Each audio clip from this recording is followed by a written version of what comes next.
to be a little crazy. Yeah, you would drive me out of my mind. Yeah, you always make it look so easy. Yeah, you keep me coming back every time. I got my shoulders dragged back and I'm hoping everybody can see it. Strutting like a yardbird, barking up the wrong tree. Well, now this ain't no place I ought to be. Yeah, honey, child, you hypnotize me. Yeah, I got to be a little crazy. Yeah, you would drive me out of my mind. Yeah, you always make it look so easy. Yeah, you keep me coming Coming back back every every time. time. Oh yeah.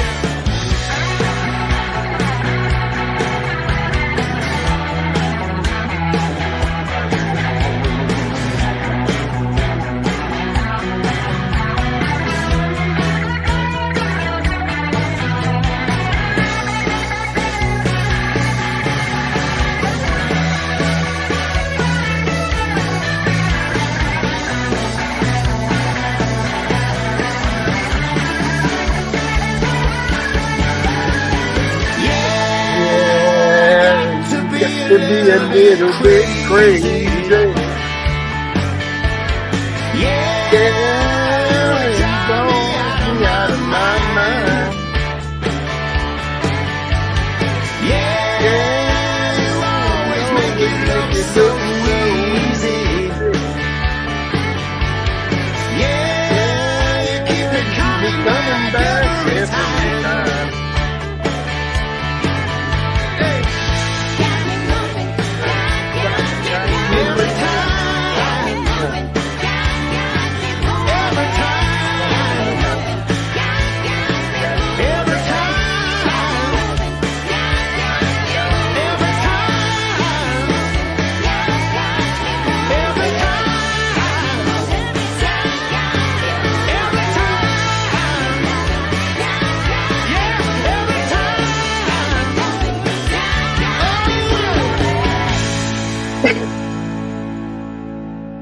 Hey, what's up? Morning, everybody. Who loves you, baby Sophie? Man, hey, it's Wednesday. It's Hump Day. Did you know that it's Hump Day? What day is it? It's Hump Day. Yeah. So what are y'all up to? Y'all ready to start the day?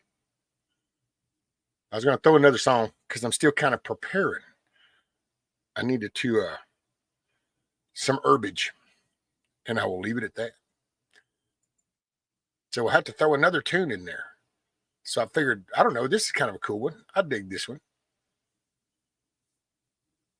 Man, you know what, Huckleberry? I just decided the world's on the verge of blowing the fuck up, and I'm just going to go out with a smile on my face, so I don't give a shit. So, here you go. Check this one out.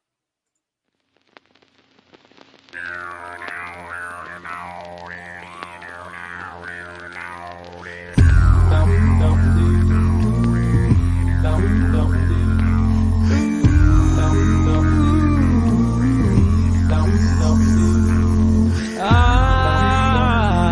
am a man of constant sorrow. I've seen trouble all my days. I bid farewell to old Kentucky, the place where I was born and raised. The place where he was born and raised. 4, 6 long years I've been in trouble. No pleasures here on earth I've found.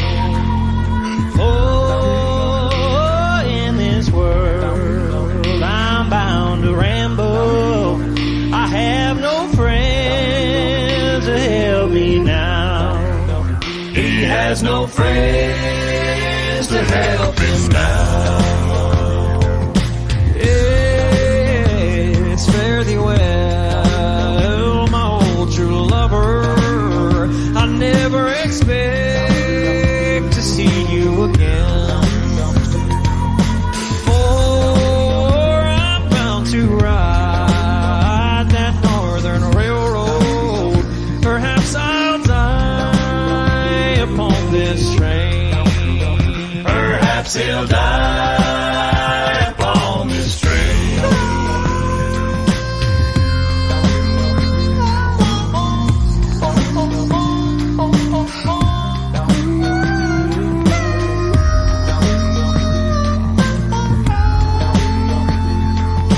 You can bury me in some deep valley for many years where I may live.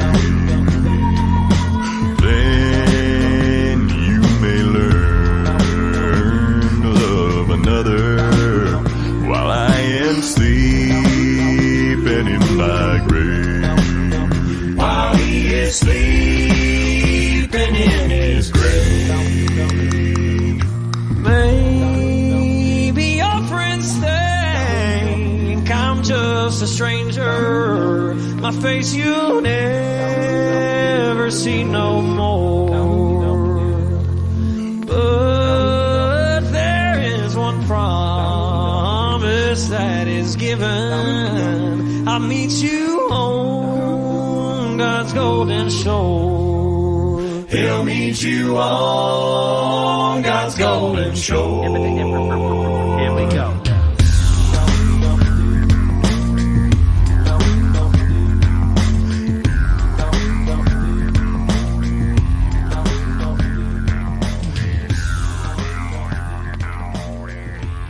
Come on, that's some good jam. You know that's some good jam. And you know, okay, so here's the deal. What you want to do here? I need to put the camera on so I look you in the face. In the face. Here we go. Bam. So what's up? Morning, everybody. No, you know, I just figured, hey, I woke up again today. So I'm gonna find something to do. And I don't know. I say I don't give a shit. I mean, I do, but I don't know. I'm really not going to give the negative shit too much attention. It's like, whatever. So it is what it is. So I figure just hit it with a smile on your face. What the hell? So what's up, everybody? Morning, Shane, Moose Man. We got Miss Sophie, Coffee First. We got Dusty, G Ma Nana. Lady Smith, how are you, ma'am? Miss Teresa. I'm your Huckleberry. Mr. Grumpy. Oh, yeah, there you go, Sophie. Yeah, Miss Yoda ain't fixing to get up this early. But now she'll be up late at night, but she won't get up early in the morning.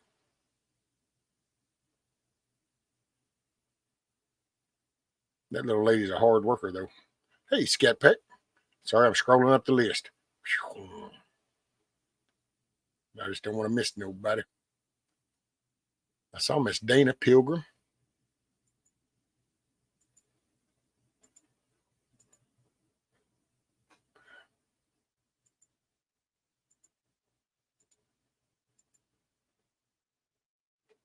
Okay, so now I think I caught up with everybody.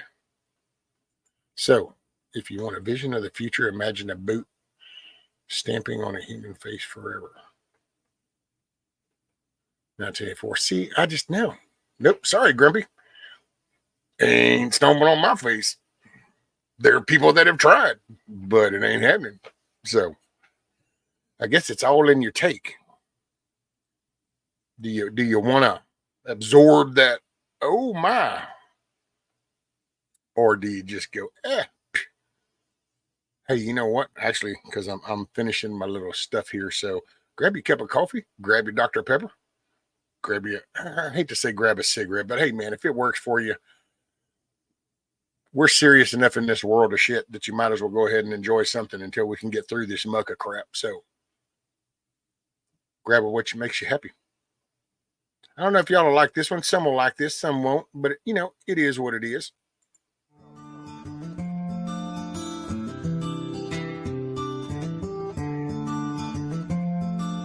Oh, it's just another thing. Another day on the grind for a couple cents. I kiss goodbye to my relevance.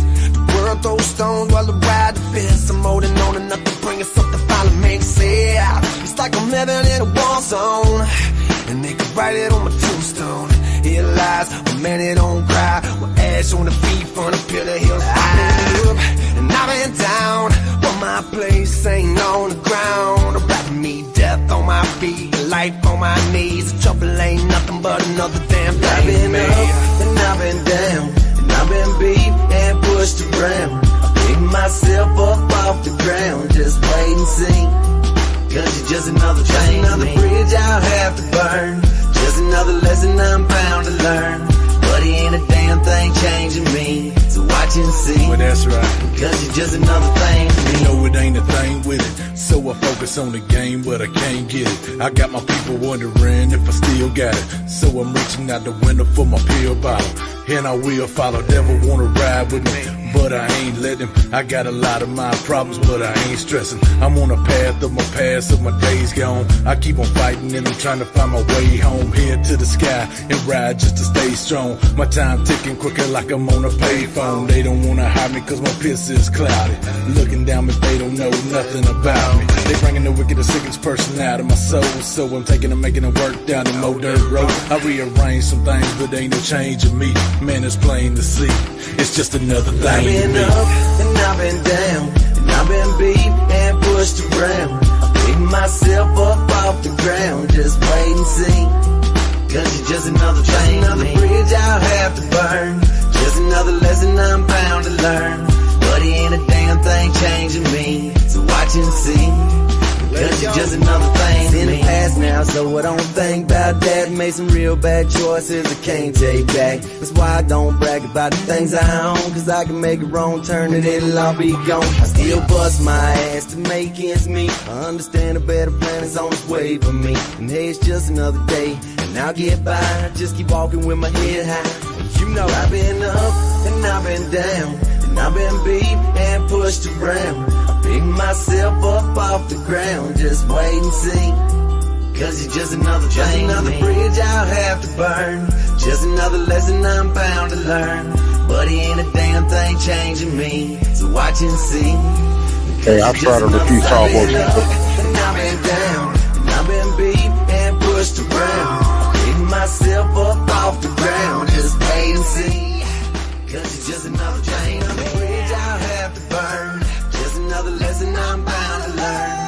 But he ain't a damn thing changing You more me, mana, it's so the watch last. and see. Cause you're just another thing to me.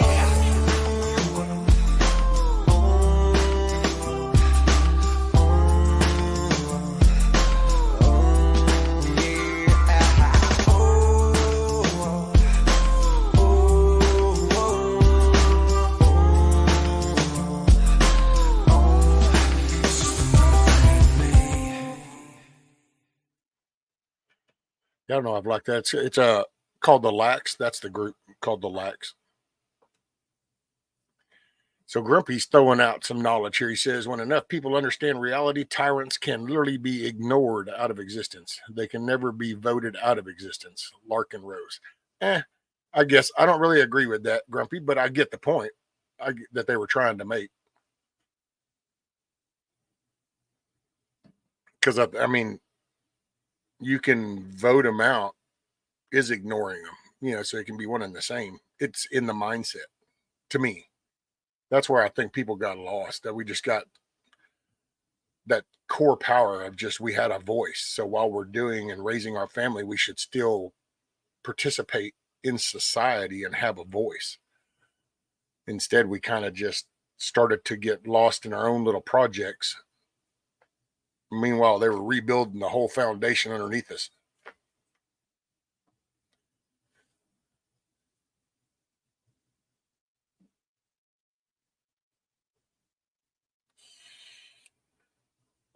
Yeah, and be careful, hillbilly. I've definitely made a few falls off of some roofs. That's kind of what's led to some of this overall outcome. Hell, I fell off of this roof.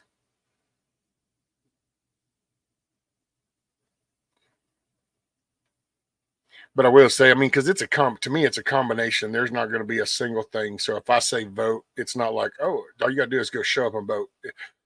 People are going to have to change their mindset.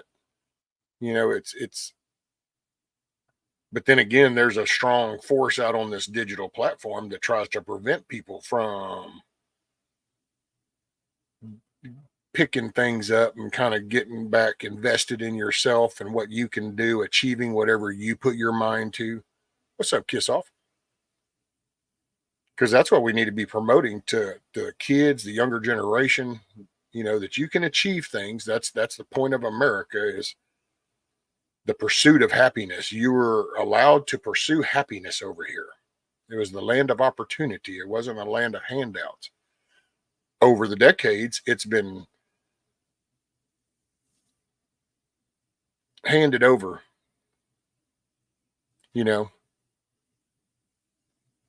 so you can't just go, there you go. That doesn't count, because actually, yeah, that works. That's what kind of got us 200 and something years into this mix. So apparently something worked, because we didn't get screwed overnight the minute, we signed to finish the deal kind of deal. So it's taken this long. So it's not all is lost. Just got to get active again. And you don't look at just what the mainstream media shows you on the TV and the federal government shit. To hell with that shit. You start with your local, your county. Your county will make a difference in your state. Then as more counties in your state are making that change, then your state changes. And the more the states change, then it goes back into the states having a voice, and it slowly shifts that power that was handed over to them out of complacency. And it takes that back, but it's creating a whole nother generation that's willing to put in the work, to go to work, and then after work, run by, or on lunch, run by the school, to engage with the school at some level, or, swing by the courthouse to participate in a county commissioner's court, but it's that activity. And see, we just came up with reasons why we don't have time. And they kind of help promote that. But, we were led to the pond. They didn't shove us over into the lake. We were there, and we just drank until we're all fat and happy, and we're just laying down here going, wait a minute, what happened? And it's like, there we go. After a point, the tyrant will not allow themselves to be voted out. That is why it's important to be involved now and never allow them to get personally, 24 is the day. If we don't make it through 24, then I don't think there'll be another opportunity. So, I do believe in 24, because they're so full guns. It's everything I've seen the last 6 years, 7 years is totally out the norm out of almost 6 decades. So that means they're all in, buddy. They're coming. They've unleashed everything. So that means that they've got to win. They've got to succeed in November next year. Otherwise, there's a chance. And I know, because you say, oh, they'll be accountable. Oh, ain't nobody going to hold them accountable. And I know that people will probably chime in and they'll tell me that. And I get that. But they know that option's there.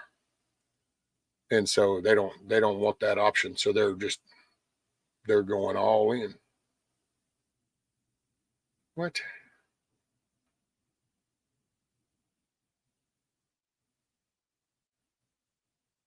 Yeah, right. Here. Sorry, scammers. Got sidetracked. What's up, Eric? G. What's up, buddy? But I think that, Grumpy says we are talking about the same things. I'm just blackpilling people more than you are this morning. Well, and that could, yeah. One thing I've noticed, man, and I don't know, it's weird, because you almost say things like the other side. I'm like, I don't know about that, but okay, whatever. But they've literally polluted the English language so that things aren't like, you make fun of the 2 + 2 = 5 thing. And you go, man, what batshit crazy stuff is that? Well, what it is they're polluting the meaning of things, which then starts to shade the definition behind things, and all of a sudden things that are really simple, genders, male, female, become some kind of like talking point thing. Like there's an option that possibly there's really more than just two. And it's like, why would you entertain that? And that's why I've said that actually for a couple years once I caught it with YouTube, because it's like, why even engage in those conversations? But then if you try to shut it down and you go, oh, whatever, then you get told that, well, you're not debating. This is, and it's like, whatever. Got to go take care of the little furry little grifters. They call it a loafing shed for a reason. There you go, Grumpy. Well, make it a great day, brother. Be safe.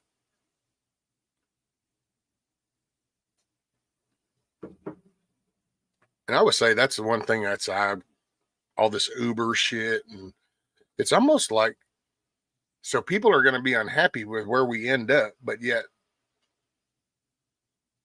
people stop getting engaged in things. It's like, it's there's long days. That's life. It's just, especially you got a family, then there's long days with a family. But that's what they dangle in front of you is like the carrot is look, we can take the burden off of you. We'll make this easier for you. People can worry about AI. Well, your AI will take over because the more people are willing to hand it over. It's this digital platform has mind jacked people to the point to where they forget thousands of years that we've been here and we've built and people did hands-on shit and they survived.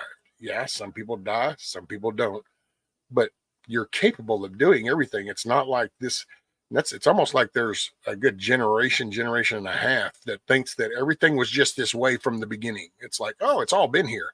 And it's like, no, there actually used to be some cool, hardworking people that actually went out and pulled steel and poured concrete and ran wire and built shit and, ran plowed fields and harvested, trailerfuls of produce. And it wasn't all just done off of automated shit. And you used to have communities that pitched in and gathered the grub. And, it's like, that's one thing where there was a conversation about schools not long ago. And see, schools down here in the Texas area, it was way different. Down here, it was a community thing,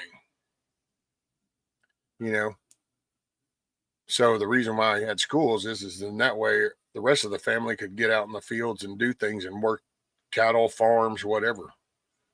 And so you had communities built a schoolhouse, and then you'd get somebody that'd be willing to teach them to read and to write, do arithmetic. So then your kids they didn't go all the way until an adult. They went for a while, and then you went to work.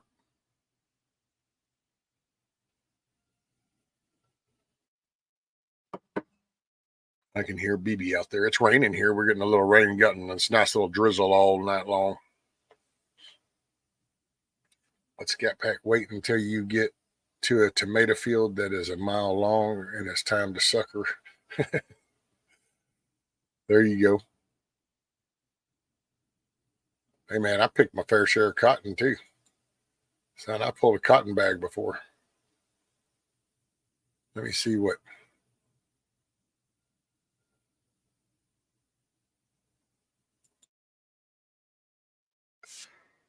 Oh, the old train. Oh, there we go.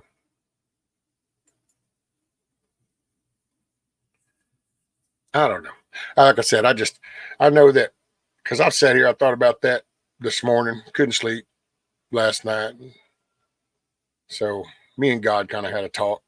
And I don't know, it just, you can sit and find everything that's wrong with something, and all you'll do is beat yourself down. So at some point, you just go, yes, that's screwed up.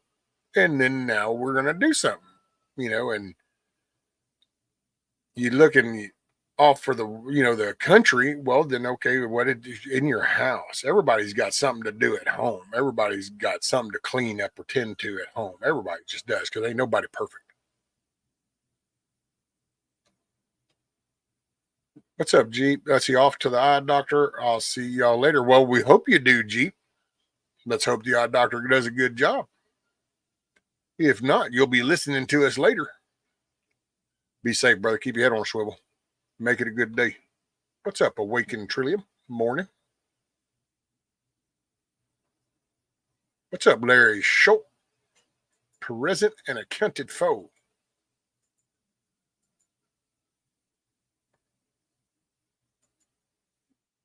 Listen to that song, Rescue Working on the Building. Oh, there you go.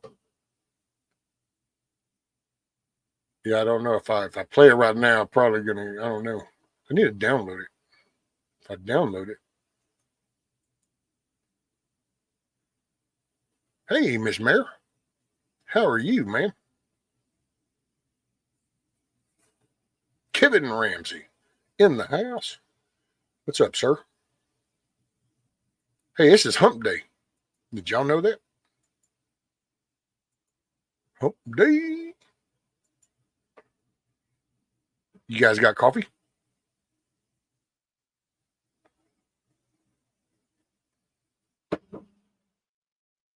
Got your glass of tea, got your Dr. Pepper, got your Mountain Dew.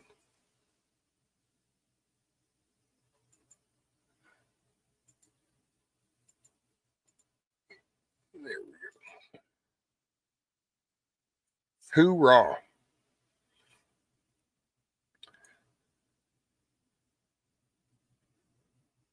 Right, Moose Man, there you go. Got to get the day going.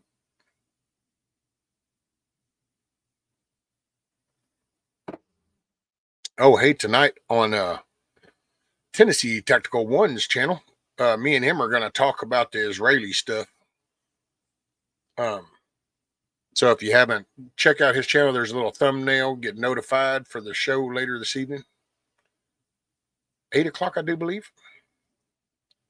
We want to make sure and do it after Hudson and them and Livingston Man do theirs.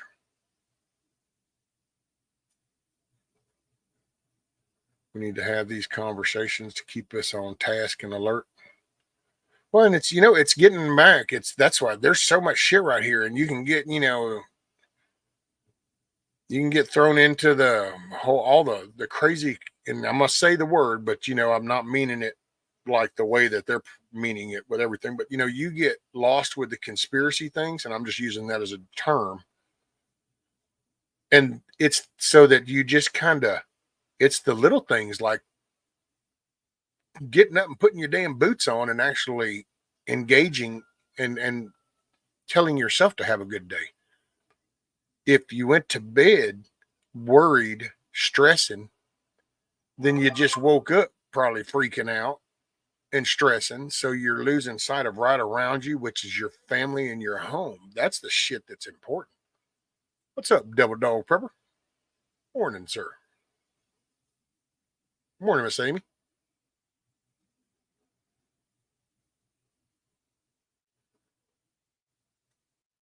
Because it's putting back in the, you know, I don't know, maybe it's being from Texas or something, but I view things, it's like when the people down here, you know, you loaded up a wagon and you took off and you found land and you hung out in the wagon until you chopped down some shit and you built you a home and then you started to plow and make a field. And well, when you kind of at that mindset, that means it's kind of like, think about it, you know, you go, oh yeah, I'm going to own a home. You don't own a home. Nobody owns their home. Well, what's the point of telling you that stuff? It's because then you give up.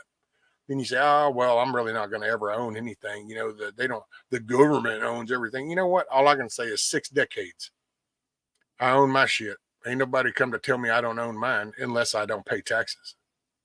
So, you know, you focus on the here and the now. Gaza is fixing to be Aloha snack bar. Oh, yeah. All morning they've been just hammering away. They done told them that it's like, look, you need to go to Egypt. And it's escalating. I was going to try not to talk too much about it just because me and TT1 going to talk about it later tonight, this evening. But yeah, it's escalating. You got Hezbollah that's getting involved now.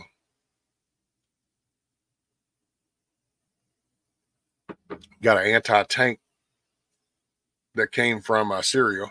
So, but I don't know, man. That's why I just figured it's Wednesday, and it's kind of like I told y'all before. If I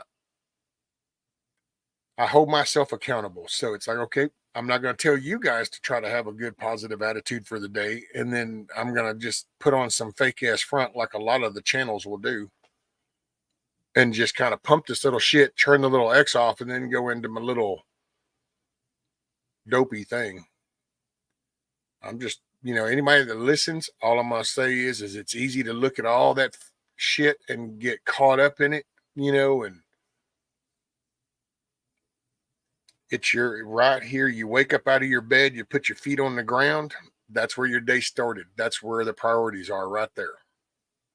Where you put your feet down, that's where you need to focus. Yep, lost 15 acres and no tax bill. Too proud to ask for him. That's it. Morning, Amy. Oh, ain't no fakey dakey war though. It's off. I'll say that. It's like I saw somebody was talking about that. Was that yesterday or? But they were starting to talk about how Ukraine was fake, and it's like, oh no, it's real shit. It's not just the way that they say it's happening. Russia's kind of kicking their ass, and definitely Israel's really happening. No, over 1,200 is what the last tally I heard from that little coordinated raid on civilians. Morning, coffee.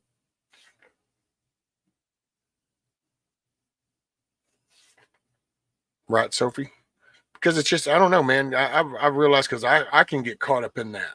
I've caught myself doing that. You go and you hang out and you listen to this channel, and but it's like it's pulling your mind into that. So then like I would justify it to myself, like, well, I'm just trying to stay on top of things. Really? I don't. It's like the shelling over there in Israel. I don't have to like sit here and watch that all day to know that it's happening. But what'll happen is I sit here and watch it all day, then maybe I didn't tend to something around the house that needed to be tended to. You know what I'm saying? Maybe I could have taken that same amount of time that I sat here looking at a screen going, oh my God, they're shelling that. Oh my God. I could have wrote an email to my representative and said, hey, what's your take on this, that, the other? Because look how much time is wasted on just repeating how bad things are or how bad things are going to be. It's kind of like the dude that loses 75 pounds over time because all he's been doing every day is holding the sign up saying the end is near, the end is near. And it's like, well, at some point, dude, you might want to put the sign down and eat a little something, participate. And when it gets here, it gets here. Holding the sign don't make it sooner or later. It's still going to happen. But what you are doing is wasting so much time of your day-to-day life. And you only get so much time on this little ball of dirt. I get it. People like to think they're immortal and, I'm too young for all this. Don't worry about that. But your time's here limited.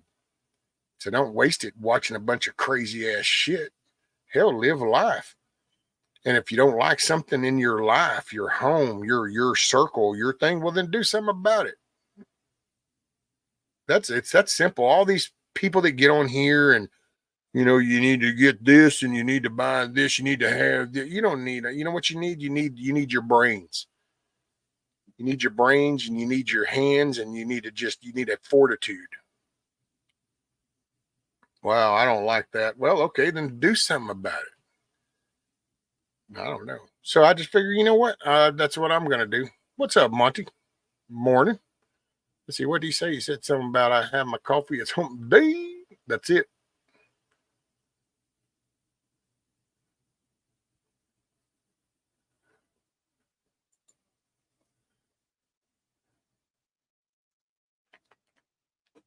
Oh. Have 5-foot concrete to frame, pour, a rounded KP, landscape poly stuff. Form with that heavy landscape poly stuff. So wait a minute. Okay. Have 5-foot concrete to frame and pour, rounded KP form with that heavy landscape poly stuff. Okay.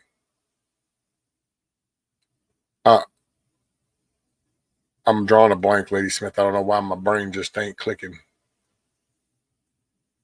What do you mean I didn't say the rest of your comment? Where? Oh, the good morning Mutta Cluckers? Mutta? It's almost like the butter. Watch Dan Bongino while showing the carnage of the dead, a very harsh ride. Oh, well, yeah. But see, to me, I don't know. There's no point in that. But then again, you know, he's a business and he wants to make money. You know, he went corporate. Rumble's on the stock market now, so Rumble's is corporate, so they can do all their little shit talk. It's whatever. They joined the pack of corporations, so they joined the big boys. Oh, I was answering KP and ragged finger type. Oh.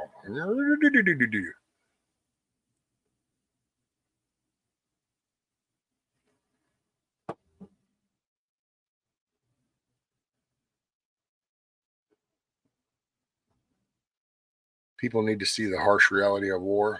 Really, Moose Man, though, think about it. Because I don't think it matters. I mean, I'm not trying to say shelter them. I'm just saying I don't think it matters at this point because we went through that. And what we did is see, we came from a generation of reality. And then it's been slowly shifting into this movie, digital video game. So you have this disconnect, but it's kind of like the whole pedophile. Now it's a minor attracted person. They are shifting things. Well, they're desensitizing the public. I mean, think about it, dude. We just went through riots and shit that were being justified under BLM and Antifa and shit as police brutality while they commenced to beat the shit out of old people and their businesses, burn them to the ground. And somehow this country accepted that and said, oh, but that's different, man. So yeah, don't get me wrong. I get it, you know, to show it. But in all honesty, if you've got 40 channels that are all showing this, and then that's what they do all day, and tomorrow that's all they do, then see, nothing's really being done. They're just desensitizing people, and then they're going to start to go, oh man, it sucks to be over there in Israel, and that sucks for those people, but then people aren't tending to their shit right here, you know. So I'm not against them show it, but then you need to back it up with a follow through of, okay, and then here's what we're going to try to do about it, you know. I'm going to watch on the TV. Much love, everyone. All right, Money. Take care, man. Sophie says, Lady Smith, if the poly has the depth needed and you have enough to brace it, should work, I would think. To red outer edge. You made sure it didn't happen here. Well, there's no telling what actually might be fixing to happen here because we kind of got really complacent.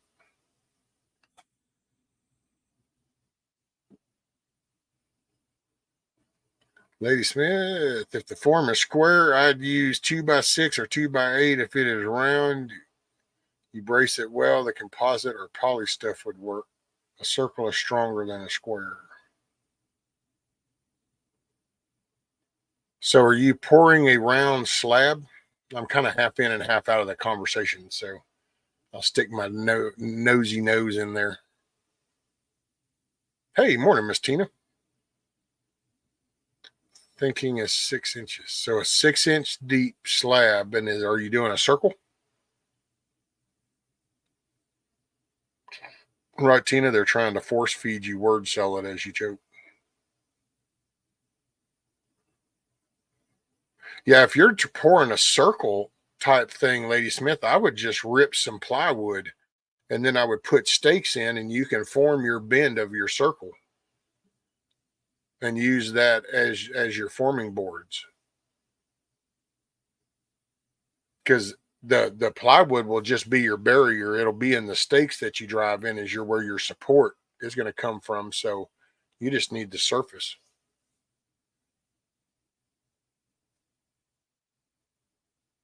I see too that they are warning New Yorkers about what could happen there, sleeper cells. Well, yeah, look at the rioting and stuff and the protesting on this pro-Palestinian thing and stuff. It's just, man. And that's kind of like, somebody, I heard one of the representatives bring it up yesterday, I think in one of the hearings, and it's like, but there's been 160 known terrorists, like we know these, that they've caught at the border. Well, that's how many didn't they catch? Those were coming here to meet somebody. So, what's up, Pure Blood? Wait a minute. Hold on just a damn minute. Is that Pure Blood Prepper? Good morning, Mother Cluckers. It sure is. Well, I'm sorry, sir. Didn't I get some kind of lecture or something about being ready for the Cluckin Alamo this morning? And here I've been going for 45 minutes and you come dragging in now? I see now. What's up, Elusive? Here I get lectures last night about, what about the Alamo in the morning? And they come dragging in. Wasn't that? I think that was Pure Blood last night.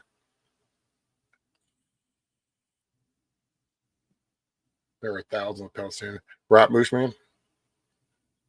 Whether you like it or not, siding with the people, Hamas, who did this immorally despicable.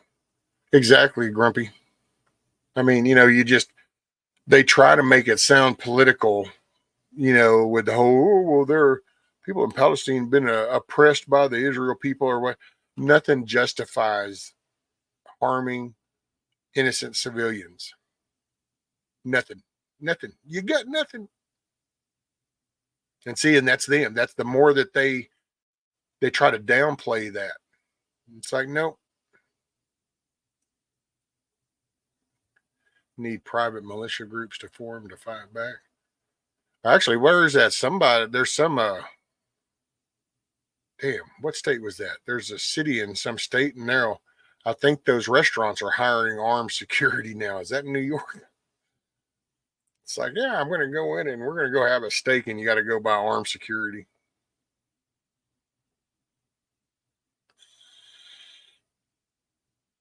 Kevin, as soon as I can leave without losing everything I've been working for. There you go. Joe wants to keep them in here, I guess. Oh yeah.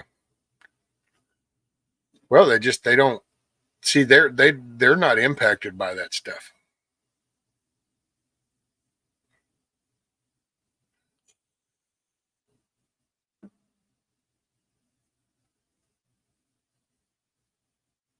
Bug Out Adventures.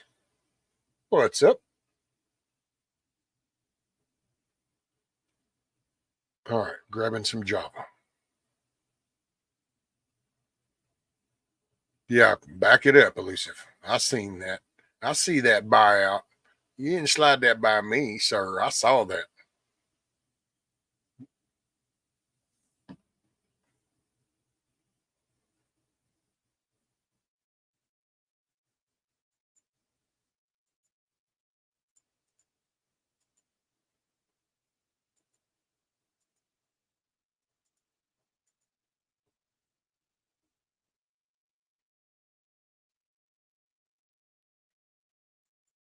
Sure, Pure Blood, sure. I'm just checking with you. Let's see what we got. Grumpy saying U.S. politicians that said it was understandable or that Israel deserved it will be reelected. Now tell me how there is political solution in politics. Oh yeah. Well, that's this. See, this is holding the people accountable. Because see, here's what I mean. It's like this. Okay, that Talib chick, whatever area, if people wanted to do the we the people thing, ooh, it's we the people thing. Then you say, oh, what district, what area is she out of? Who is she representing? Who put her in? You're extreme. No. And then what you do is you take it up a notch and you say, okay, anybody that residing in that or doing business in that area or that district, don't do business with them. Find somebody else. That's why I got to say, you got one state over here on the West Coast going batshit crazy and people all talk about it. Then stop getting anything from them. Stop buying anything, doing business with anybody in California, and then watch how fast you start getting them to then go, wait a minute, why ain't anybody ordering our shit? Well, because they said you're not chiming in and doing anything about California, and they're tired of them trying to change the laws for everybody. Well, shit, next thing you know, you're forcing them to then get involved. But then that's when you got to flip the tables on them, pull the Jesus move on them and get to flipping some tables. But it's we the people. I still believe in those three words. I just think that it takes more fortitude than people are willing to put in nowadays. Is what it's like. It's more comfortable to just go with the flow. You got it, Bug Out. Says it's funny for me to say Bug Out because I usually would be Bushido. That's it, Grumpy. There you go. That's it's people, and that's why I've said that from day one. And a year and a half ago, it was not a welcomed opinion. I can say that. But you talk about cops, you talk about doctors, you talk about politicians, and every one of those are just titles that people hold positions of. So if you don't like the actions of those titles, you change the people. I used to laugh and tell the missus around here, because I said, can you imagine if you had some big chain restaurant like the Outback Steakhouse come up here and build one?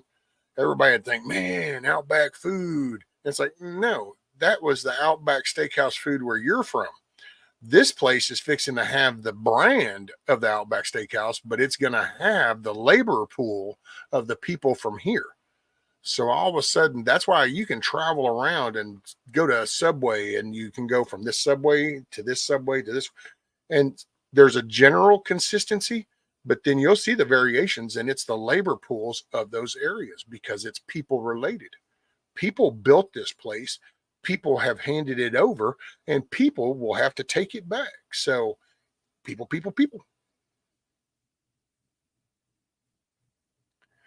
See, Kevin says, Sophie, I've seen you in cooking videos. I'd love to have a blueberry muffin. Hey, man, Sophie can bake some stuff, buddy. Let me tell you.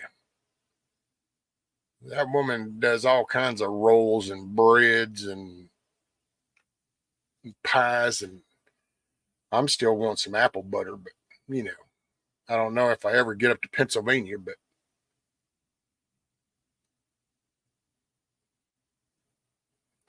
change starts at local level. Then that's it. Awakening. Those people didn't get all up in there and all the power that overnight. It was slowly handed over from a local level. That's why most people don't probably understand their local politics and how things work. Like, it's like, look at how many people gripe about taxes. And I wonder how many people are aware that their county tax assessor is who gets to set that. So all these years people griped about taxes was actually being decided by a person that was elected. So they literally could have elected somebody else in. And it's just little things like that. Hutch. What's up, Hutch? Let's see. Joe Biden is America's only hope. Trust the science. What it is, this is getting serious. We might have to put on 4 masks.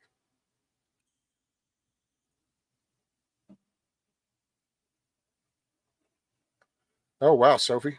Yeah. You can email or, dang, I wish Monique was here because I would tell her it's okay. She can give you my number and address and stuff. I don't mind.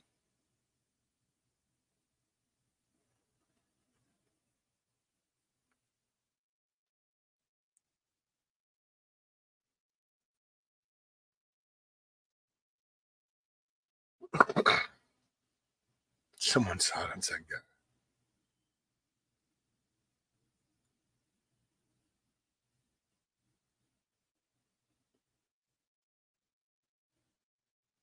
Okie doke. Coffee says, wait, y'all don't wear formats now? Nope.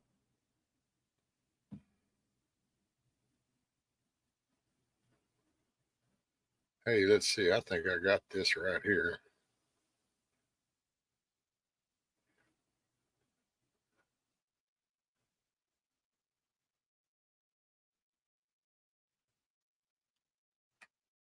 Yeah, I don't know. Where is the little maple leaf this morning?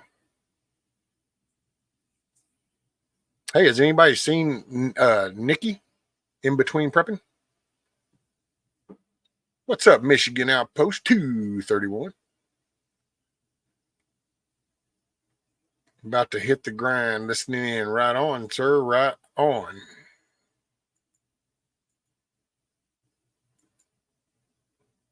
You know, it's like I remember working. What were we doing?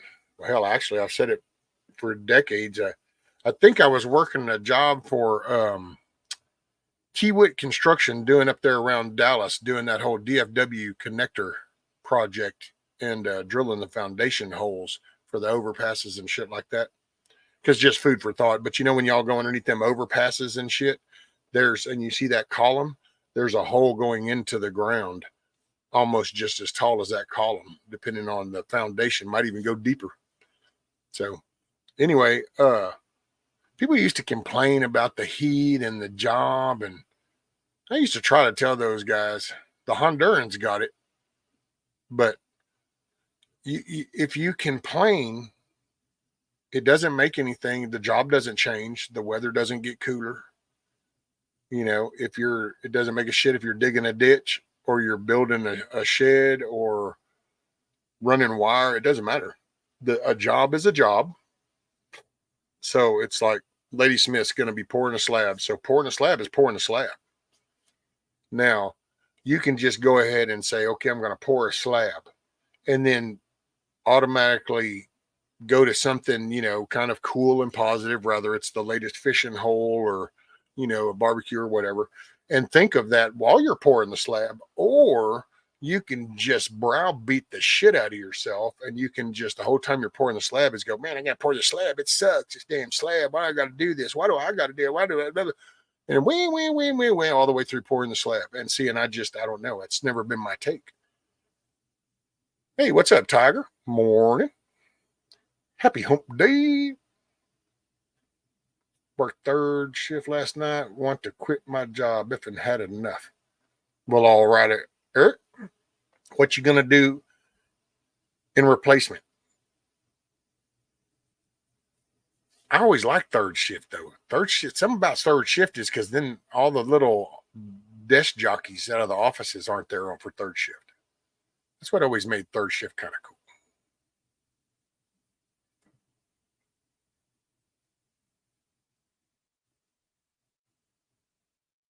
Rob Pureblood, actually, yeah, concrete works for. See, I like doing anything where you see a result when you're over. That's why I build something, landscaping, pouring, you know, hell, running pole. It don't matter. I like to see that success of accomplishment. Hump days fake too. Well, that's because you haven't had your medicine this morning, Kiss Off. See, if you had your medicine, then you would be joining the rest of us. You're probably existing in top chat right now. So that's what's wrong. Well, here we go. Damn top chat people. What's That's wrong it. with you? Have some respect for yourself, people. What's up, y'all? Hey, we got some rain going on today. And it's actually the ideal rain because it's not too heavy. So it's like when it's hitting the ground all night, it hasn't even really been forming puddles. And it's like, yes, it's at the nice little constant drain where it soaks it up. And it's like, yeah.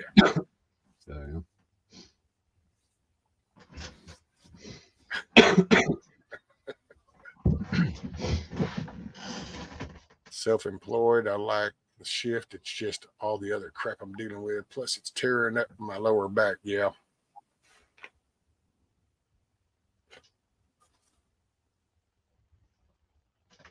What y'all No up in here emotion. this morning? Huh? What are you talking about this morning? I don't know. Just whatever, something positive. Right. There's a lot of hate going on in the chat. I'm going to need you to block a whole bunch of people just to. I want to make this panel a safe space for me and my feelings. Oh well. There, should I go ahead and put you backstage? No, you can't move me for my sensitivity. You have to move everybody else in the world to suit my sensitivity. Come on. Oh, man. I'm sorry. I thought you knew I wasn't a politician.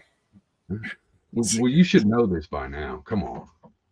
I deal with the real shit. It's like, let's see, 36 people there, one person here. It's easier to say one person, go, here you go, there you go. Isn't that comfortable? Here, watch the iPad. There you go.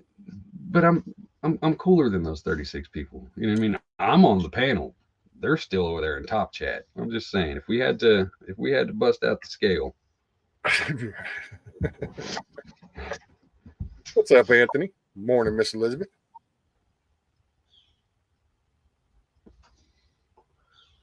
Nancy, we are miles away here in Texas. Yeah, rain and we are dry. Yeah, we were up until yesterday, Nancy. And yesterday evening, last night, it started this nice little drizzle, and it's coming up from the southern southeast going up. And it's like, yeah, I looked at the weather and we're going to get it up till around noon today. And it's like, shoot, yeah, man.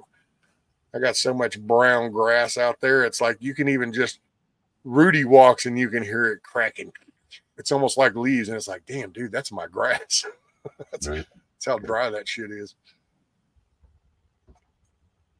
Awkward Trillion, what's going on? Hey, that's a safe word is pineapple. This is true. He loves that pineapple on pizza. There will never be. See, I can't even say the word because it's so disgusting. See, he's at a lot of work. I said that, and he got to thinking about, damn, man, I want some pineapple on pizza shit right now. He got me thinking. We'll just say the P word is not up to my standards. Sour puss. I was talking about the fruit, but I mean that doesn't meet my standards either. So morning traffic sucks. Yes, Tiger, it does. And morning, ma'am. All right. Exactly, G Montana. We'll say one thing. This morning they delivered their first load of ammo to Israel this morning. Oh yeah. Yep. Just some more money laundering going on. Like here, we get these guys the money to bomb you, so let's go ahead and give you guys the money to bomb them back, and then we'll just spend all of Americans' money to rebuild everything. That's the good old war machine. I mean, hell, look at Ukraine. Look at that's a BlackRock thing there, buddy. They're like, here, we done paid all these companies to develop the weapons to come and blow everything up. So now we can come to you and offer you the money to rebuild everything that they just blew up. Because BlackRock is building a bank over there right now in the Ukraine area. That way we can finance rebuilding Ukraine. So if you don't think that they're going to talk about putting some kind of office over there in that, dude, them Israel people are area, so lucky. Yeah. They're so lucky that Putin didn't actually do what the mainstream media over here tries to paint the picture of, because then Kiev wouldn't be having night parties and shit and going to the movies and going out to eat and shit in their town squares. It would be annihilated. Right. But see, that's the little things that people just have gotten so used to, that desensitization, that you miss it. And it's like, wait a minute. You're talking about Russia. Ukraine wasn't no big superpower, so how are they holding back just with us? If that dude wanted to stomp over them, those Russians could have just mowed over that shit, dude. Right. That's why I hate hearing people keep saying, "Oh, Russia's not as big as they think they are. That's why they have." No, you stupid son of a bitch. You're just getting the story that the news is wanting you to hear. Russia's kicking that ass. Russia's a fucking superpower for thousands of years. I'm not going to sit here and be like, oh, they got no money and they got no army and they're a bunch of weak motherfuckers have been around for 3, 4, 5,000 years. Russia knows what they're doing. And I'm not believing Iron Curtain. I mean, it's it's different, but they've been there for thousands and thousands of years. Right. It's like if you think of the entire Earth, the two countries that you're like, oh, they've been around here forever, Russia, China. The motherfuckers have been here forever. They ain't going nowhere. Like it would take a lot to completely get rid of either one of those two superpowers just completely off the face of the earth. We damn sure ain't going to see it in our lifetime. And I mean, it might happen in the future, but as in my opinion, as the world sits right now, China and Russia are never going anywhere. And it's like Europe. Europe's not going to go anywhere. It's just it'll change the flow like it always has. It's massive.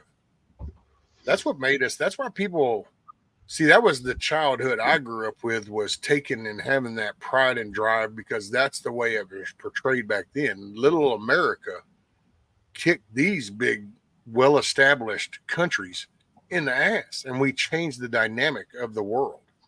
All right. That's why I said we had our target on our back the minute we got created, because we changed everything around the whole ball of dirt. Up until us, those places, it wasn't no Xi Jinping kind of ruler over there. It wasn't a Putin ruler in Russia. It wasn't those kind of people. That was the hardcore tyrannicals. What up, Papas? But that was back when you had collateral damage. You didn't have literally news reporters reporting every single incident. You know what I mean? Like you could. Once they started allowing the press into like World War II and stuff, that's when they started glamorizing war. You know, in my opinion, because before then it was just if you seen them, what's up, Monique? If you seen them, then you were a part of it. You know what I mean? It was one of those things that you had to be connected physically in the real world to understand what was going on, kind of thing. You know what I mean? Nowadays you got 50 million fucking channels showing you different angles on different shit. You know what I mean? So you don't really know what's true, what's not. Even if it is true, it's exactly.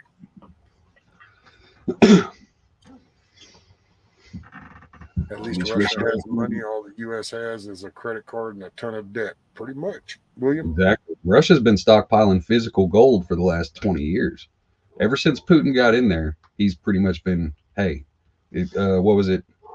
I want to say 2018, somewhere around there.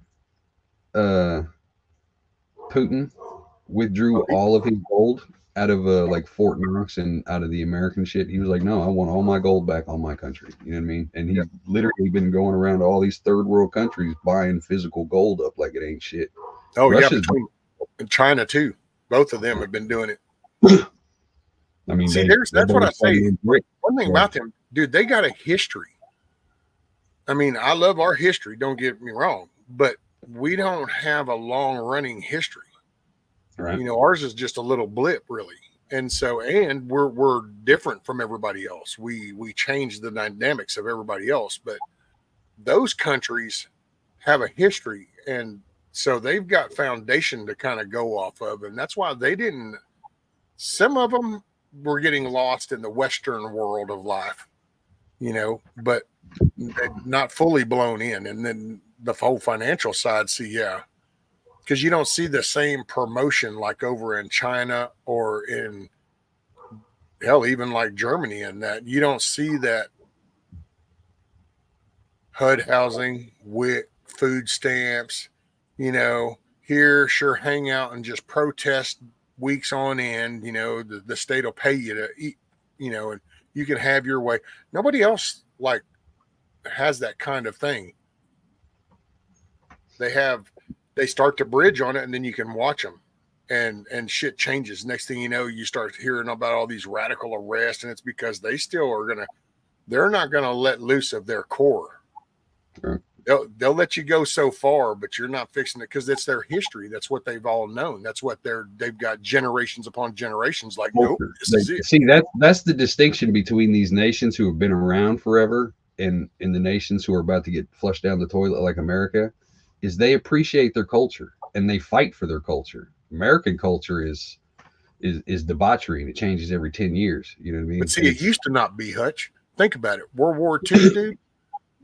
This country pulled together And see, our administration would even promote the victory gardens and so it was a unified kind of thing. But I think that's where the little greedy fuckers watched that from the outside, and they was like, aha, this war shit is profitable. And so then there's where the corporate game started, because now it's like, well, we can make money off this. But as a people, we came together. Hell, yeah, because the fighting for the war effort was, it was the greater good. The bomb would go and they would shut down factories and be like, okay, no, we're building this part for tanks. This place is like, we're shutting down and we're building this part for planes. You know what I mean? They got the American people involved, and they were like, oh shit, there's an industry here. And they just created an industry by just seeing, oh, well, we don't have to have the American people do it. We can just have one or two people on as a CEO, and they can get shit ton of money, and we can just build the factory here and streamline it and do all this other shit. Mm-hmm. They turn it into digital stuff has polluted the history. It's like people aren't proud of America. They don't see. It's like, I guarantee you bring up that war, and then people are going to talk about, oh, well, it was this. See, and they start getting, and that's what I meant earlier when I said people get lost in all these little conspiracy things. It's like some things, just accept them for what they are. You know, why is it important to tear down America going into World War II? Yes. You know, and so here's what happens. Oh, World War II, the Nazis really didn't lose. They really won. They're over here in America. Well, guess what you've done? See, that's once again, you're chipping away at the nationality and the accomplishments of your country. And you're accepting that, and you're promoting the talk by spinning that shit. And then you're going, oh, yeah, the Rothschilds, this and this and this. Next thing you know, there's no space program. We're full of damn Nazis. We haven't actually been beneficial to the world at all. And we're just a parasite of a country. And it's like, wait a minute.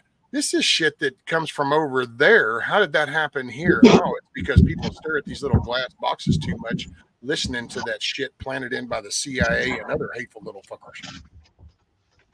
Because it's take down your nationality. Because that's what caused. See, I personally view it this way. Our foundation was such a drive with the American spirit that's what allowed us. When we got involved in World War I, people realized what was at stake on the world stage.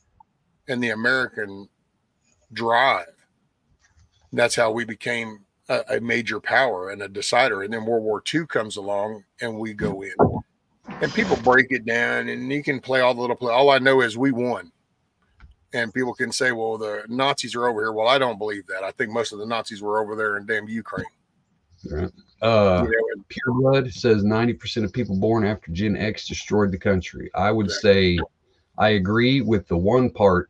After, I would say before, because it was the people before Gen X who had to raise the Gen X and give them direction. Now, which one is, y'all got to always remind me, because see, so which one is the Gen X? Gen X is what, like basically my age, right? Gen X. X is 60s and up. Somebody hit a Google search and tell us when Gen X begins. I always consider Gen X was like the last generation of good ass whoopings, you know, like the 38 to 45-year-old kind of crowd. Maybe 75 to 85, somewhere in that range. Come on, 43 of y'all in chat. Somebody knows this whole little alphabet shit that's been made up of all these gens of this and Z's and Y's and X's and A's and C's and yeah, see, that's what I thought I was Gen X. Gen X started in 65 to 82. See that one? So it was Boomers, and then Generation X, and then Generation Y. Now so what's the one? What's before X? Boomers, wasn't it? Boomers was the Boomers. Okay, so the Boomers were right after the World War II, and then we went from Boomers to Gen Xers. That was a big gap. Because I mean, if we really want to get technical, I'm going to put all the blame on the Boomers, because y'all were here before us. You know what I mean? Your parents were the greatest generation. They actually had to suffer. And then the Boomers are the ones who got to come into the cul-de-sac and the dishwasher and the microwave and the color TV. You know what I mean? So the Boomer generation is kind of where everything started to get soft, because we had that big push from World War II, the greatest generation. Oh, we just kicked the world's ass. We're the shit. You know what I mean? Well, everybody came home and got busy. Yeah. But then, Hey, I but missed then you. the kids of those people who got busy got extremely spoiled and overcomfortable. You know what I mean? Okay, see, this is where I guess okay, I'll just have to start to maybe pay more attention because there's that error. To me, we came back, we had the success, the accomplishment of winning the war. We had our chest puffed out. We were feeling good, and we commenced to pushing boundaries, our speed boundaries on land, or the development in the air. You know, space race stuff started with Russia, and it's like, okay, we're racing to the moon. You know, and there was a drive. See, there's where I think some of that is intentional when they want to try to downplay the whole moon shit. It's intentional, dude, because there was something to be said about the space race. You'd have to ignore all this digital bullshit and go Well, that back to just the actual back then space we had race. a reason to push for something like, oh, we want to be first. We want to dominate this industry or this Well, we idea. were You know, pushing. we Everybody was want to be discovering explored and there was pushing. something Yeah. new. But then all of a sudden out of nowhere it was, you know, if you're just a regular normie, then you're not qualified to research anything. You know what I mean? Like any advancements by this country has to be done by, you know, by the government and all. You know what I mean? They started isolating it, taking away the will of the regular people to get out there and explore and travel and discover shit. You know what I mean? Because you're like, I don't have to go anywhere. I can. Well, I mean, especially now, like I can literally never leave my house and have everything I need delivered to me. You know what I mean? And it's Hell, dude, where's you your don't even have to go look at a house to buy it anymore. You can just log in and do a virtual walkthrough of a house and shit. I mean, it's laziness. Well, see, there's that drive. That was that because it used to, you could drive, you know, it's like the old, and somewhere there's a movie, I can't remember which one it was, but it was like, it's where like they're going to go buy their first property. And I forgot how the scene goes, but they're going to look at this property. And of course, this sales guy takes them out and they're going down this road and it's like some open fields. And they're like, yeah. And then he pulls into this drive and there's like nothing but some trees and then open field. And he goes, well, here you go. Well, the lady looks and is like, and he's all excited because he's like, yes. Well, you know, it reminds me of this, that was that moment. You had that moment.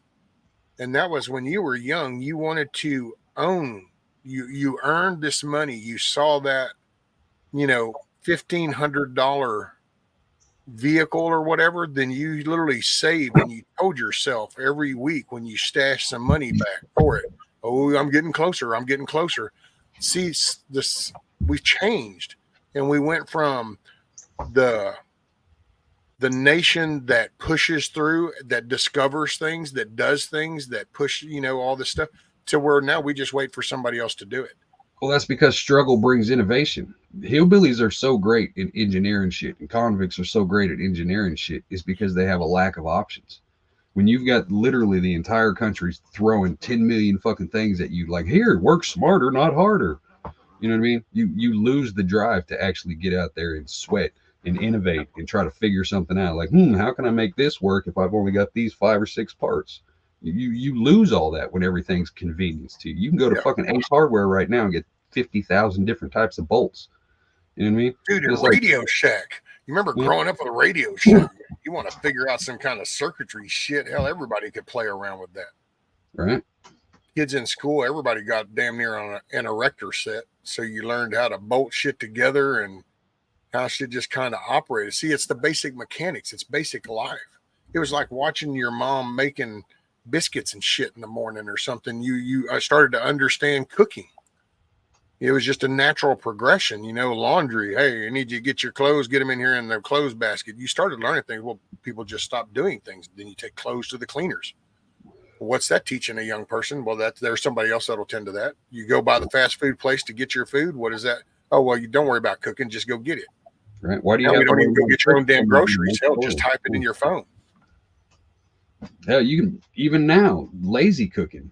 You can order the whole meal, down to the grain of salt. All you got to do is put it together and put it in the oven. You know what I mean? Like, how lazy are fucking people? It makes no sense to me. Like the most basic necessity that gives you all of your fucking life, and you don't even know how to do it. You're relying on somebody else to cook your fucking hot dogs for you. You know what I mean? Hear you, Moose. It's fucking disgusting. Exactly, bug out. Ohio says, I am smack dab in the middle of Gen X. We are where things got fucked up. We got our asses busted, but we were told can't bust ass. We prayed in school, but said prayer shouldn't be allowed. Yeah, it was that cresting line there. See, and that's across the country. It started just to change, and it's so subtle. And I think up until just that's why I was talking yesterday, until he got in, it was kind of that slow burn. And it was because it's so spread out and so diverse across the country that you just kind of everybody's just doing their thing where these people are steadily going, oh, yeah. And then you look at how they control the digital media.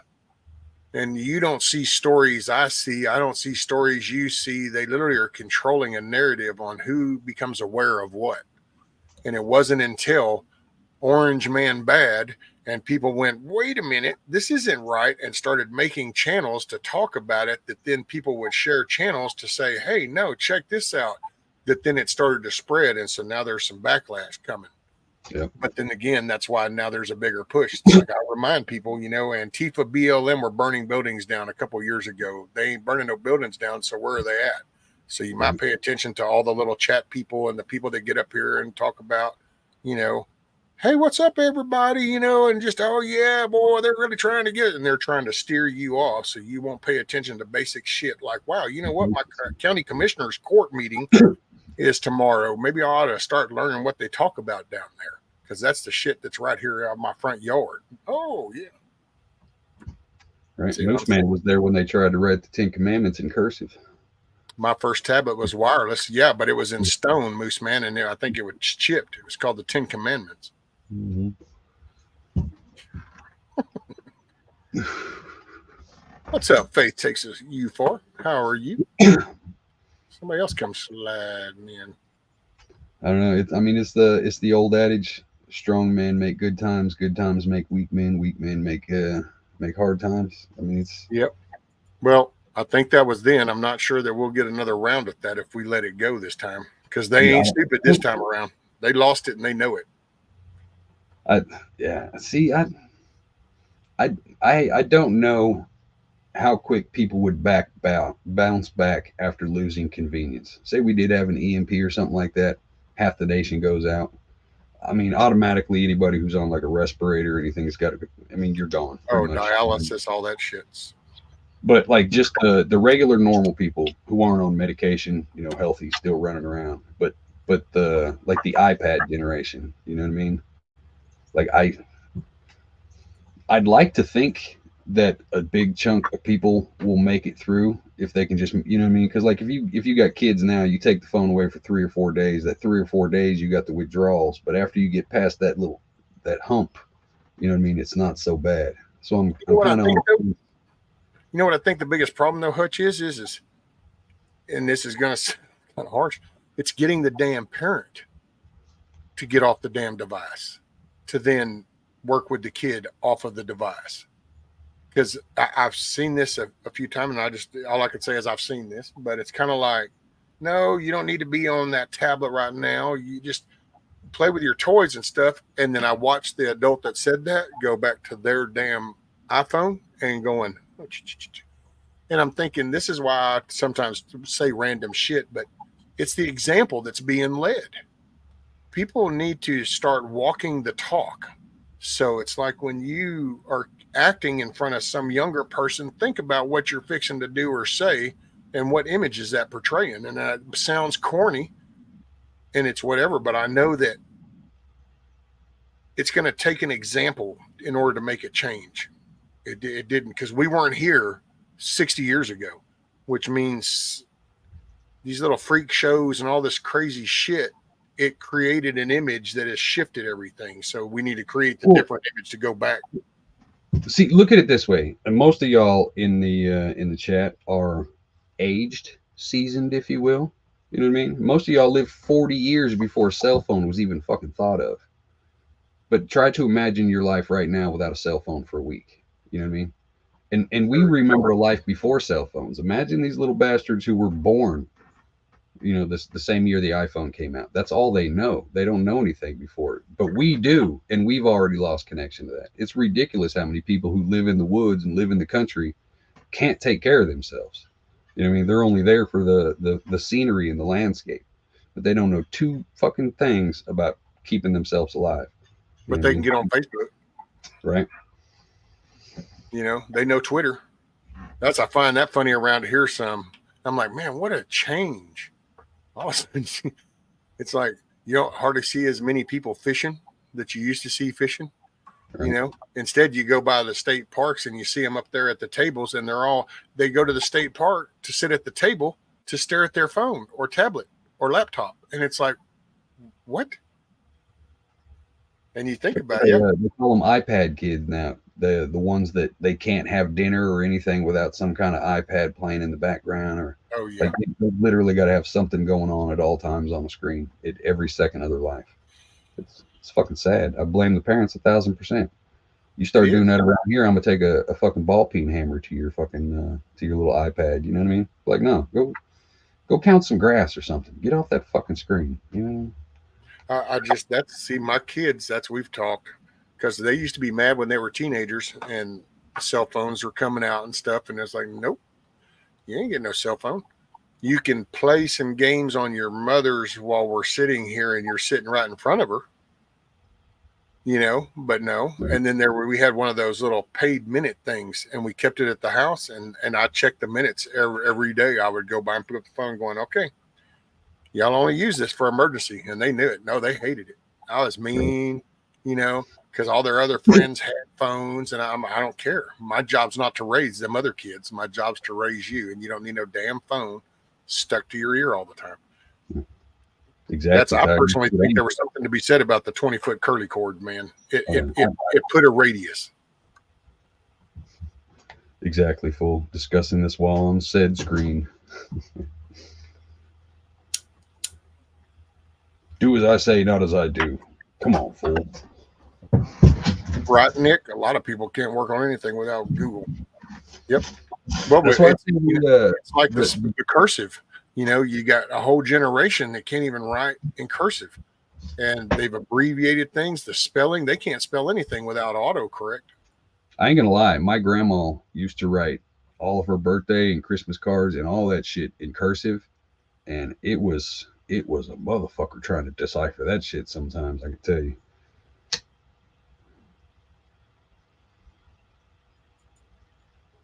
I can only do half the alphabet in cursive. Really? Yeah, Yankee got that flip phone. Yeah, because there's still some, like there are a few letters that make no sense, and you're like, well, that's not a letter at all. You know what I mean? But see, I don't understand. Okay, now so I don't mean this. If it comes out insultive, I don't mean it that way.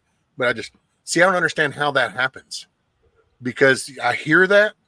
Then I immediately have this visualization of the Big Chief tablet that literally had the examples of each letter above on the line above it, so that you could sit there and do that same. And that's how you learn. We didn't have any cursive. We had them in the block letters, the big capital A, little a, but we didn't have the of just regular. No, the old Big Chiefs used to have it in both. You had capital block print. You had it in lowercase block print. You had it in capital cursive and lowercase cursive. Let me see if I remember how to write cursive. But see, it's just like that. It's like, so the simplest little thing. Think about that. That was a Big Chief tablet with a number 2 pencil, and actually, it wasn't even a number 2 pencil back in the day. And you would that's what you would do.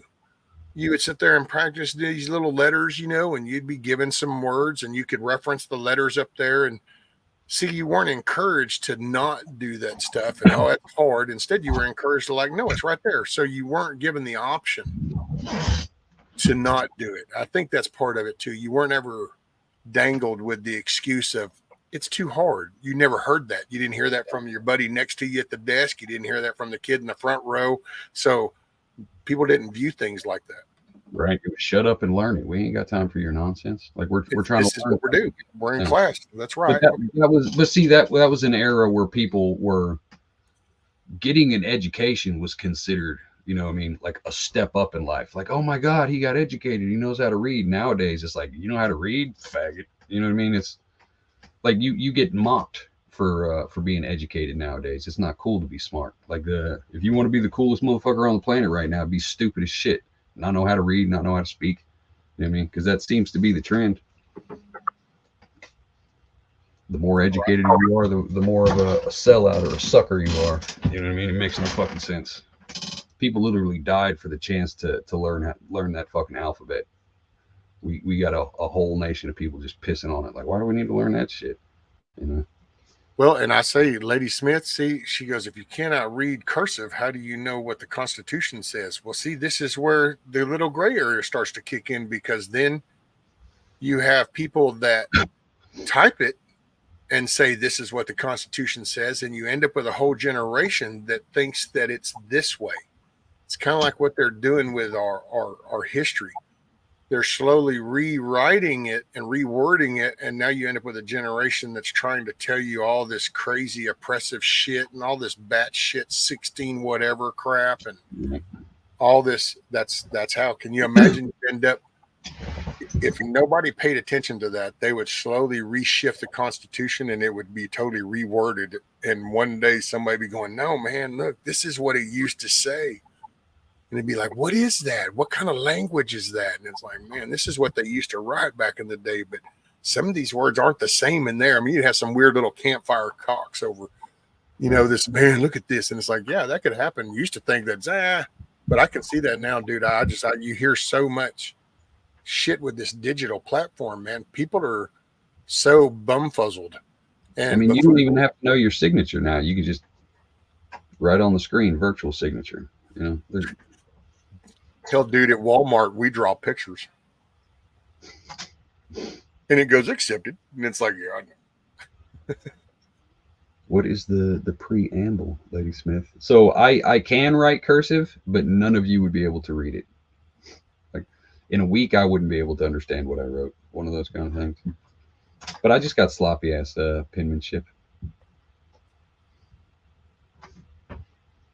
Well, see, Monty, not really the same way though. I can see where you're going, and I see what you're saying, but I see it as a little different, because I see that as a progression getting better. It's like we're trying to figure out a way to communicate, and we came up with hieroglyphics, so a visual to try to tell you what I was trying to tell you. But then we progressed to where we had a language, you know, and so we could write. That's actually the ironic part, because now we're actually starting to go back to the dumbed down version, because now don't cursive, right? No. Well, hieroglyphics. We're just circling back. Well, then don't even write it out anymore. Now you just sit there and you do your autofill on your phone, or you don't even type anymore. Now you just hold it up and going, oh, I don't know. You just go wherever you want to go, and we can do that. Yeah, we can do that. Okay, yeah, send.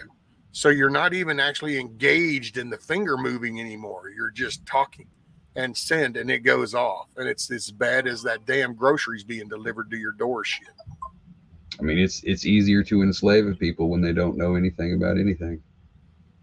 Well, you sell them on complacency.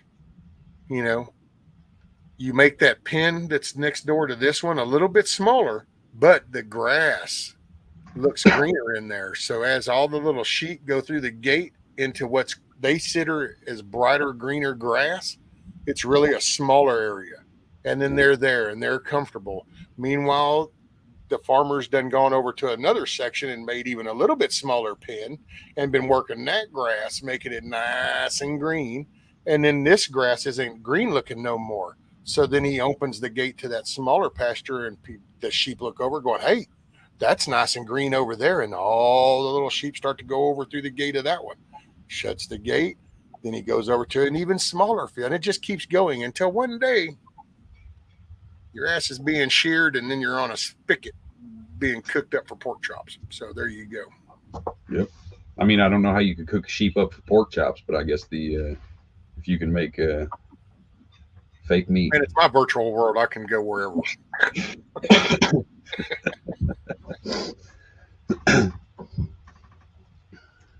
It sounded good at the time. Right. Exactly. We're actively dumbing us down. I didn't start out life wearing diapers, Monty. Maybe that's where some of the error with you see where how you got here might be a little different than everybody else, because I didn't come in slide into this thing in no diapers.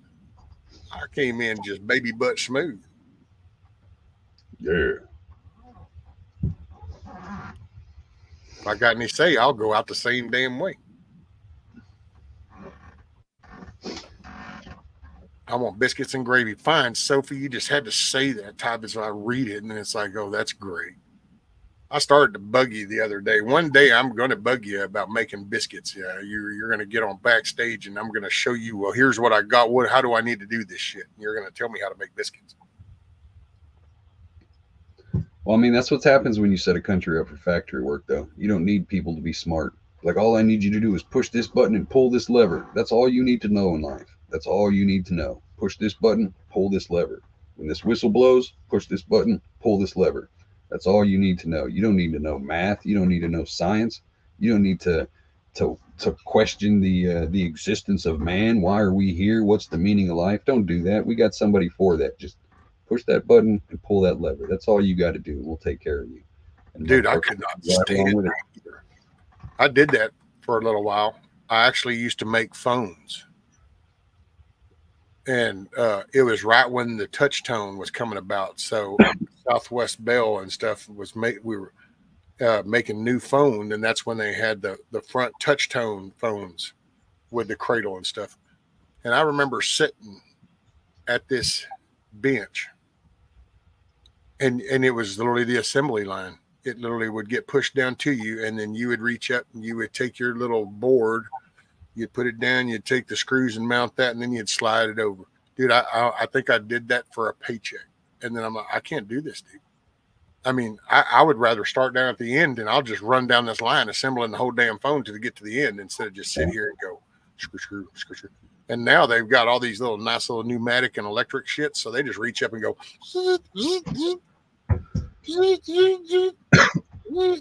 and it's like, how can you do that for 8 and 10 hours a day? Right. Drive me batshit. Bug out backstage is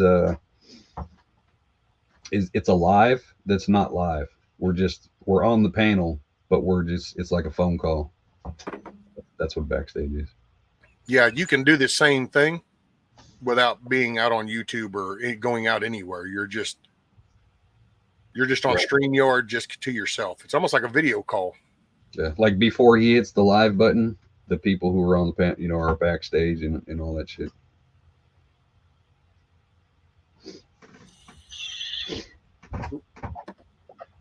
It just, we've got I don't know. I'm trying to think of some things around here because I hate to say too much because if I'm not doing, then I don't know. I've always felt just uncomfortable of recommending or telling people my thoughts on doing something if I don't do that very thing myself. So, but I don't have kids, so I don't really have anybody to raise, and I don't live around a metropolitan area, so there's no corners to go get onto. And I've been trying to think of different ways here to get involved and try to maybe spark community things or something, but see, I've been trying to push the idea of people getting out because like the little town that we live in, it's only like 298 people or some shit like that.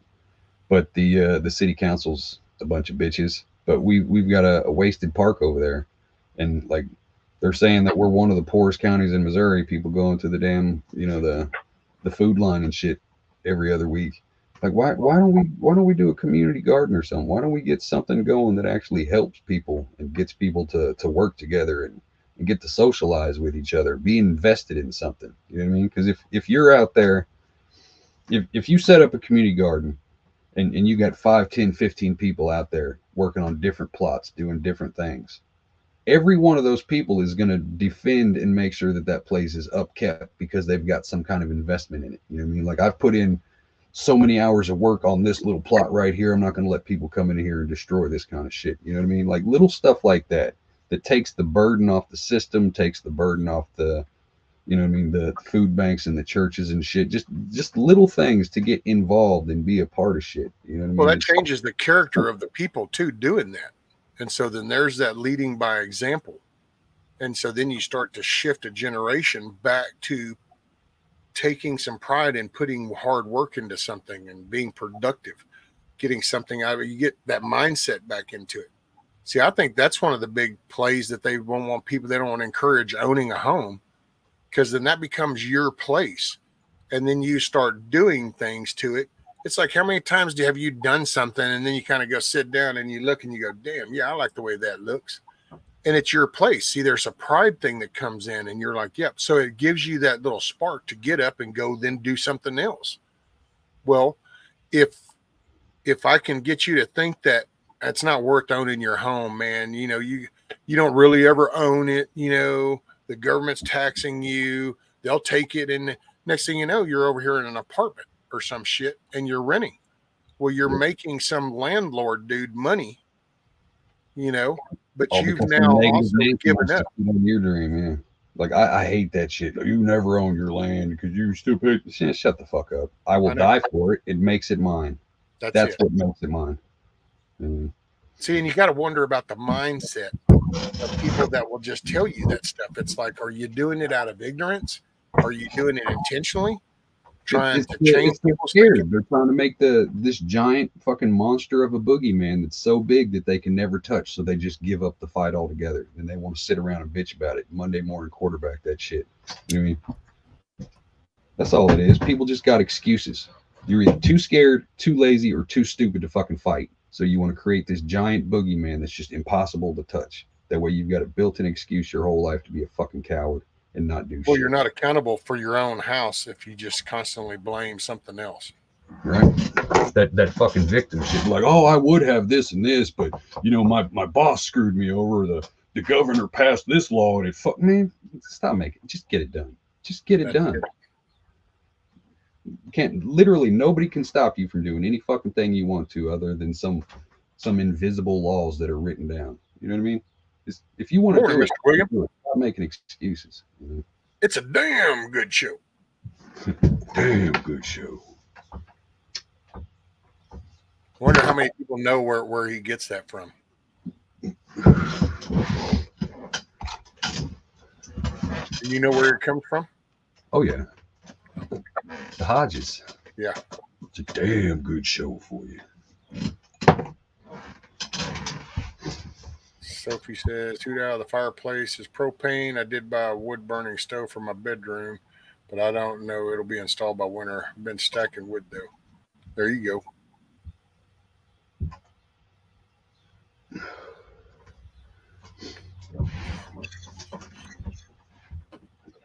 Some of the have-nots will be helping themselves too. Well, see, it's a culture thing, man, and we've got to just, and I don't know no magical answer. That's probably the thing that gets me to some of these damn channels with all their need to do this shit, and it's like, really, because you're sitting in your damn house. I don't see you like being all like, oh, see, it all worked perfect for me. It's kind of like that whole Tony Robbins kind of thing. It's like, pay me $99.95 and I'm going to tell you how to be rich. Right. You know? Or getting a job as a life coach. Like, how sad are you and the people that you're taking money from? You know? Because I will say, I'll say it, I'm just going to go ahead and I'll throw it out there. It don't make a shit no more. I used to try to play nice and it's whatever. But I got a thing about all these. It's like, if you're going to bitch about China, and I said this 2 years ago, if you're going to bitch about China and how screwed up we are, that we know we outsource everything and we're getting everything from China, and then anything you sell is coming from China, then see, that takes a notch down. It is what it is. Now, I'm not saying don't do it. I'm just saying then don't come out this whole anti-China shit and talk about how shitty it is. And by the way, I'm going to go get over here. I'm going to order all this nice cheap stuff that I can then tell you that you need to buy. Like, look at this little fence stick. You need to buy this. China's taking over all our shit. This is going to save your life. And when you get it, it was made in China. So homeboy just made bank off of you buying the product from China while they tell you you need this for survival. I honestly don't know if I have a single American-made product on this property. Like, I legitimately, like, with the exception of like maybe some hammers and some stuff like that, most of my clothes come from fucking Bangladesh and Indonesia, towels and shit. Like, electronics are damn sure not American. You know what I mean? So it's kind of like, there's really not a whole lot of a American product that you can buy, you know? Well, and see, and that's, but then it's be honest and open about that. It's like if I was going to start doing all this stuff and I was, rescues news channel, then I'm not going to sit here and go anti-China on everything. What I would be saying is anti-laziness, and we bring production back here, and then we start getting productive members of society that want to build and make things here. Right. But I wouldn't sit here and do all this anti-China shit and, basically the new Walmart assembled in America, and it's like, with no, universal parts or with global parts.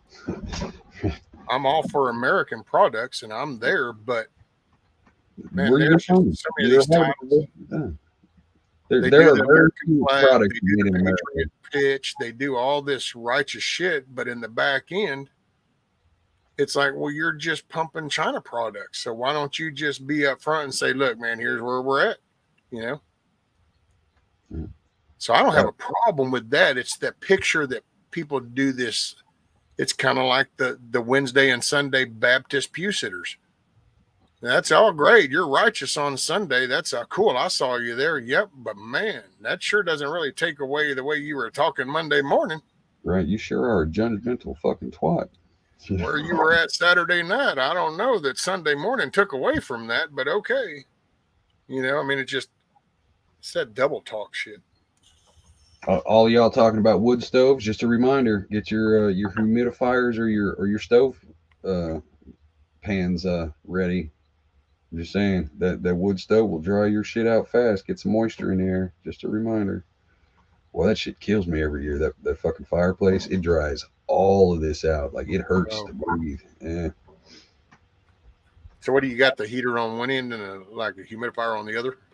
No, we got the wood stove, and we'll just set like a saucepan on top of it full of water. We just let it steam up and stuff like that, because it's got the two round flat spots for like coffee thing. You know what I mean?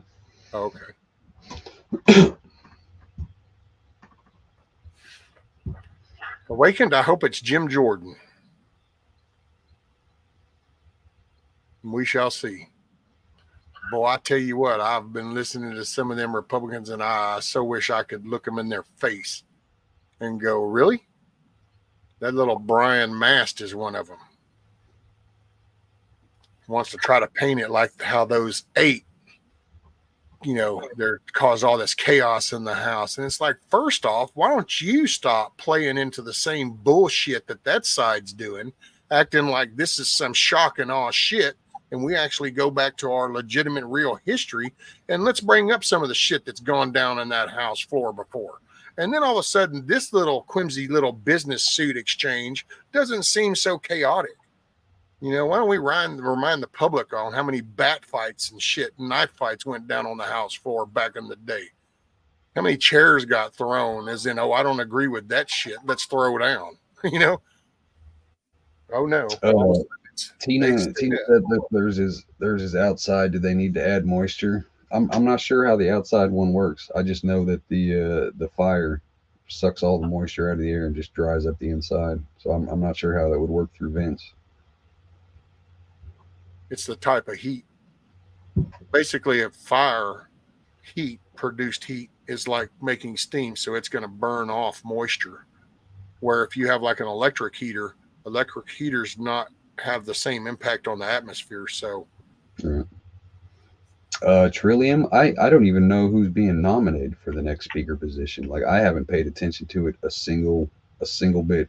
After they kicked dude, I was like, cool, and I just stopped paying attention to it. So I don't even know who's being nominated or anything like that. There's really only 2 now. It didn't take long. At first the media tries to make it sound like, oh, they're going to have to decide. Dude, it took about 5 whopping minutes to know who those names are fixing to be. They already had a list. These motherfuckers already got lists of, short lists of who they want to pick. Well, it's either going to be Steve Scalise or Jim Jordan.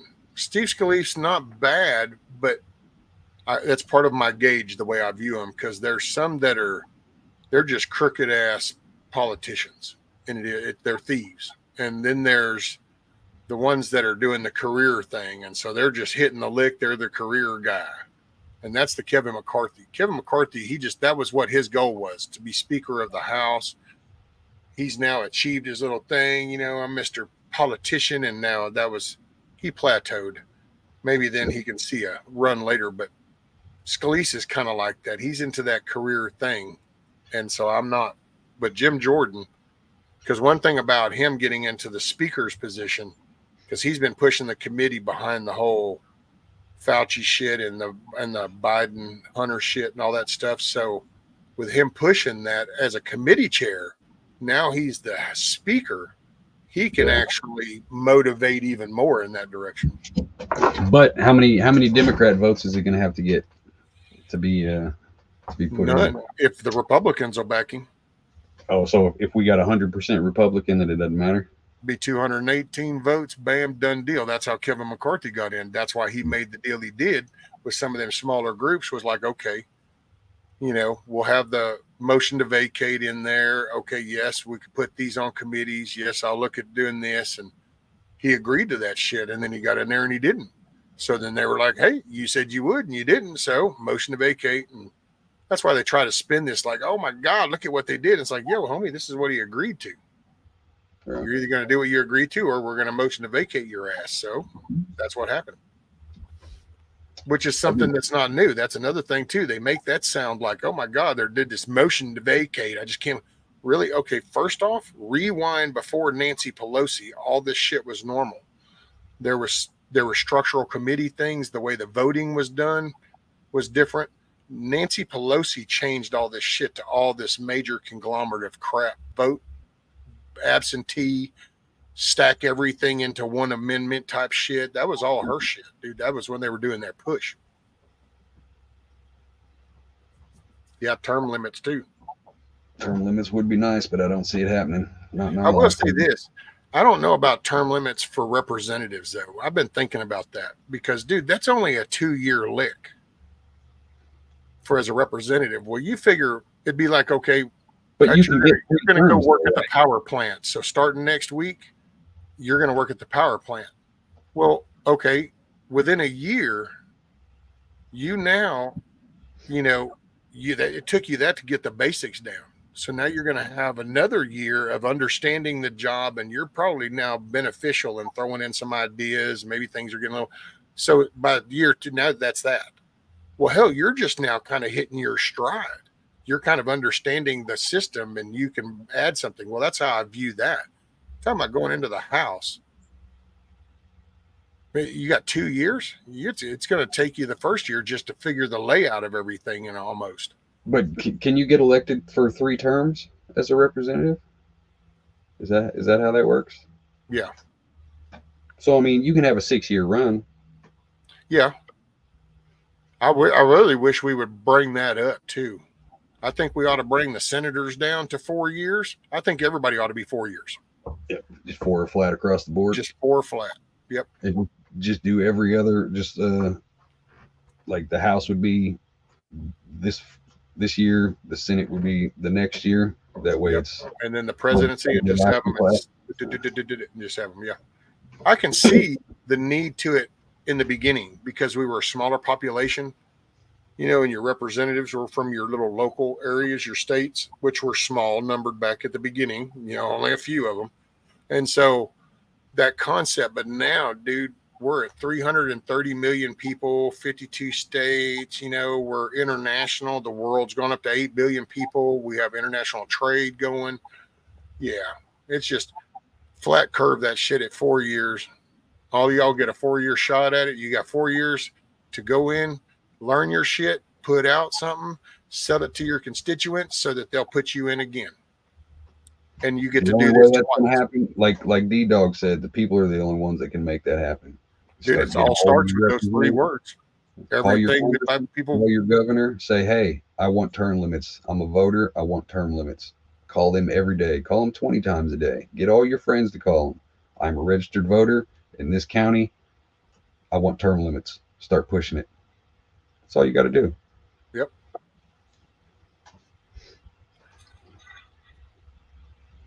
It all starts, all the rights, the freedoms, the enjoyment, the pleasures that people love. It all starts with those 3 words, we the people.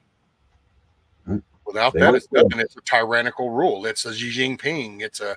It's the Putin, or it's the Queen over there, or it's dipshit Trudeau dude. That's what makes it all different, is that we, the people. It's just that's why those people, all those outside sources, have been hardcore at slowly mind jacking everybody into thinking that no, America.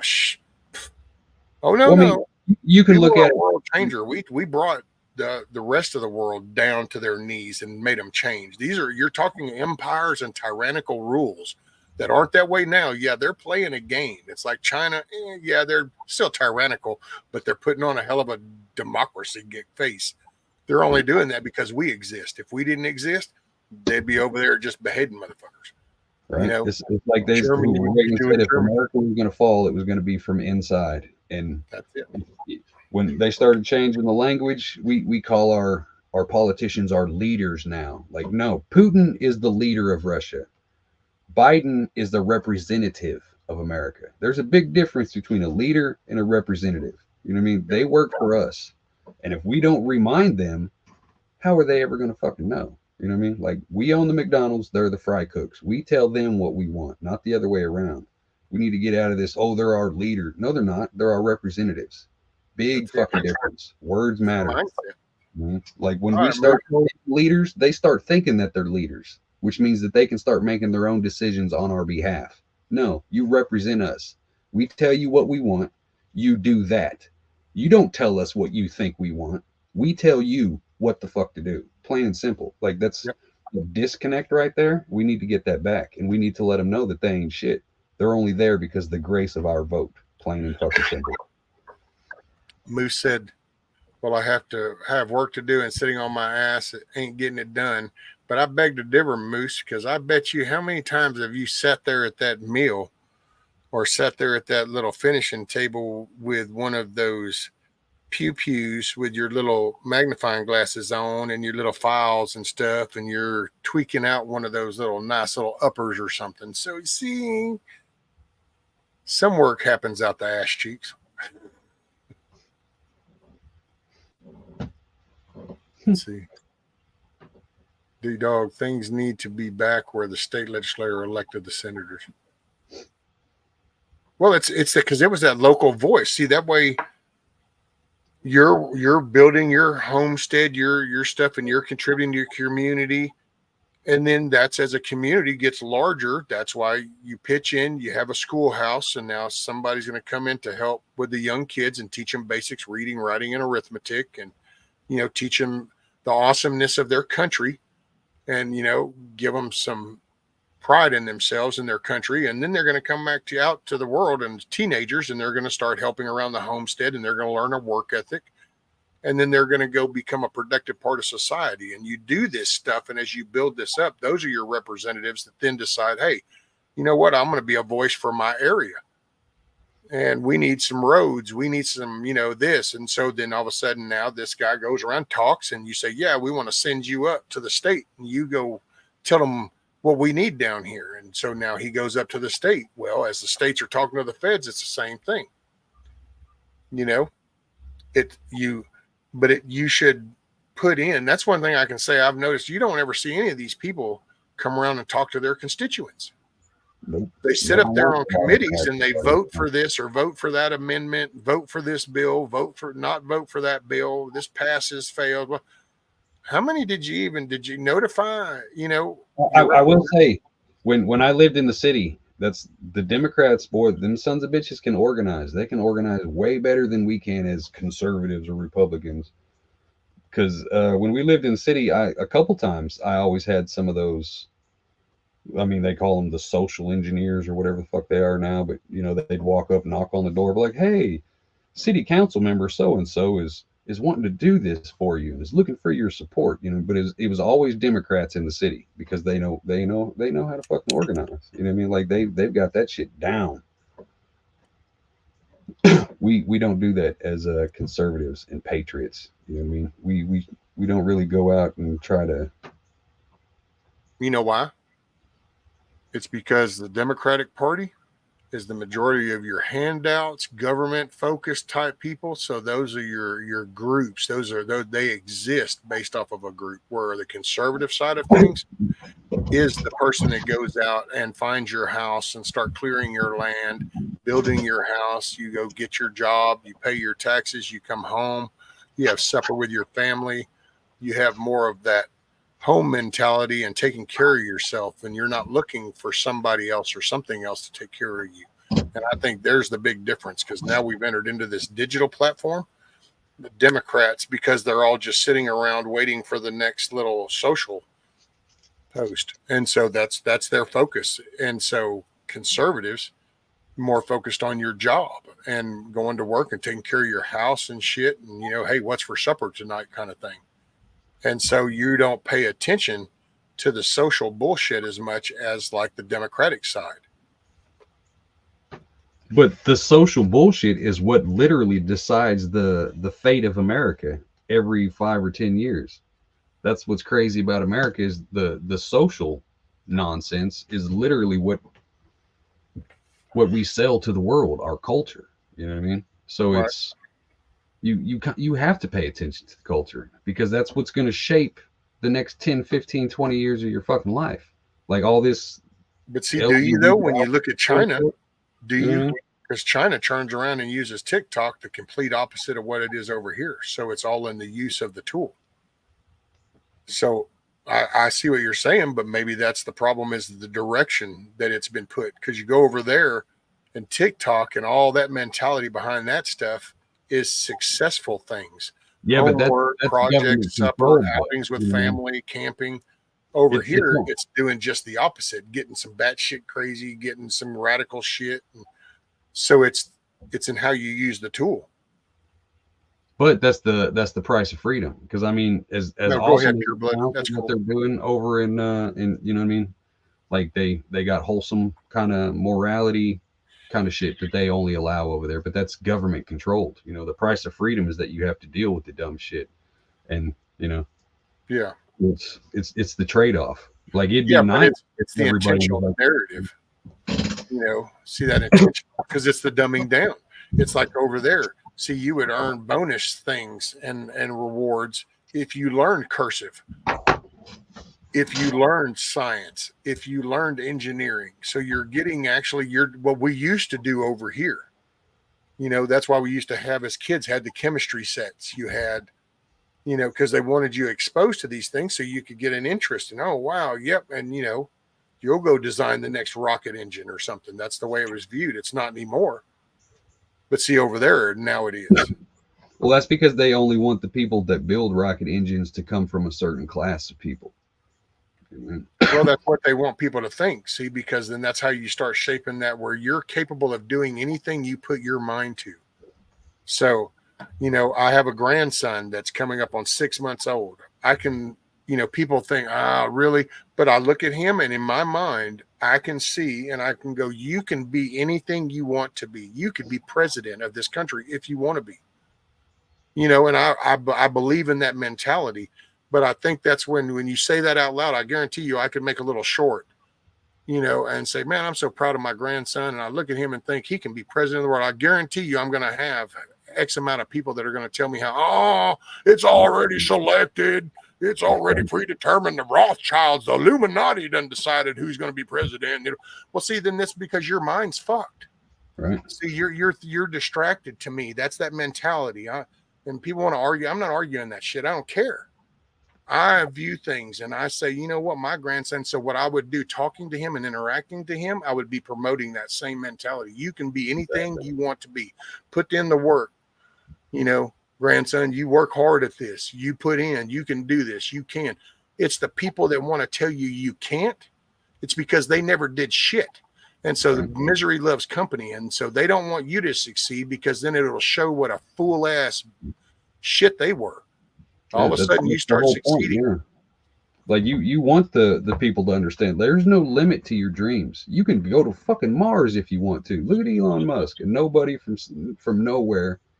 The man's going to Mars. Literally anybody can do it. You know what Something I to mean? be said about dun dun dun dun dun dun dun dun dun dun dun dun. The That was only Mario. reason you can't do something is because you're too ignorant or too lazy to try to figure it out. That's Other it, than man. that, the entire universe is literally open up for you. You know, I you can can't do that. Mhm. Really? Can't, never could, never will. But see, you think about it, that's what you hear most of the time. You got to have a conversation on the YouTube streets. You get down shot, you know, it's the whole you don't own your property, you know, you don't really have a voice, you really don't have a say, you know, you see don't when I really first have started any YouTube, money, like you don't when we really were have doing the community videos and shit. We had a whole bunch of people. Oh, you can't do this on that. I was like, maybe you can't, motherfucker, but I can. And if I'm going to try to find out if I can't or not, I'm not going to just throw away a whole bunch of planning and future things because one person that I have no idea who you are, you have no effect on my life. I'm not going to let you decide whether I give up on chasing a dream or trying to figure out a project because you couldn't figure it out. Who the fuck are you? You know what I mean? right. Hey, It Beer makes no Bud, sense. when you put that link, be sure and tell people what the link's for. I can't remember if he said that his cousin or his brother just started his homestead journey. I forgot. Trillian, we talked about that the other day.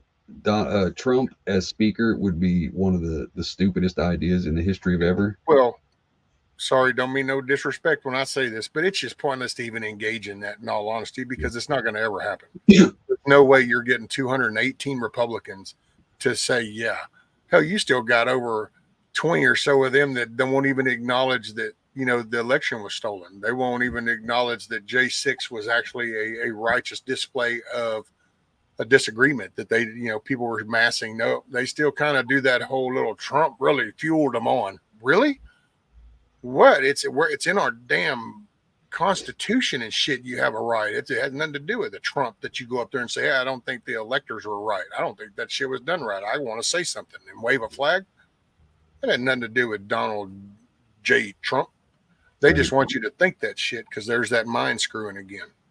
And But yeah, I'm not all. I think it'd be a funny thing. I mean, I'd get a kick out of it if it were to happen. The minute I heard Marjorie Taylor Greene say that, and I said, well, that sounds cool. And that's a cool little throw in of, hey, I got you back, you know, boss kind of thing, but it's just not a reality.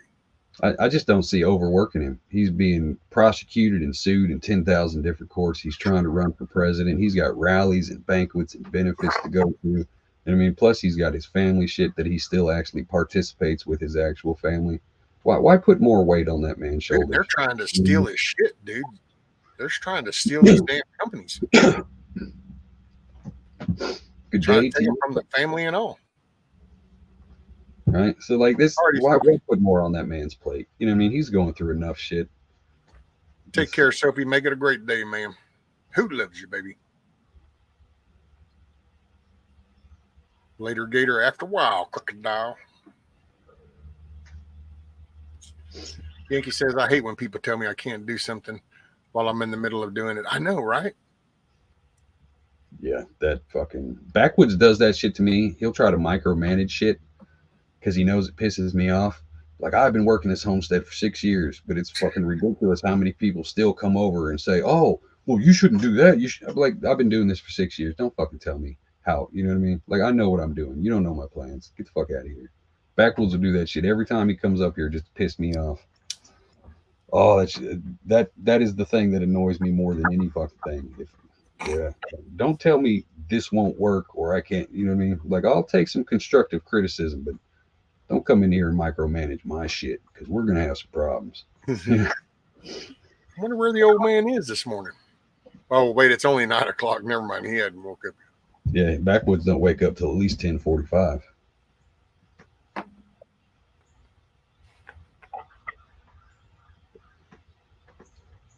Monique says, I love it when the bank tries to tell me what I can't do. I laugh in their face and say, watch me. Well, that's kind of funny, though, because if the bank tells you can't do something, it might be because you ain't got the money to do it. But it's like, watch me. That's why we stopped going to banks, is because that's all they told us was no. So we were like, well, fuck it. We'll figure out a different way.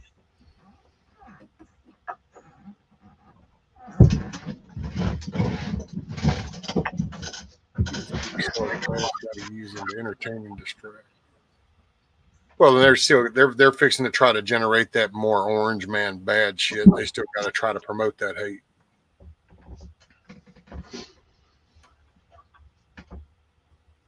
Backwoods is still a growing boy. No, Yankee. Didn't you remember when you were looking down at Backwoods going, hey, buddy, I think the growing stopped, buddy. Yeah, the growing stopped a long time ago. The growing stopped in like 6th, 7th grade. Hey, later, Faith. Make it a great day. Take it easy. Lady Smith, chinchilla. What?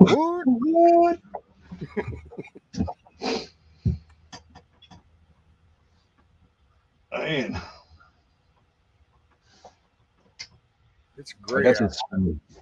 It's pretty not bad outside. I'm gonna finish digging up my hole today. Man, I wish I could make it to the harvest party. But it looks like a no way, no. Well, there's always next year. Well, hey, and there's always just depending on how things go, and I'll throw a backpack in a rented car and bring Rudy and just come hang out a weekend or something. It ain't. Don't put nothing past me. Just let me know when you're on the way. I used to do that with a buddy of mine. I'd take my computer I'd pack my computer up and go over to his house and we'd camp out for the weekend in the living room, drink Crown and play war games. Sometimes you just need a break. What up, Jane? Hey, Jane. Mama Red popped in here earlier too. I can't remember if I said hello to her or not. Hello, all of y'all. Or at least all of y'all who were in live chat. Just stopped raining there. We're supposed to still be getting it for a couple more hours. I like it too. It's that nice little slow rain. I mean, it's going to prevent me from going out there and really doing anything because I'll go get mud. Nick is celebrating his wrench with a cherry pie. Nick, you have very low standards if you're celebrating a wrench. The new wrench. Don't scratch the paint. It's only a loaner. You got to turn that back in at the end of your deal. Hey, I've learned a new little toy, so I know that if I take them, that some people throw tirade fits. So then it's like if I ever get bored, I can just go and take wrenches away, and then I can watch the reactions and get a kick out of that. It is ridiculous how sensitive people get over that fucking wrench, man. What's up, Canadian? I haven't changed none of mine in a couple months. It's about time to go through and redo all my wrenches. I usually swap them up every couple months to the people who have been with me and shit. You know what I mean? Like the foundation of the Hutch channel. I kind of rotate through, that way there's no favoritism. Ooh, no, it doesn't look like it. It ain't seeming to match up. Been trying to get it coordinated, but the time frame doesn't look like it's gonna click. Hey, morning, Ross. Excuse me. Shit.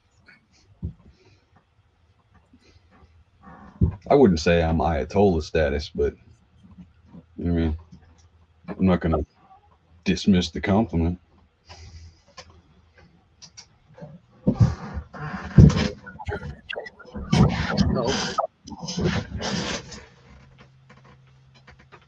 He's the Hutchatola. Right, the Hutchatola. I can fuck with that. There's a shirt. Ghost, I need a shirt. The Hutchatola. Over Hutchistan. It's the Hutchatola, Supreme Leader of Hutchistan. This is the People's Republic of Hutch. Yeah.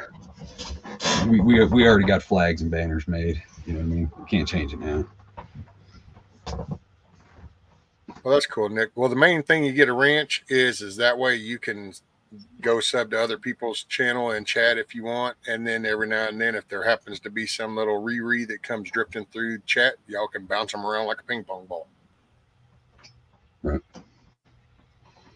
I do it just because it makes people sensitive. A lot of the things I do on YouTube is just to troll people because I find it hilarious when people get emotional.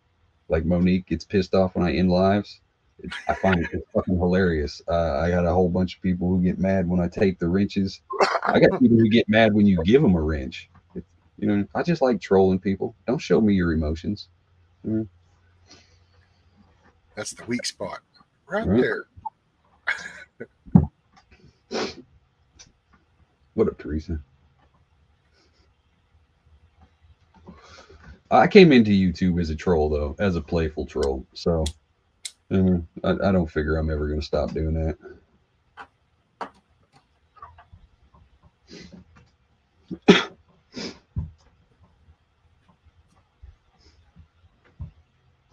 See, Touch only trolls people that allow him to troll them. Right? See, there's that. He's trying to help make you guys aware. That's what it really is. Practice your skills. You got to be prepared. Yeah. You never know when I'm going to find your button. You're like, I just feel like pressing your button this week. You know, Monique says I'm a sensitive communist and he does it on purpose. Damn right I do. Well, you do live in the land of Trudeau, so it doesn't take hard to ruffle those feathers. I mean, y'all are kind of like, oh, that. Oh yeah, it's real talk. Because like now we know where Hillbilly's sensitive spot is. We know where I know where Backwoods' sensitive spot is. I mean, it's toxic masculinity. That's what I do. I apologize. Sorry, not sorry. Right, Del. See, some people like Pop B, you can't troll Pop B because Pop B just goes with it. You know what I mean? Like when you just own it and you live in it and you just accept it, like there's literally nothing you can do. Pop B is just like, I got nothing. And you're like, well, fuck, I can't troll him anymore because he just kind of owned it. You know what I mean? What's up, Hudson? It's Hump Day. Yeah.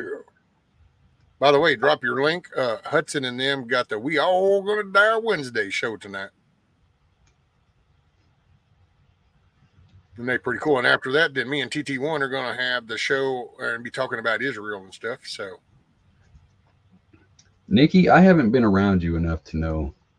Well, I mean, okay, I'll put it this way. I know how to piss people off, like seriously, but there's a difference between trolling and just going after somebody to piss them off. You know what I mean? Like, I know what a lot of people's triggers are, but you know what I mean?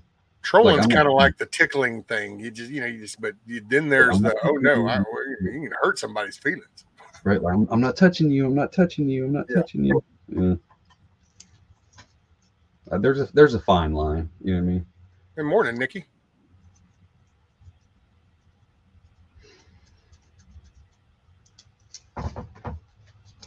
Good morning, D-Dog.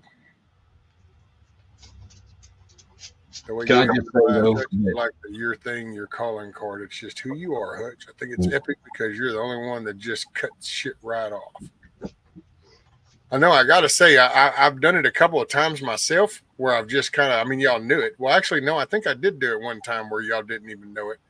But then, like the last one, yesterday's, I kind of just went like, all right, well, y'all, talk to you later. And it is kind of weird because I'm not used to that. Usually I play my little exit song, but I mean, I'll tell you straight up. Sometimes I'm like done with this live, but I might want to talk to whoever's up here on more of a private conversation. So then, I basically kick the world out of my living room and I have a conversation. So that's like yesterday when I did that. See, I was having that, but that was kind of weird because then it was like, well, all righty, bye guys, click. And it was like, damn, because usually I kind of have a little exit thing going and I kind of helps me tune out.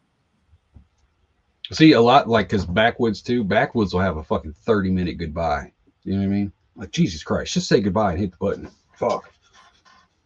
But see, you have a 30-minute goodbye. It's just that you're not telling anybody, but you're sitting there saying it in your head. I'm waiting for the perfect spot. Oh, yeah. And you chime in going, man, I ought to get off. It's about time to get off. Oh, wait. Oh, yeah, everybody. Yeah, And so, see, you're doing it. To a certain extent. What's up, Kiss Off? You're back. Did you take your medicine? Sweet. Yeah, Nikki, I get the chili would be something that I would troll you about. But that's not a sharp enough troll because, that's just common sense. Everybody knows that beans go in chili. Hey man, Wolf Brand makes it. They make both. That's all I'm gonna say. Wolf Brand chili with beans, Wolf Brand chili without beans. So Well, so does apparently Armor, it's an but that option. doesn't make them right. You know what I mean? Well, apparently it's an option for either way because you have a corporation that's willing to invest money in it. So apparently there's enough people that like the options. Well, there's people that buy leather fucking dog masks too. That doesn't make it something. And that's we've got them in our service. So see, they found a spot. See, I guess everybody's got their little thing. That's it.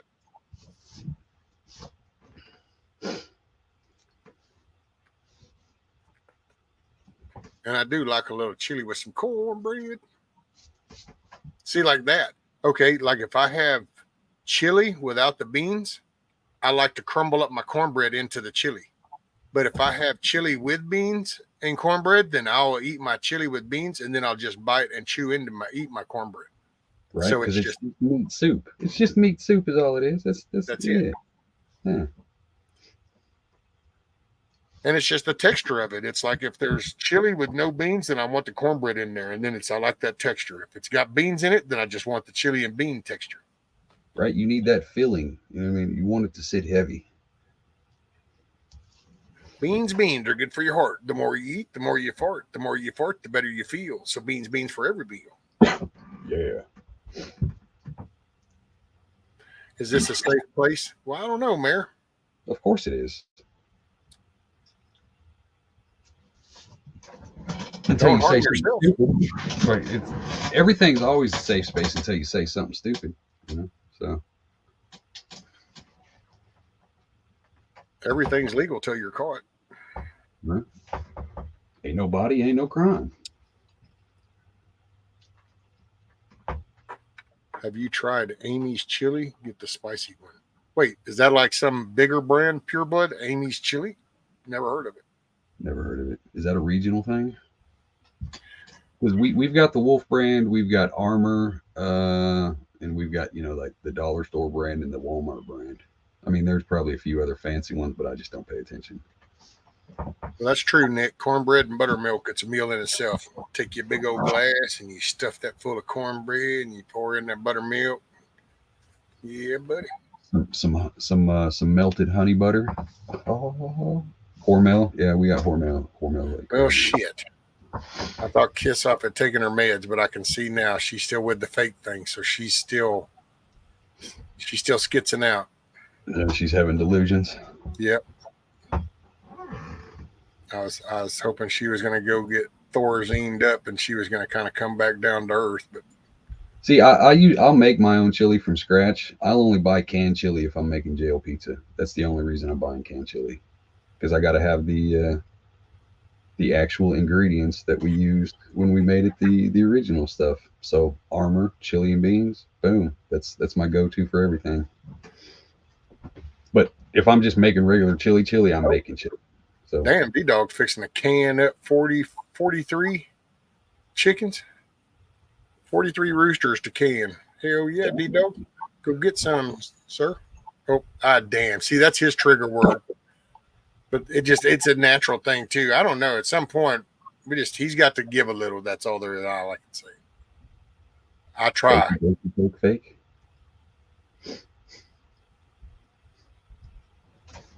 Kiss Off has been hitting that motherfucking hooch early as shit. Look at her making herself giggle all fucking over.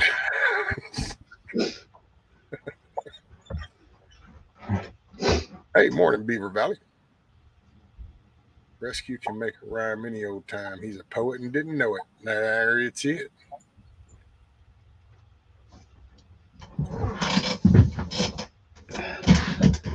Shit, my kids were raised with that saying, off your ass and on your feet, out of the shade and in the heat.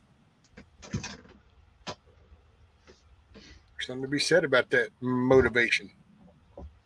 That's that Army drill sergeant shit.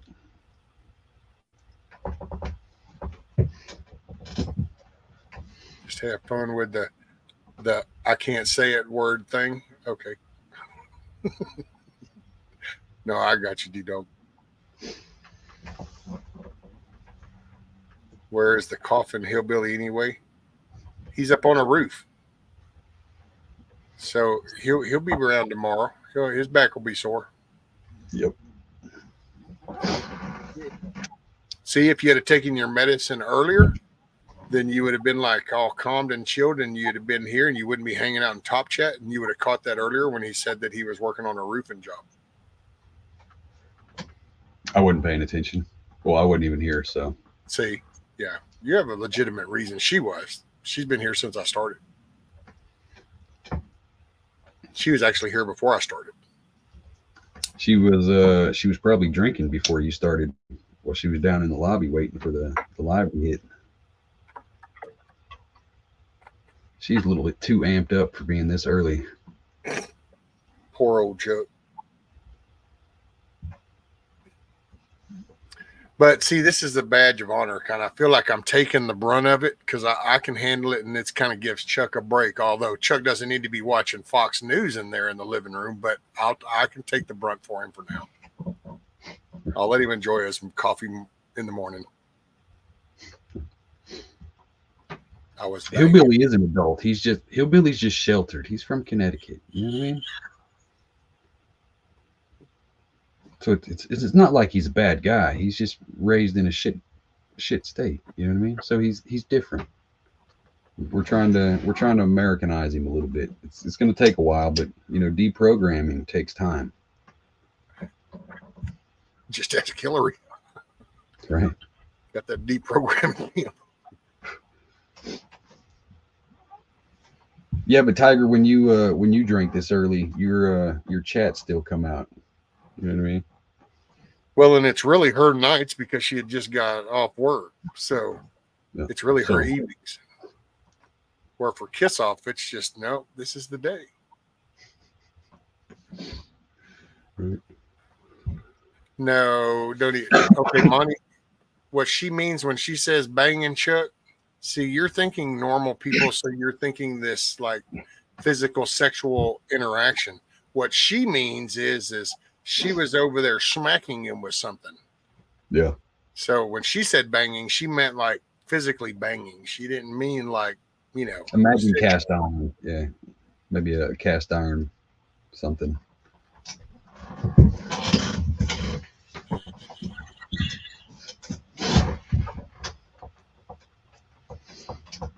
Man. Excuse me.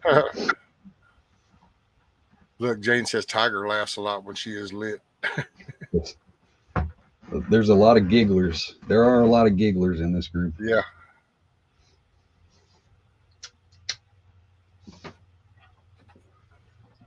You get the snorkels, the snurks, and the little what's the one that Sophie and the snorting? Snorting. Yeah. And there's something about the queefing. I'm with you, Nick. Nick, I blame Canada for almost everything. South Park had it right the first time, and they've never been proven wrong. Blame Canada. I don't know. Oh, you mean Canadian? You don't eat onions? Really? Is that a thing? Canadians don't eat onions. GTP grows a shit ton of onions, doesn't he? I thought so. Well, no, I don't know if he grows onions or not. He grows the lettuce and the tomatoes and stuff. I can't actually recall. See, Canadian eats onions. No. Now Monique might not eat onions. Nope. If it's a slur against Canada, it stands, whether it's true or not. I'm sorry. I don't make the rules. It's always Canada's fault. We should have invaded you people years ago.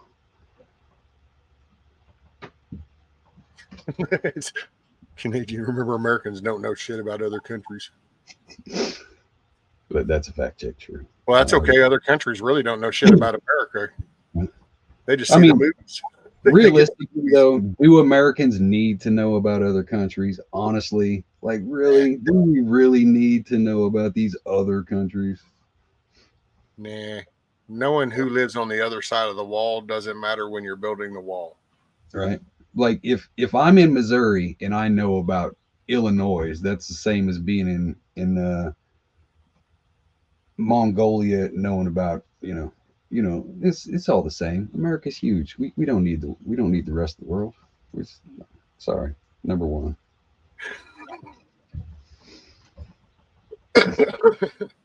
Won the War of 1812. But the French inside of y'all made y'all retreat. If you won the War of 1812, the DC would be Canadian right now. I'm just saying. You let the French side of y'all take over, and we burnt it. We retreated. I'm just saying. Just saying.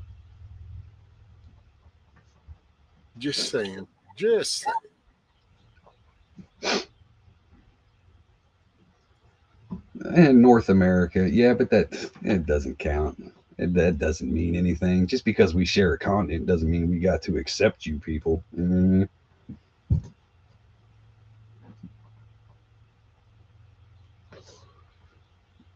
This is true, Black One. Well, I found it.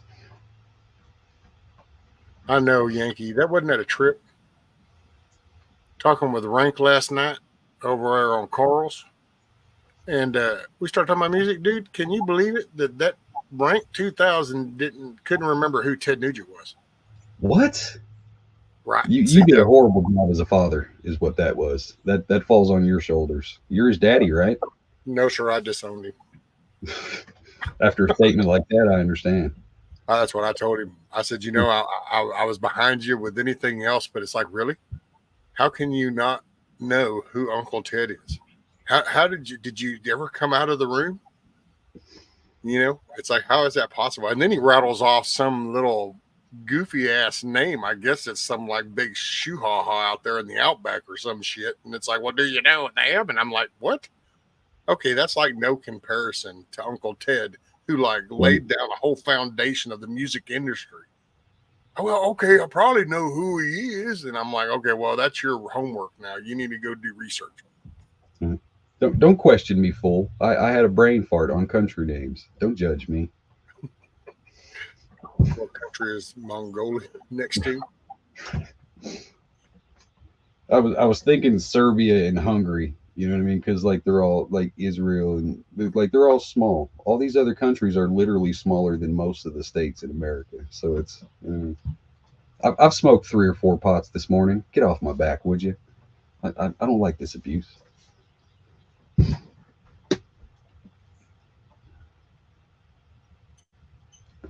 Right, stranglehold him, damn it. That's it, man. Cat scratch fever. I mean, shit. There was like I will say White Buffalo. Is that the name of it? I hate that song. I hate it. It's overrated to me. It's overrated. Morning, Snooks. Cat Scratch Fever and what's the other one? Damn it. Oh, what is it? Gonza? Yeah, that's a good one. Wango Tango. Tango, yeah. Yeah, that's what I'm saying. I mean, how can you not know who Ted Nugent is? I mean, even if you don't listen to rock, you ought to know who Ted Nugent is. Right. What up, Snooks? How can you look? You know what? You don't know who Ted Nugent is, then how do you even say that you know what music is or you know anything about honey? Stranglehold, that's my shit. Yeah. The full version? Man, it blew me away.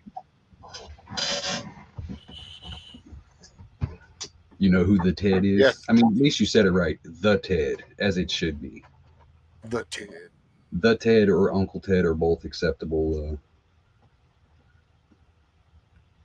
In the Nuge. See, I was young enough that I didn't get to hear the overplay of Ted Nugent on the radio, so I got to watch that mofo. I watched him down at Texas Jam. Front Woods. Him and his little suspenders and all that damn free as boy and just a jamming. What was that reporter he was talking to that one day? He was like, it was during the Obama times. I know y'all know what I'm talking about. He was talking to some CNN guy, and he said if Obama does something, he was like, I will suck his dick. Like that's literally the clip he said. Yeah, Ted Nugent said that during the Obama days. I can't remember what the fuck the context was though. Oh shit! The old man woke up, I guess. Like that's Ted Nugent is my spirit animal. That dude. Other than the fact that he is 100% sober, you know what I mean? Like he doesn't. He's not a. Hold on, I thought the old man woke up, but it's like Ted is a fraud. He is a Biden lover. So no, I don't think the old man's fully woke up yet.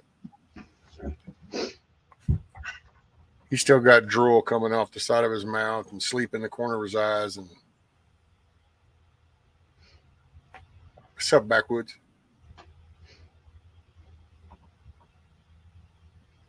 I was there, Texas Jam. Yeah, Nick, those were the days, man. The Texas Jam, that was the stuff. I kind of loved the ones down in Houston more than the one up in Dallas, but then because I was more from down around here in the Astrodome, in the Astro Hall.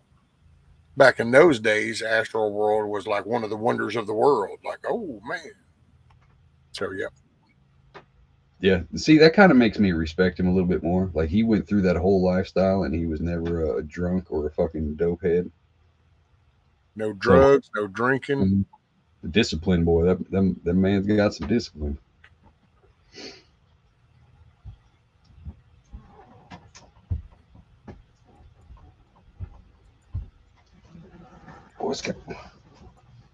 I just got chilly out of nowhere. I got up at 6 this morning. You're a liar, a fat mouth. He may have got up to go pee because his he put that 9 upside down is what happened. Right. He doesn't have the bladder control like he used to, so he got up to go pee at 6 and he went right back to bed. That's what happened. That prostate's, you know what I mean? When you get to that age, whew. You know how them old men are. Right. I mean, y'all seen him in real life. You see how small he is. Imagine a guy that small with a prostate the size of a volleyball. You know what I mean? Struggle's real, bro. Struggle's real. Right.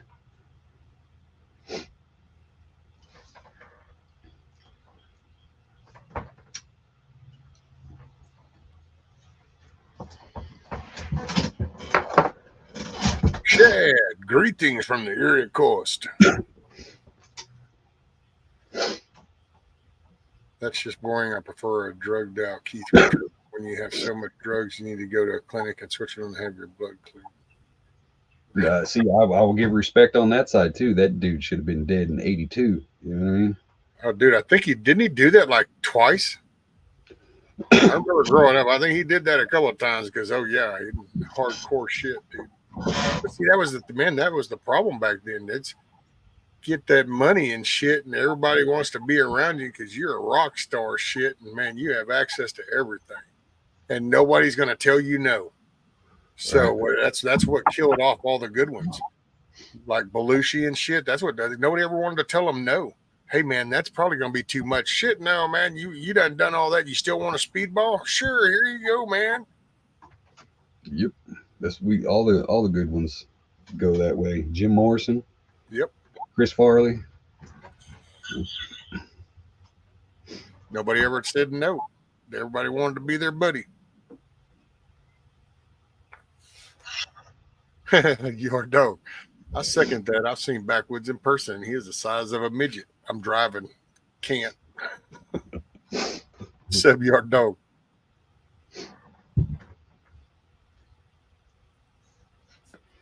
That's what I think it is. He's done so many pure drugs that he's just kind of preserved himself.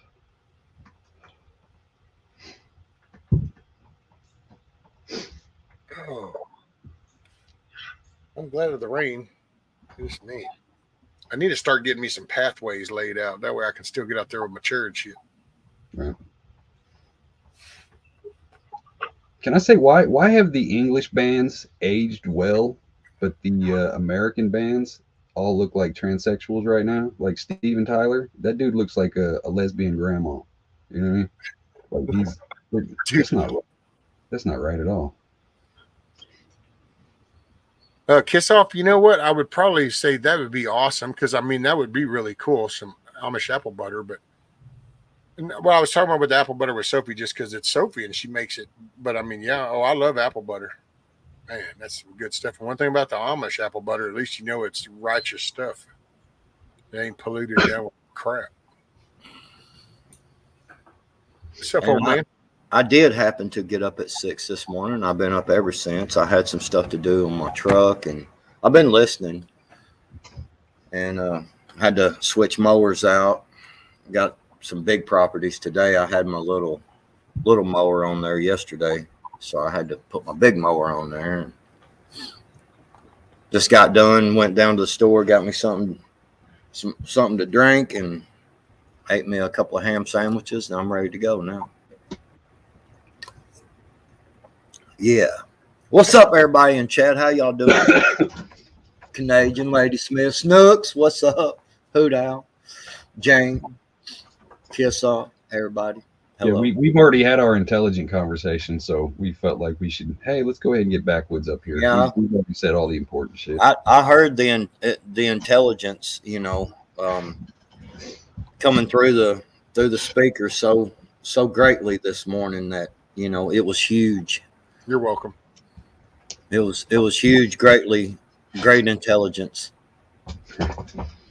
I feel 10 times smarter today listening to y'all this morning. If it's any consolation, we haven't raised our expectations with you, so it's okay. Yeah, the bar is still pretty low. It was huge. Huge. Yeah. It was huge. Oh man. I've been living on that Pepsi Marlboro for 30 years. I think I'm indestructible now. Yeah, okay, Yankee. Diet Pepsi's what's going to kill you, Yank. That Diet Pepsi's what's going to kill you. You'll live into your hundreds smoking them Marlboros. That Diet Pepsi's what's going to get you. No, you're going to slip on a piece of ice, and all of a sudden that's just going to be that. It's like, shit, man, that had nothing to do with Diet Pepsi or Marlboros. Damn. It's like, nope. Just like that. Shit. Yankee Watchdog grew up on Michael Jackson's Beat It, smoking Black and Milds. He's a moonwalker, man. Yeah. That's how he made it this long. Listen, by the way, he did say earlier, and I don't know how many people really caught that, but see, he said he's friends with Lauren Brobart. Yeah, that's his representative. So I was going to call him a sellout, but I don't know who she is, so I don't know if he's a sellout. That's that little chick, that homeboy got the feel of in the theater. So I'm wondering she's how cool. friendly Yankee's been with Phil Bobert. I'm a fan. I support her. Yeah. I was down. I was like, shit, what's wrong with her copping a pill? I mean, if I was with her, I would expect her to cop a pill off of me. I mean, you know what I'm saying? Might have to slap that bitch in her head if she don't. Jesus Christ.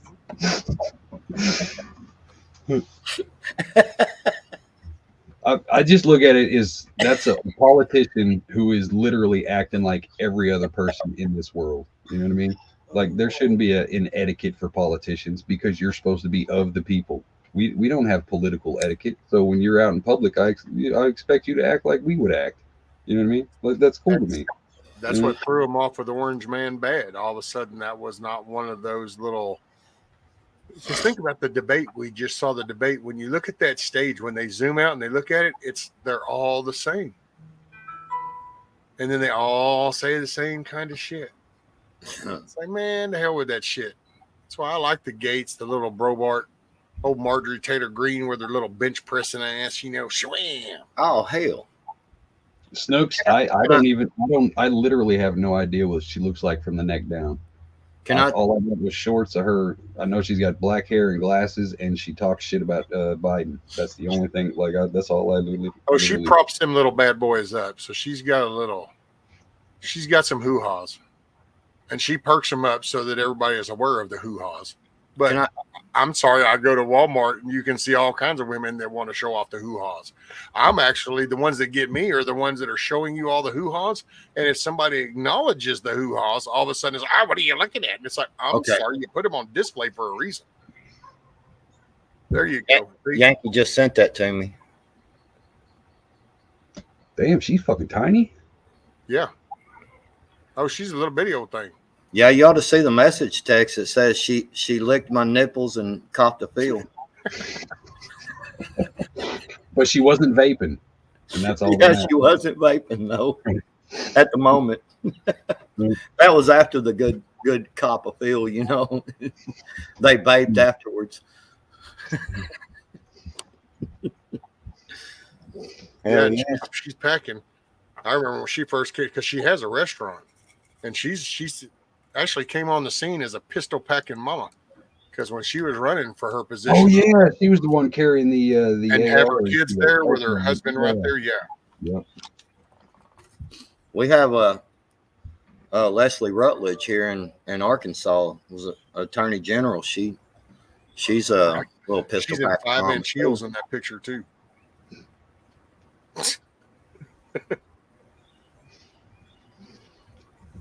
She's a midget. Well, the lady thing, I mean, you know, I mean, it was dark. Here's the thing, though, and I'm going to say this because here's the thing that people forget when it comes to that clip that they showed. First off, you need to take into account that was a pitch black, dark theater. So that was a night vision camera that just happened to be focused on that seating section. And it is a high detailed night vision camera. Well, it kind of makes you go, yeah. So the picture you're seeing in real life would have been totally dark and people wouldn't have even seen anything. I'm just saying. And there's a lot worse shit that's going down in theaters during the movie. So there's been kids in this, probably a generation that's here because of a theater. Right. So, I mean, you know, it's. I mean, and it was the boyfriend is the one who released it all. You know what I mean? So like he just got with her to set her up to do that shit. You know what I mean? So like, see, she's going through the divorce, and so she decided to date. Only she kind of forgotten her new little political life, and at the political times right now, that you're a target. So where she went with the female and finding somebody to kind of go to the movies and hang with and social, she forgot that there's a party over there that's waiting to just get your ass. So here comes Mr. Suave. And she like in real, like Monique said, was they were in a movie theater. He reached up and grabbed a booby. She reached down and grabbed his junk, and that was it. Oh, and she puffed on a vape, and that pissed people off. That was literally all that happened in that theater. And see, it's like that, man. Even people that even want to entertain that, I just ain't got time for that kind of bitching. I'm from a generation that where people smoked in the emergency room, waiting room. You'd sit there and have an ashtray in between seats, be smoking, going, yeah, he's going in for a cardiac arrest. They got him back there. They're going to call me back in a minute. Oh, there he is. Hold on. You got on a plane, be sitting there chucking away at cigs. And a lot of y'all remember when high schools had smoking areas for the students. Yep, you know what I mean? High school. Yeah, we definitely had the smoke holes, what we called it. Yep, and I'm not promoting it. But that's what's there. And so there's that rhetoric. See how they change the way the talk is. Now all of a sudden it's like, oh, what? And it's like, what? You realize we built this place doing that shit? Morning, Sherry Leach. Hell, man, how many lives were saved probably with some cigarette dangling out of some nurse's or doctor's mouth while they're saving your ass? You know, I mean, right. I remember sitting in the classroom. I can't remember what grade it was. Probably, well, I was probably 9 or 10, whatever grade that is. Teacher would sit around on the desk in the classroom and smoke a cigarette, talking to the students, like right there on the desk. Like, okay, yeah. Well, think about how good a cigar or cigarette is after a good sexual experience, man. I mean, you know, you sit back and be like, God dang, man, that was good. Jesus, man, what? You know what I'm saying? Burn a cigarette down real quick. I mean, a cigarette tastes the same no matter when you smoke it to me, because I mean, it's a cigarette. It depends on what you did with that cigarette. Waking up in the morning after supper, after sex, right. I just woke up, sitting on the shitter. This is Arkansas, bud. You notice there's cigars, you know, Bill Clinton cigars. Just saying, you know. Shit, dude. And what was that? Just like probably 50 years ago, 40 years ago, we were smoking everywhere. Why do we have more cancer now that smoking's prohibited everywhere than we did when people were literally smoking in cars? Because of the shit they put in our foods. Yeah. Smoked in the delivery room. Right, Black Watch. The only place in a hospital back in the 70s was in the ICU. That was everywhere else was fair game, buddy. You could be in your own hospital room. Yeah. Yeah, I remember when the few times we did get to go out and eat when I was a kid, because we were broke and poor. When we save up enough to get to go out and splurge on the dollar menu at McDonald's, I remember my mom and dad smoking in the restaurant. Oh, yeah. Hell, they'd come by and empty the ashtray on your table. Mm-hmm. The good old days. Matter of fact, usually at the entrance door of the place you went to eat, there was one of the pull lever cigarette machines. You could get you a fresh pack. That way, after you were done when you're eating and you're like, oh, damn, I didn't bring my cigarettes. You just go up there and put your 75 cents in and get you another pack.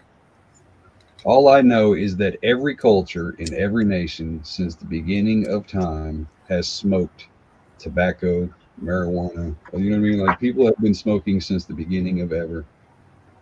I don't see any reason why I would stop because of some nowadays social norm. Like, Hey, morning, Miss Sherry, G-Ma and Nana. Cigar. Smoke machine, the old vending machines. That's how we used to sneak them back in the day. They'd have the vending machines where you know what I mean? G-Ma and Nana. Weren't you in here earlier, G-Ma? The pool hall and the bowling alley both had the cigarette. Yeah, G-Ma and Nana's been here for a while. Well, yeah, no, I thought she was in here earlier this morning. I've been trying to do my little mod thing, so then I kind of just, everybody can do sharing channels or whatever. Right, Yankee. Mm-hmm. I ain't no kidding. It says, like, yeah, the life expectancy has gone down. Like, what's the average age now? It's like 73, somewhere in that range. I don't know. I just know I'm going to live until I die. Fuck it. I ain't playing all this scaredy. Go out. Don't go outside. Wear a mask. Get a shot. Don't smoke. Don't drink. Fuck all that shit. Just not going to live a boring life. 35 cents a pack. Jesus Christ. I will say I have no intention, and I will say that smoking cigarettes, man, it had such an impact on me, and I did not know it. And I guess because I had done it all my life. Matter of fact, one of the funny jokes, if she was here, she could even tell you. I think I was right at 3 months of not smoking cigarettes. I had quit cigarettes, and I was vaping, and went by and got a Dr. Pepper. And we were talking. They brought the Dr. Peppers. It's like, yeah, I reached out and I picked up that cup and I went, oh, shit. I reached out and I pushed the button. I said, yeah. I said, can I get somebody to come out? And they came out and I said, yeah. I said, here, it's the wrong stuff I wanted, the Dr. Pepper. She said, oh, I'm sorry. And she goes in, comes back out, talking. I said, okay, cool. Thank you. And he said, oh, I said, hey, wait, ma'am. I said, no. I said, I wanted the Dr. She goes, that is. Dude, it's like all of a sudden my taste buds totally got cleansed and came back, and Dr. Pepper, which I had loved for years and I still liked, but it all of a sudden tasted totally different. And I was like, holy shit. And then I started paying attention because I just ate food and I would sprinkle salt on something and then I'd take a bite. I started my taste buds, and then we got to talking about the effects, and she goes, I've noticed you don't toss and churn and you're so restless at night sleeping. I didn't know it had an impact on that until you stop. You don't know the impact of shit you've been doing your whole life until all of a sudden you're not doing it no more. And so all I can say is, and I'm not saying, it's smoking's to each their own, man. Shit, we all going to die of something. That's a given. I just know it was a wake-up call for me. It was like, holy shit, I had no idea. I knew it was not good for me. I had done the stupid little napkins around the end of a cigarette so I could see the shit. But man, what an impact. I still see a cigar. I still believe there's something to smoking and not catching the hard COVID. Oh, well, it probably coats all your little hairs and fibers and shit. It does. So, you know, It's harder to ingest, into your deal if it's covered in THC rather. Just saying. I went and got me some new pots yesterday, and I'm gonna tell you what, I slept very well last night. There is something to smoking the right pots and being able to sleep good. Right. It does make for a peaceful evening. Man, I sat in there and watched a couple of episodes of Wanted Dead or Alive with Steve McQueen, Oh, there you go. Yep. Yeah, I sat in there and watched a couple of episodes of that, boy, and I was like, man, I was so damn high and shit. I was like, shit, I'm going in here and going to bed. I went in there and went to bed. I was out, boy. I really did get up about 6 this morning. I've been up a while, been listening to y'all. Yeah, I think I started smoking when I was 13. I went Dorels, GPCs, and then I did Cools for a couple years. And then I went to Roll Your Own Top for 6 years. And then I went Newport and never looked back. I think I started the first time I really tried any cigarettes. I think I was around, it was either 9 or 10. And back then it was Benson and Hedges. And it was actually funny because my mom would smoke Benson and Hedges menthol and my dad would smoke Benson and Hedges regular. So then because they were just their cigarettes were everywhere. So you just could go and then as a teenager, I used to grab them from one of my cousins. Every time he'd come over in his work van, I always knew there was a carton in the glove box. So I'd go grab a pack out of the glove box. Did Camels. Depends on the relative around. That's right. I didn't start buying my own until I was like probably 15 and 16. Before that, it was just hustle. It was whoever had what. Lucky Strike, Camel, Pall Mall, Benson and Hedges. I was I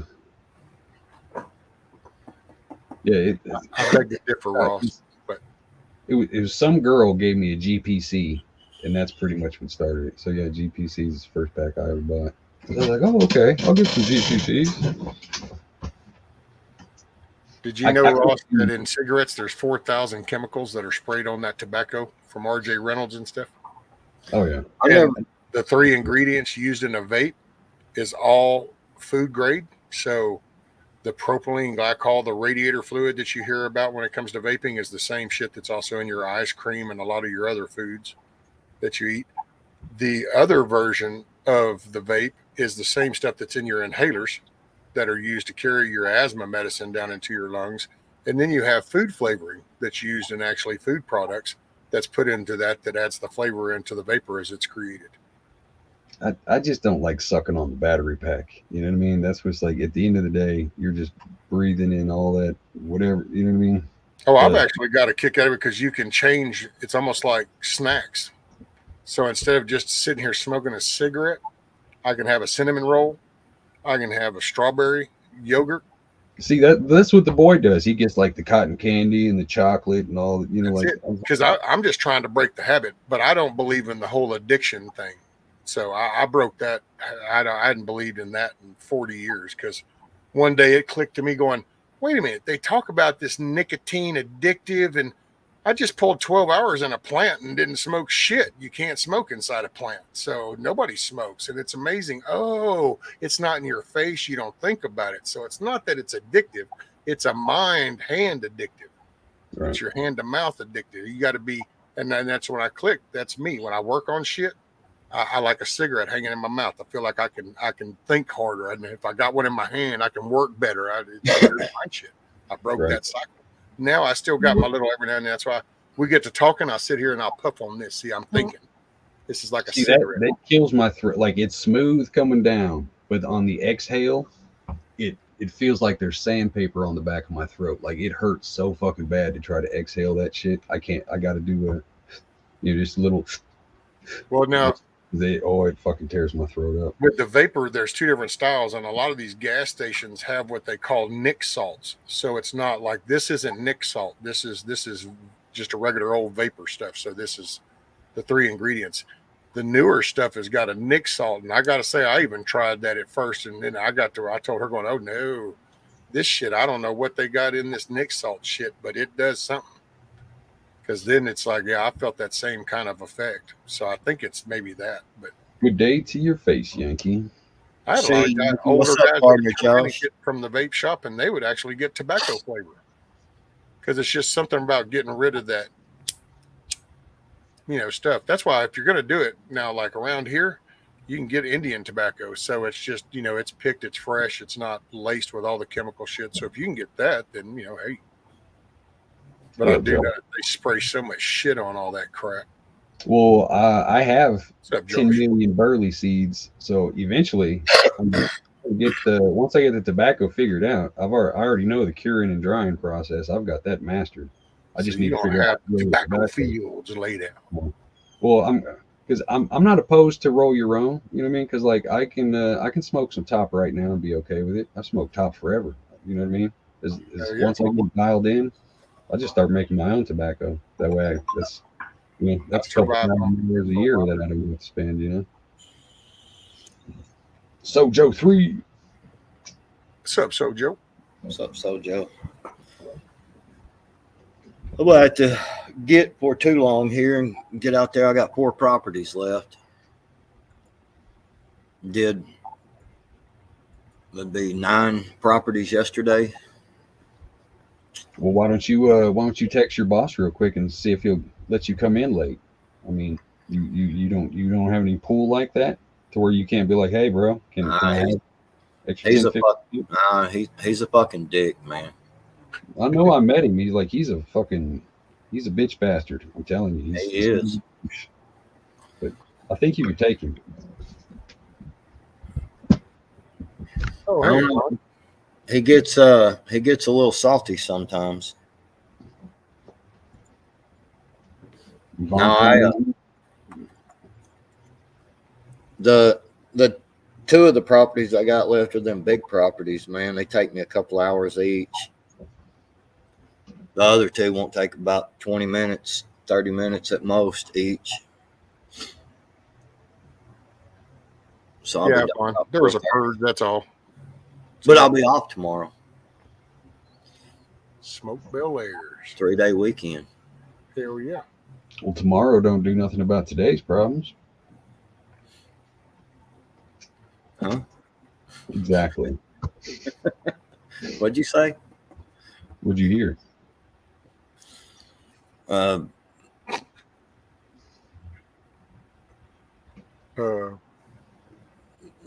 don't know. Exactly.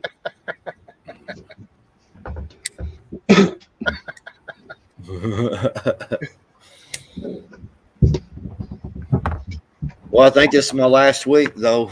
Next week, I've got a few properties to clean up. They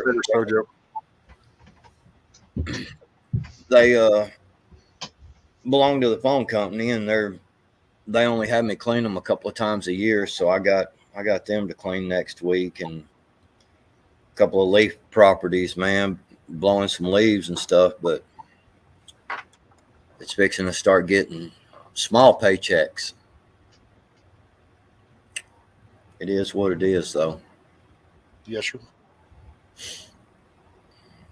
Well, I don't know, and who knows what the weather might do. All of a sudden, we might end up with another month of a little bit warmer than normal weather, and next thing you know, grass is taking another push through. Right. Maybe. I ain't too worried about it, though. Senecas. Yeah, that's what I actually was smoking whenever I quit smoking. It was the Seneca tribe. I figure here within the next couple of weeks, we're going to start seeing multiple attacks everywhere inside the United States. So we're going to be not really worried about working too much, and instead we're going to be worried about, killing Palestinians and Oh, I'm just waiting for the all the Hamas that has come through the southern border that has been placed in these cities to get about 1,500 deep and just go apartment building to apartment building in American City and make the same thing happen. I It ain't don't even think that's Hamas. the It's point. hell, it's Hezbollah. Yeah, Hell, Hezbollah. Hezbollah over in Iran done straight up go, look, y'all better not help Israel. If you do, we're going to attack you. And then I'll be damned. Like I said this morning, we delivered our first load of ammo to them. So it's like, okay, well, wait a minute. So what's next? And it's like, well, I don't know. I guess we see if you mean it or not, because we just helped. I mean, at this point, it doesn't even pick your group. It doesn't matter. You know, there are so many groups out there that would literally do the exact same thing if they. Dude, we got internal people that Yeah. hate this country. They live here and mooch off the system and hate the very system that they're mooching off of. So there's so many people that hate America. They've been programmed to hate America. And then, like you said, we got all these fighting military age men coming across the border. Don't know anything about them, where they came from, you know, their ideology about anything. But yet, we think we can protect the American people from people who would literally kamikaze you, put on a vest. Like, they don't give a fuck if they die. That's the whole purpose. They know when they do this, their job to win, you die at the end. How do you beat that? There's no stopping that. When you got 10,000 of those people running around the streets in New York or Chicago, what are you going to do? Shoot them? You get people here this way of life. They try to think of tactically, like they wouldn't be able to. They don't care about it. They don't want to survive. They don't care about that part. They just maximum damage. Now, we'll say when you look at some of that footage of some of them protests that are in like New York and Florida and stuff, you kind of go, well, if you take one of those civilized people, like we're like, oh, it's just a conflict. It's no problem. But to the people, you know, the hillbillies of these nations that were bombing and shit, that's war.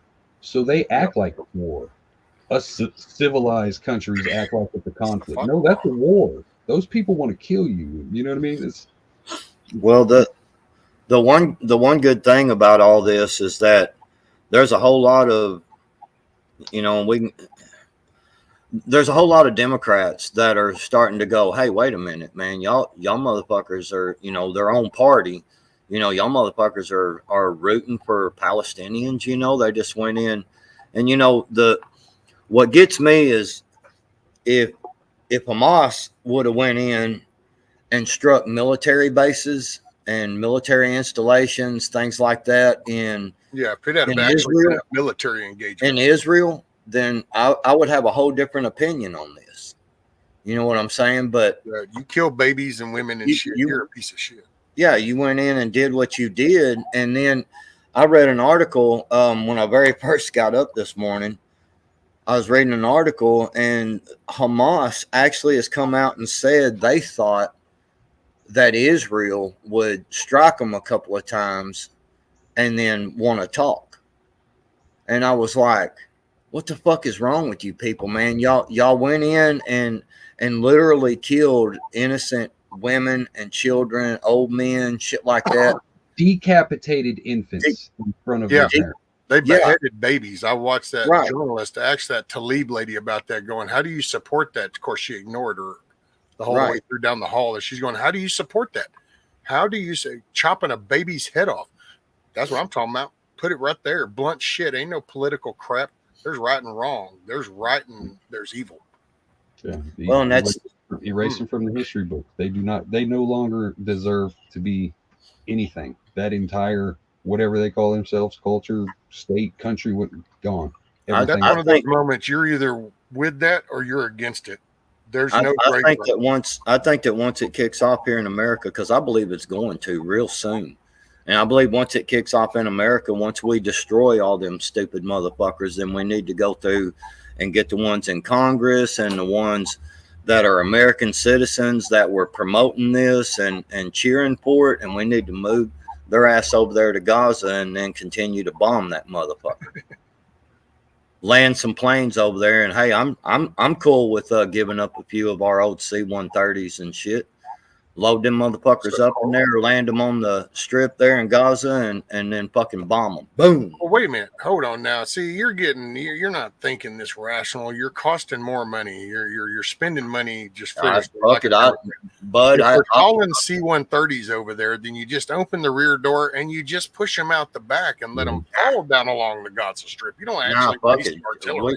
Send a real clear fucking message that not only will we expel you from our country for this shit, but the plane that we expel you on, we will destroy that motherfucker too. That we ain't fucking playing. I'll give up my paycheck starting now for it. See, I could do like remember those old school train cars for like that the circus had, that you had lions and stuff in, so it was just a giant cage. Like if you could fill them all in a cage and then just kind of drop them about just close enough to see land, and then just cut them right there. We're about 15 foot of water. You know what I mean? There you go. Well, you can get the cage back and reuse it. Ross, no, he says, funny how Americans are upset about beheading 40 babies when America kills 60,000 or more abortions a year. And actually, I'm shocked with both. But, brought up the death of babies, do that. That's why I try to say we need men back in families, and we need our culture back. So there's that side. And this just happens to be because there's now a political party that's choosing an organization who is all about the beheading. And so to me, they're while the death of babies, but the means, because see that abortion stuff, well, I'm sorry, sir, but I'm not meaning it disrespectful, but if you're anywhere close to my age, well, then you've kind of sat on your hands for the last 3 or 4 decades and didn't really throw a lot of attention to it because it got this far, versus a group over here that decided to be terroristic and to just slaughter babies. So see, we have lost the way over here. We can correct it. It's both fruit, but it's apples and oranges. You know what I mean? Yeah. So I think that on the America side, that's our society, that's our laziness and our culture that has promoted that, where that over there is an attack, a violent attack.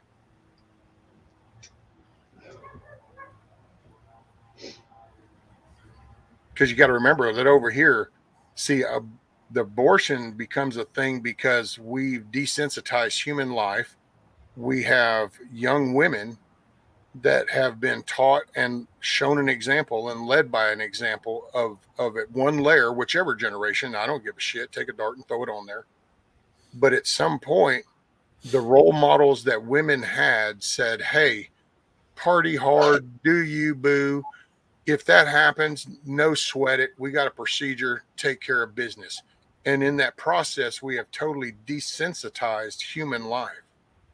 And so now it doesn't have that sanctity and the blessing of life that you get that we used to have. We cater to that. We cherish that life. Now it's trivial shit. Now we've even crested the part to where, hey, you know what? We're not going to decide what it is right now. We'll figure that out for them later.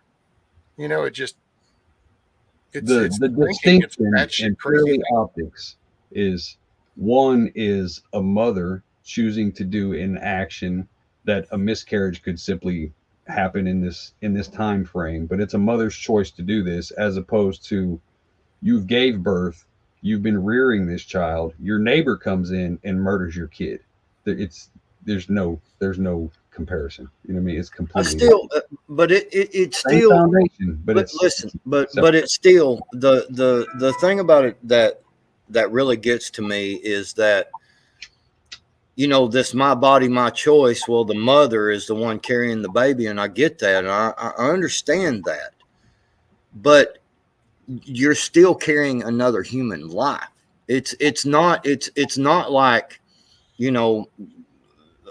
it's some kind of magical thing that once this clump of cells is spit out the JJ hole there, that all of a sudden, you come in and do some kind of magical process and then it becomes a human being. No, it's a fucking human being the moment that the sperm enters the egg. Yeah. It is a human being at that point. You know what I'm saying? There's no other way to spin that. It when you make that decision as a mother to abort that child, you are killing a human being. There is no other way around. People can play all the fucking words they want to. They can, my body, my choice. Well, I just didn't want to have that baby. Well, you should have kept your legs shut. That's all I can say. There's birth control. There's morning after pills. You know,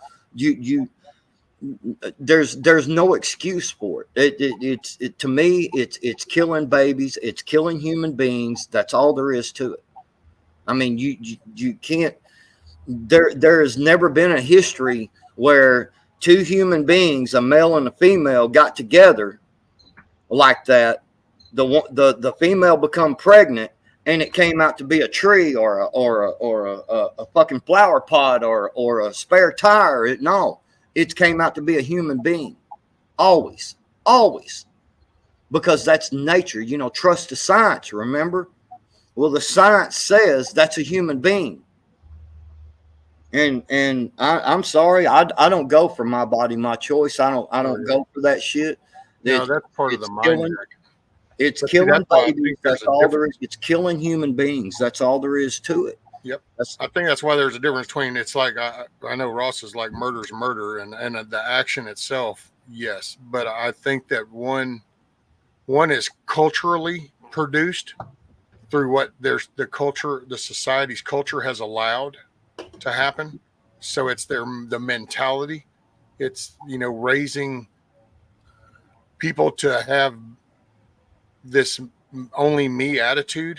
And so then they've lost that connection versus somebody that literally violently wants to behead a baby out of, you know, a statement. There is a different thinking because it's not just the babies they're hacking anybody. It's just that they're willing to even do that because it's so that is a true murderous action. This is what happens when people lose, and some people won't like this probably, but this is what happens when the country and the people lose sight of God, because then you lose that there's a thing about a belief in God, because then you actually believe in that conception and that blessing of a soul that was created, that was put into there, that person. And when you lose that connection to that, then all of a sudden anything's on the table. And we got to hear, because it's like it happened before Sodom and Gomorrah. It's happened because that's Ross Bell. Yes, it does. 1000%. Least of resistance. This is what's entertaining. You can just touchy feely do whatever, just be you. And it's that whole thing. Well, by doing that, like I said, you've desensitized life. And so you don't relish that moment that, wow, I'm pregnant. Oh, I remember that. I remember to this day when my son was born and handed to me and in my hand, and I just looked and just the impact. And I also know that I've watched some of my own kids go through that moment, and I didn't see the same look on their face. I know how I raised them. So then I have to look at all the other sources. That's why I see it as just society. It's the common, it's the norm. And it's because we talk about abortion. So it gets dumbed down. So it loses its meaning. It doesn't have the impact that you're talking about the death of a baby. And then we talk term limits because now it's negotiable. So see, it's that big gray area that we've created. And that's different than versus somebody just walking up and going, pow. Right. That's what I say. They're both fruit. It's just apples and oranges comparison. You know what I mean? They're both fruit. It's just apples and oranges comparison. The motive behind each one is different. And that's, you know what I mean? What's up, Benjamin? But Ross Bell, no. I believe that violence is always necessary to be on the table. See, here's the thing, is where a lot of people get this mixed up. In the true Hebrew, on the Ten Commandments, see, they have brought it over into American language as "thou shalt not kill." It does not say that. It says "thou shalt not murder." That's what the Ten Commandments. That's what it actually says is "thou shalt not murder." Why do you think Jesus said, "Sell your cloak and buy a sword"? Yes, there is a big difference in murder and kill. You know, it going out and you know, like you know, if someone breaks in your home with intent to harm your children, your family, then you kill that person. What's up, man? That's not against what the Bible says.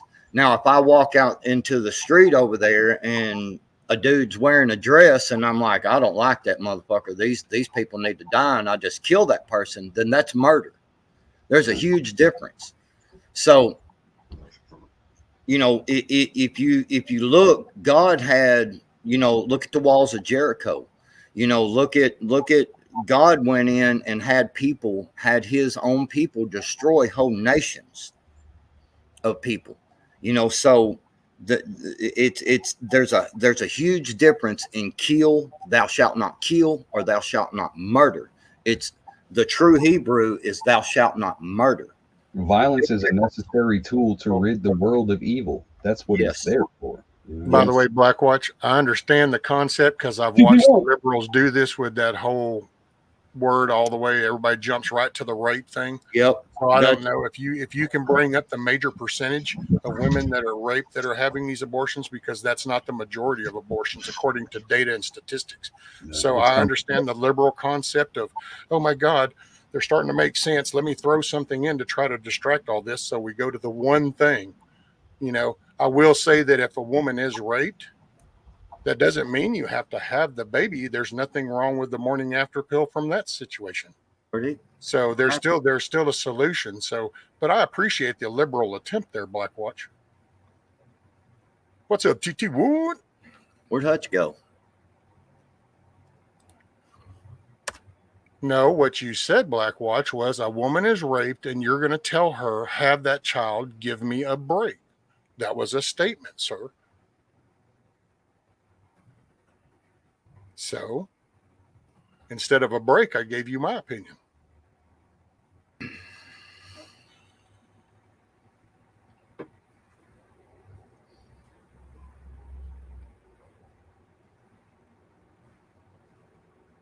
You know, and this is the only reason, and I'm not just attacking you, Blackwatch, but this is what I mean when I talk about, like, people get caught up in conversations and they get led into promoting this same rhetoric. And it's like, but wait a minute, stick with basic facts. And that's, you know, and it's anything. It's not just that, it's the border, it's all of it. But it's, and that's the only reason I called that out when you did it, is because I saw the statement and I've seen that in all the talks about it. That's usually the go-to. But then that's what I mean about everything. We've got to just stop playing along with that because they'll always try to keep the conversation in that avenue.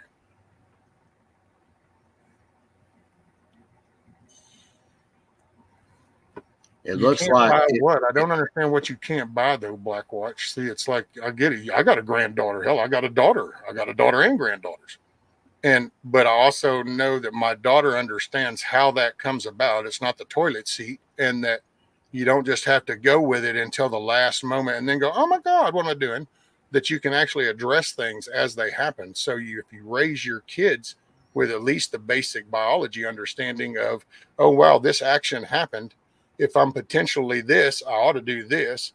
You know, it's just, that's why it's just invalid, man. I don't get it.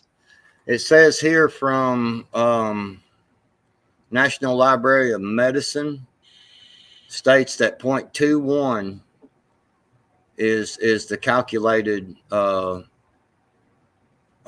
rate, you know, where they get pregnant. It's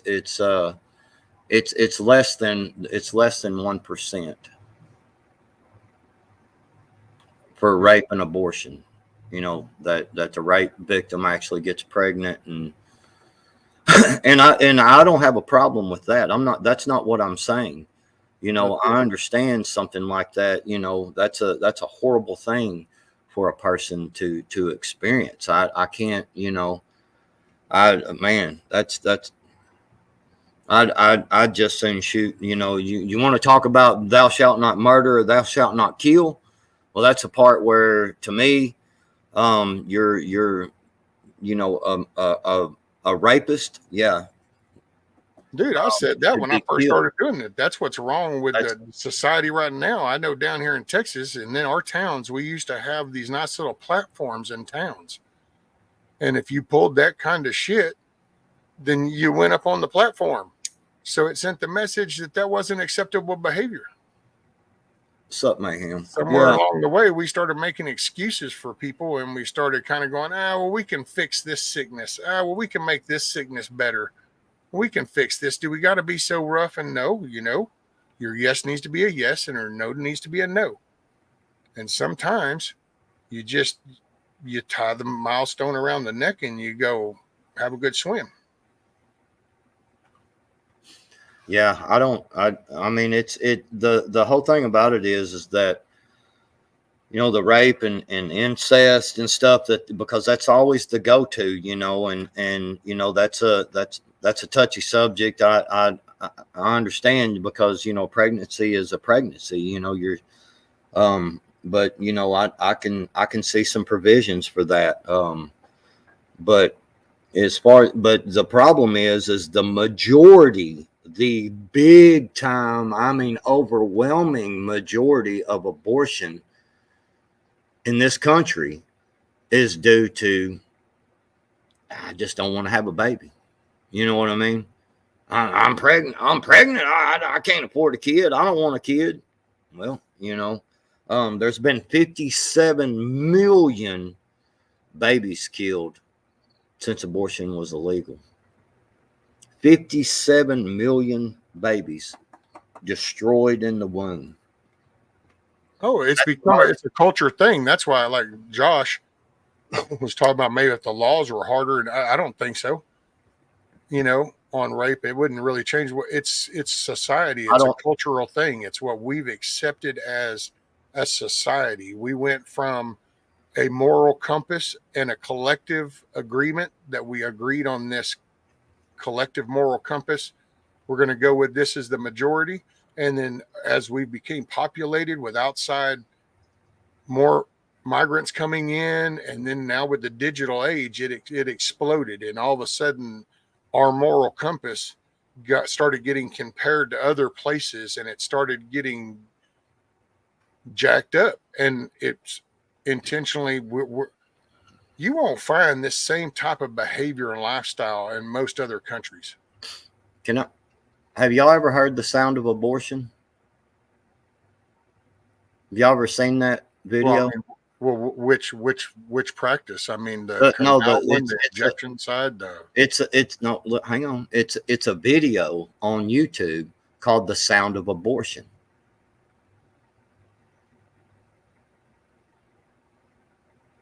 Can I share it? If you want to, I guess. I mean, I guess it'll.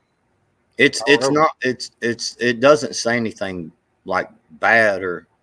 Has it got visual? No. That's all. Well, you're about to hear the sounds of metal BBs striking the side of a tin can. Can you hear that? Every BB that strikes, it represents 10,000 lives lost. A little bit. In the wars of America's past. The American Revolution. So every BB that hits the tin can is 10,000 lives lost.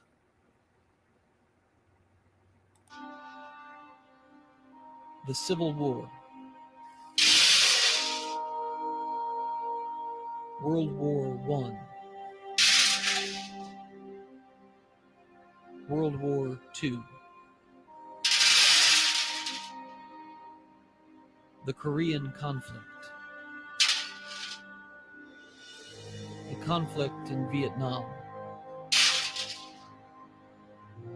I can barely hear what he's saying. War on terror. He's naming off each one of the wars. And then you're hearing the BB strike. That's 10,000 lives for each BB that hits the can. From the wars. Yeah. Since 1973, the War of the Unborn Child. This is since 1973. Abortion. Well, that's what I say. It's getting back to the sanctity of life. See, it's been disconnected. And you can turn your head to it all you want, and I get it. There's people that were just left, and that's fine. But then that's how we got to where we are.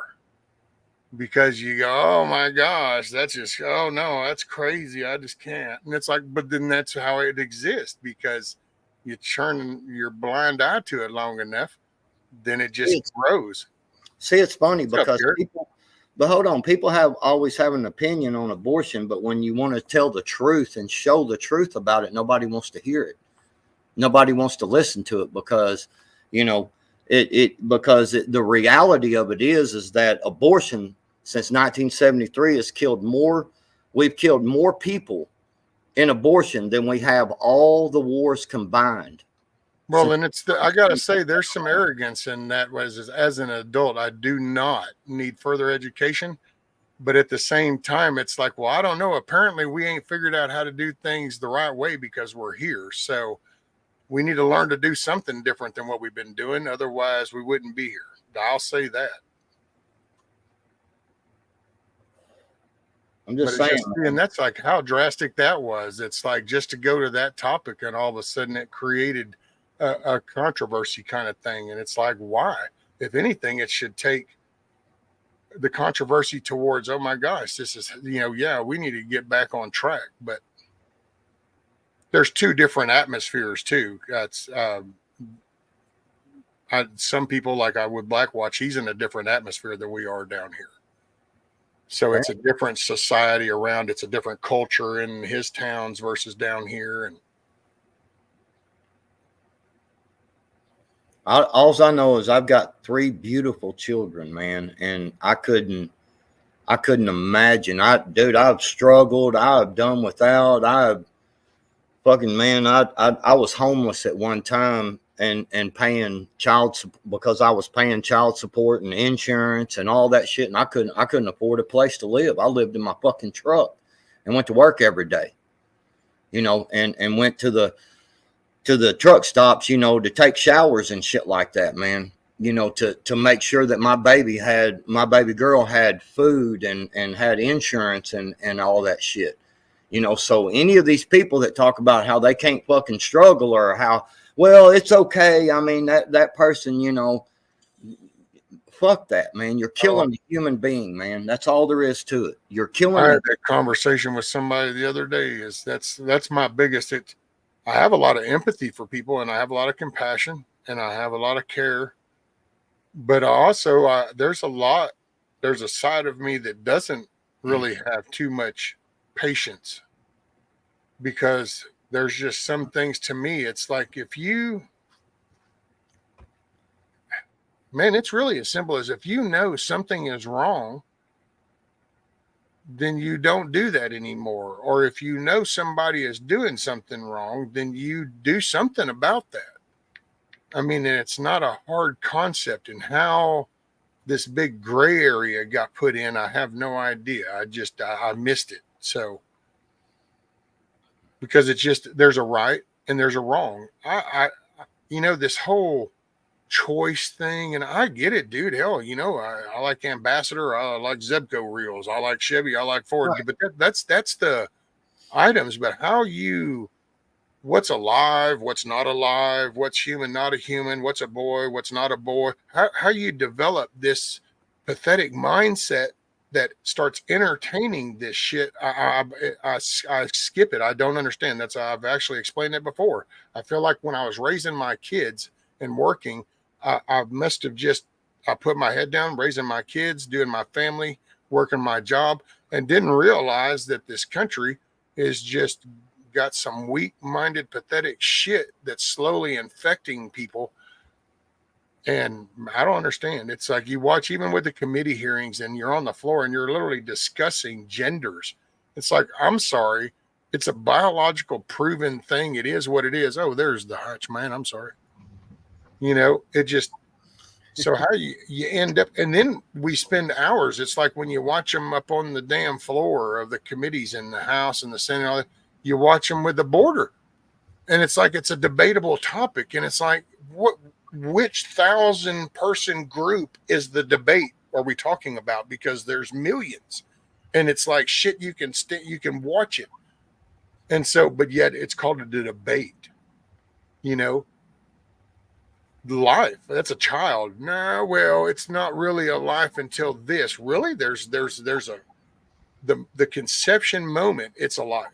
That's why they can't replicate that. That can't be mimicked. They even know that. That's why when they collide their little particles, it's, but oh no, it's like all the bullshit, and they just get you to talk more about it. It's kind of like with the sanctity of life. Oh, what about this? You mean that very 0.2% time? Because I'm referring to the 99.5% thing, you know? And it just, what's up, Hutch? Yeah, y'all are killing my high, man. Well, it sounds like you need to smoke more pots, man. Yeah, you need better shit. Yeah, you need Trying to better. get on You need center better pots, man. What do you? What What kind of weak shit you gonna have at this harvest party? Dirt weed over there and shit, and I can go outside and scratch up some fucking dirt out of the yard and fucking get better. Hey, not a fan of your tone. Damn.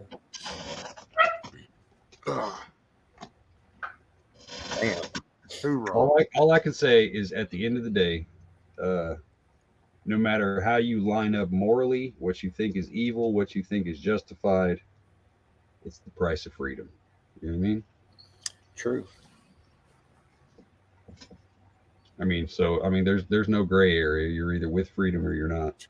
Obviously, you can fight evil and stand up for things, but when it starts becoming legislation as a whole, that's when you start losing freedom. You know what I mean? Like if you have a problem with something, you should act on that thing. You know what I mean? So it's kind of price of freedom. It's you take the good with the bad. You can't have it both ways. You know what I mean? Well, and you know what? In your area, if you see something in your area and you don't like it, you're like, I don't know why we got to pay those kind of taxes. I don't know why we got to have this.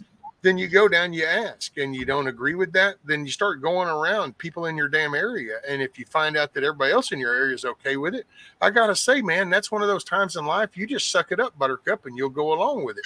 Or you'll move and go somewhere else. There's no point in, it's just life is supposed to be simple and enjoyable because it's all this other crap that screws it up. And I do want to just say on a side note, way off topic, but damn, Hutch, it is kind of cool when you get up on panel though, because I don't know if anybody else in chat feels this way, but when you come up, you kind of have this impression that makes me feel like I got some really good weed because shit gets blurry as fuck. Then I'm like, this has got to be good smoke. Shit got blurry. This is what I really look like in real life. If you see me in person, this is what I look like right here. His pots is okay. I'm in a constant state of blur. His pots is subpar. Don't none of y'all try to steal my fingerprint. Try to frame me for killing a hooker or something. Screenshot. Send it to the digitizer. Do that again. Right, that's why I'm using my palm now. Oh, we got the whole handprint now. Oh, I can still get that. That's it. Look at that. Got the thumb. There it is. There it is. Got the digital zoom.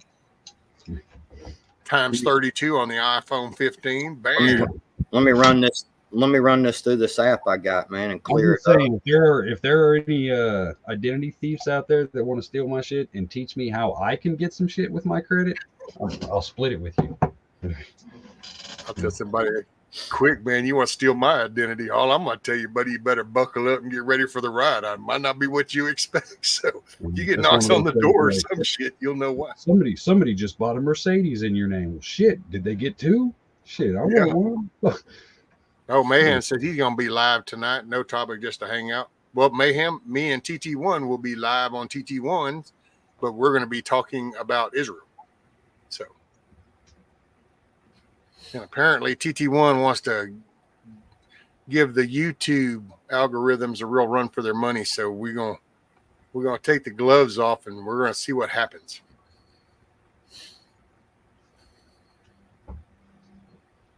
On a school night too? What? Wednesday. It's the hump day, Wednesday night shift. Man, y'all better TT1 and Rescue, y'all better go and the rest of the day look back over mine and Hutch's streams and see how to really talk What shit. not to do? 'Cause y'all know how to talk shit, man. Because y'all, But I didn't say we were on to talk a shit. See, that was you were saying, but you're still talking about testing the algorithms on the YouTubes, man. I keep saying that your rants are kind of weak.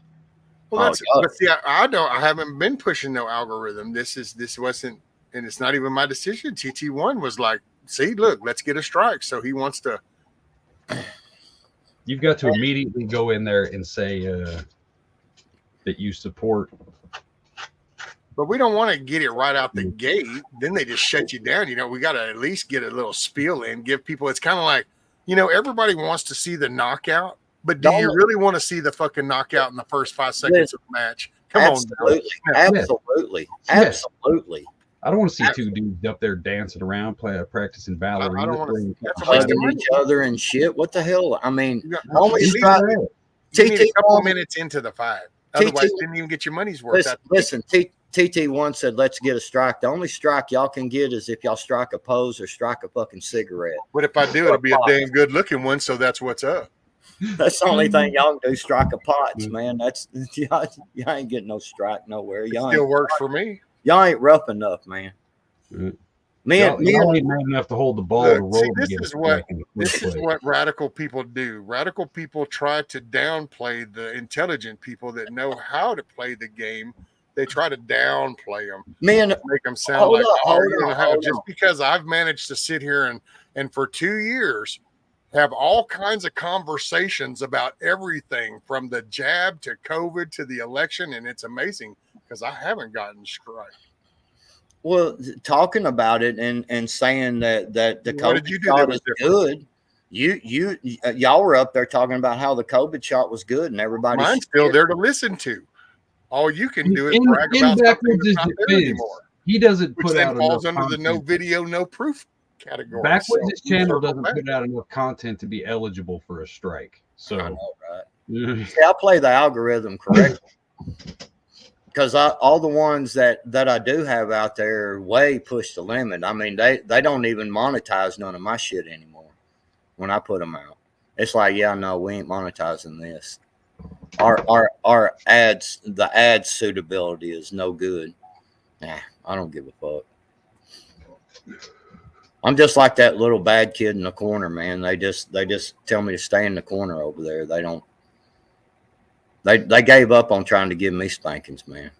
Well, TT1's already got 2 strikes. That's what sucks about it. It might take over a year before you know you got a damn strike. Yeah. Yeah, we had the one live stream taken down with TT1 when we did the border talk.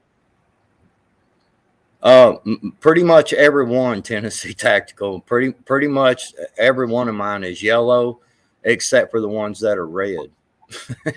Like I did one, and I tried to upload it, and it instantly sent me an email and said, this is not allowed internationally. they kicked my shit off, man. And that just goes to show you what they do. They scan. I had to go in and change a bunch of shit to get them to even let me upload the damn thing, man. Oh, every one of mine, every stream I got has the little yellow copyright thing. Right. I did. Well, I take that back. I think I said that, and then I happened to be looking through, and I swear to God, I wish they would let you do like your whole page at a time with shit, but you can't mass do anything. You individually got to do. And let me tell you what, I think I'm up to like 300 and something now. So I think I've got 2 that didn't. As I was going through, I noticed that it's like, oh wow, and I went and looked, and I don't know why. But it'd be an episode. It might be a 4 or 5, 6 hour one, but it's like no warning. I'm like, oh, but I still had the intro song, but for some reason it just skated by. I think I got 2 that don't have. Other than that, I got over 200 something, 300 actually.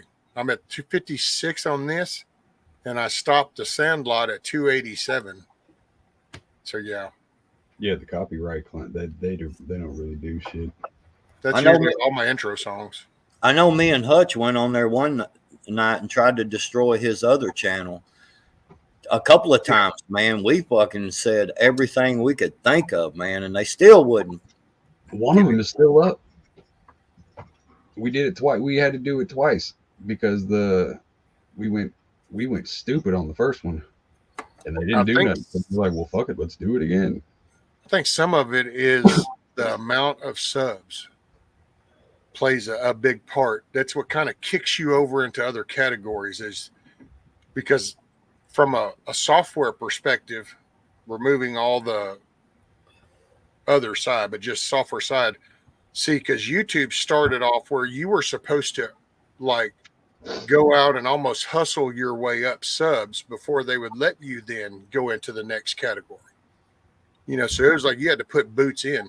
Well, then they flipped that switch and then they opened the gates. Well, see, they've opened the gates even more now, but I don't think the core software still, it didn't advance. It's still going off of, well, when you get up here, then we're going to throw you into this category. And then it monitors you more. Because I can, like I said, it's just so ironic. I've over 300 things in between Bushido being up there. We've talked about everything. Mayhem, for real. He's talking about he pushes the limit a little. Mayhem, when I went up on your panel that night, I was afraid to say ass. Right, you struggle to push out a bowel movement, little boy. What you talking about? I know, right? He has done a striptease on camera, though. I gotta say that he's done the striptease thing. But then again, that's the kind of stuff YouTube doesn't mind. So that's like that. Hell, if you want to watch, what was that painter dude that had the big fro and shit? Yeah, and like Mr. Rogers' Neighborhood and shit. That's what it's like. Ross. Yeah. Bob Ross, yeah. No. He doesn't get to be there. I'm supposed to be there. I'm the one I was criticized for not cussing enough and being prude. Mayhem's channel. Matter of fact, somebody even said that. What was it? I think I was on somebody's panel at night and somebody goes, "Oh shit, rescue's here. Does this mean we got to behave now?" And I'm like, where the fuck did this come from? All right. When the hell did I become people's moral conscience? That's my problem. I do me. What's up, Independent? Yeah. God dang. Oh, is man doing the helicopter again? Mayhem just got upset and had a wreck. Probably had to pull over, hit the air brakes. I'll teach them. Right. Look, you son of a guns. I am going to write a very strongly worded letter.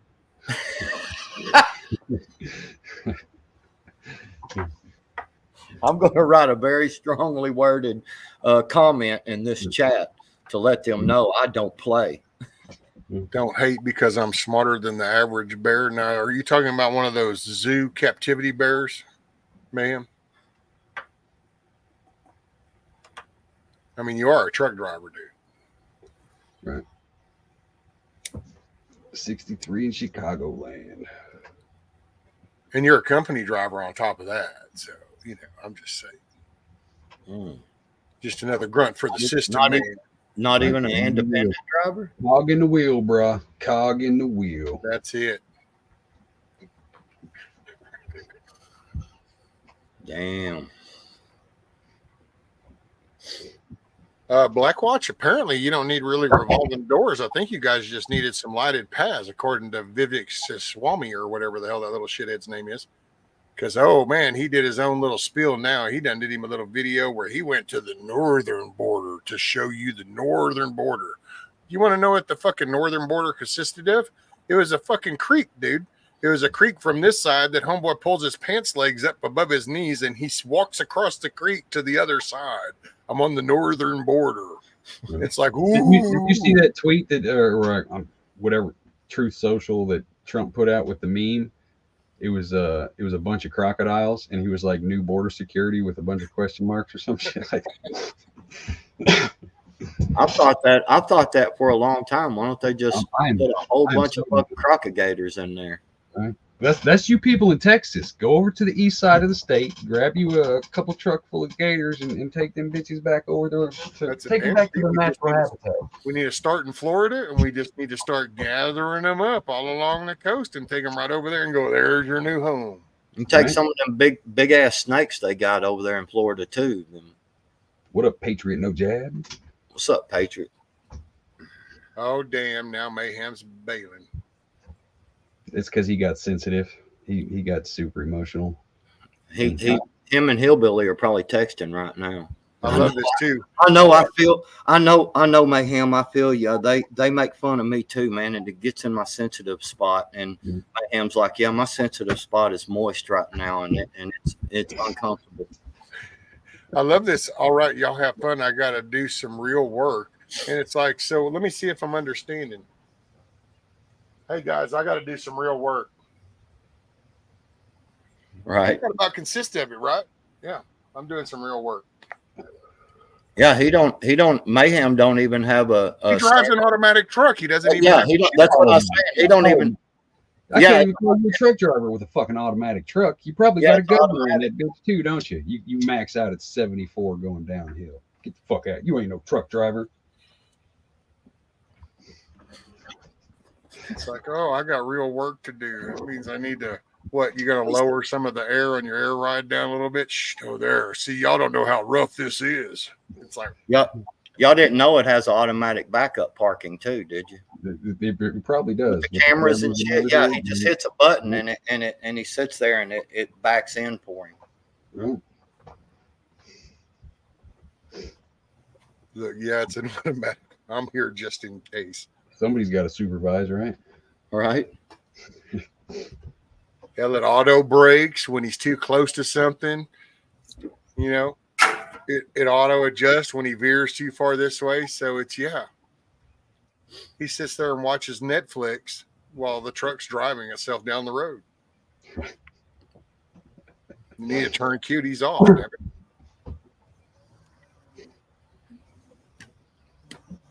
I don't care if y'all copy my thumbprint because if y'all do and y'all enter it in any kind of search thing at all, the feds are automatically going to show up at your house. Right. Because they're looking for me. Yes, Monique, that is actually, there are automatic semi trucks that they just get in and put in and drive just like you do your Tahoe. Yes, ma'am. Very much so. It's the saddest thing I've ever seen. And some of them don't even have a cool little floor shift. It's up on the column there, or it's on the dash that they just push it. A lot of these automatics I've seen, they don't even have the doghouse in the middle. So it's like it's that open stretch. So it feels weird as shit. Yep.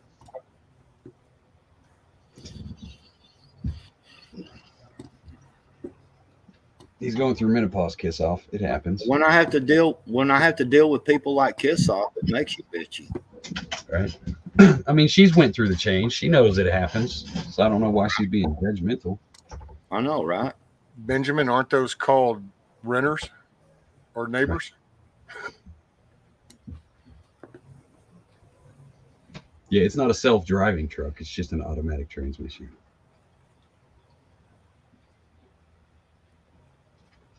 It's the Prius of the trucking world. But give them time because they're working on the self-driving trucks. It's even got a Prius logo. By the way, of it. That's something we saw when we went into town, dude. We caught one of these new little van jobs. Remember the Google Map vehicles going around with okay, well, now you'll see some, and that's what they're doing. They're mapping the road for the self-driving vehicles. And what you can spot is instead, like the Google ones had just the dome on the top, that was doing the thing. These have them on the sides, and they're like the luggage rack things, only they've got these little wing things that are mounted pointing out. And what they're doing is they're tracking the roads and they're measuring the roads for the self-driving vehicles. And it's like, holy shit, dude. Because see, with up in a little farther up north of me, they're fixing to open a corridor up from Louisiana all the way over more towards central Texas so that then there's a direct traveling thing. Oh, yeah. This is crazy, dude. See, it's even that stupid thinking. You don't even want to promote people learning how to work on shit, but all of a sudden you're just getting this car, it'll take you there. It's like, how dumbed down do you got to get? But see, Patriot, if you federalize the infrastructure, the trucking industry, the trains, we talked about this a while back. Even if you only have limited miles like that, you can set up specific tracks to where, okay, we know these are automatic trucks. Even if you have to build a new lane down every highway, you know what I mean? It's still plausible that every 200 miles you can have a charging station. So, you know, you get 300 things or 300 miles per charge on a self-driving truck. It's on its own lane. It pulls in, charges, hits the road again. You know what I mean? Like that can be easily set up into the infrastructure or something like that. I wonder how The long. downfall, though, is going to be your charge time. So Right, you've that's what now I- got a travel thing and you stop in 200 miles. Because, dude, I watched some video and some dude was talking. It was going to take him like 11 hours to charge up. And I don't know if it's because depending on the station and almost like the feed that it's got coming in, depends Well, on if what you set it up where you're dropping, you bring a truck in. If you set it up to the loads come in at a certain time, you can already have charged trucks at the so station. you're talking about doing trader swap. Yeah, drop and hook, and then boom, Yeah. you charge these ones up until the next batch comes. Same thing, drop and hook, and just keep Yeah, rotating. you could do that. You'd almost have to do that so that way you could keep things timely. Otherwise, you'd have shit. That would suck though, trying to get all your switching your gear from Well, truck to truck and shit. I 'cause don't know though. You're talking Well, I mean, self-rising. By then, you might be talking about just a push button thing that all of a sudden this little hose disconnects and it's got its own little remote tracks arm back to your thing. So then Well, you you, just even if, another if one. you do it, if you put some place on the back of the truck, like where the fifth wheel's at, to where you just back into a slot and it self charges like a fucking Roomba. You know what I mean? It just sits on its side. It's got its own little spot to charge. It sit here until it's charged. Boom, then it comes out. The next truck backs in. You know what I mean? I'm talking about like Mayhem and like Donkey. You know, they have like refrigerators and microwaves and shit in their trucks. You know, or you know what I'm saying? All this stuff that they use to live off the road on. You know, I mean that.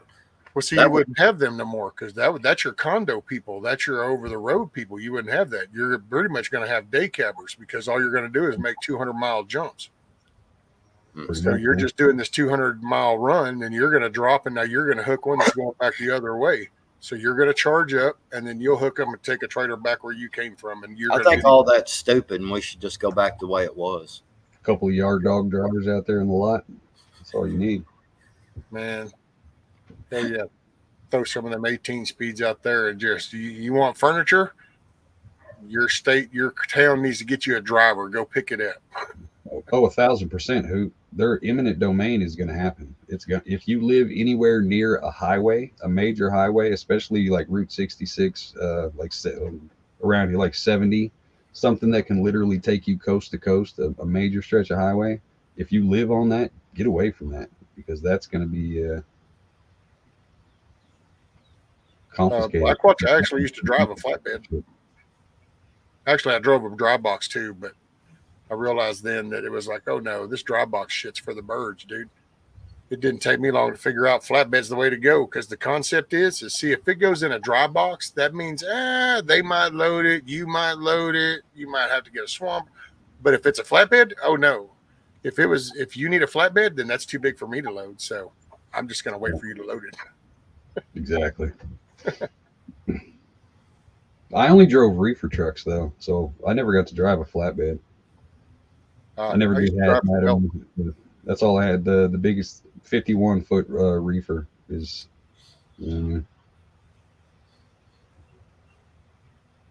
I've drove some big ones, big trucks before like that. It's being a small guy, it's a little more difficult. You know what I'm saying? Shit, dude, you sit in right around here all the way up, don't you? Yeah. That when I worked for the gas company, you know, we had them big trucks, and they were the ones that, and instead of having like the cabo, you know what I'm saying, like a diesel truck. It was a diesel truck, but instead it had the big 4-door cab on it. And then the bed was, it had toolboxes and then kind of like a truck bed, like a maintenance truck. It was huge. We had the 20-something foot trailer, you know, that we carried our equipment and shit on, backhoes, whatever. and I drove them around for a little bit, and I didn't have a CDL, but I was still driving them. And they was like, you got to get a CDL. And I was like, I'm not getting a CDL. I don't like driving this truck. I don't want to drive it. Right. You know? And I mean, hell, we were having to go in like, you know, back roads and like through neighborhoods and shit to go to these gas pads with these big ass long trucks, you know, and we were having to drag the sumbitch through the ditch and everything else, the trailer, you know, because there was no room to turn, man. And I was like, no, because everything that goes wrong with this truck, y'all blame us for. And I said, we can't get in and out of these places without tearing the damn trailers up half the time. And I was like, I ain't doing it. And they told me for 10 years I was going to get a CDL, and I told them I wasn't, and I never did.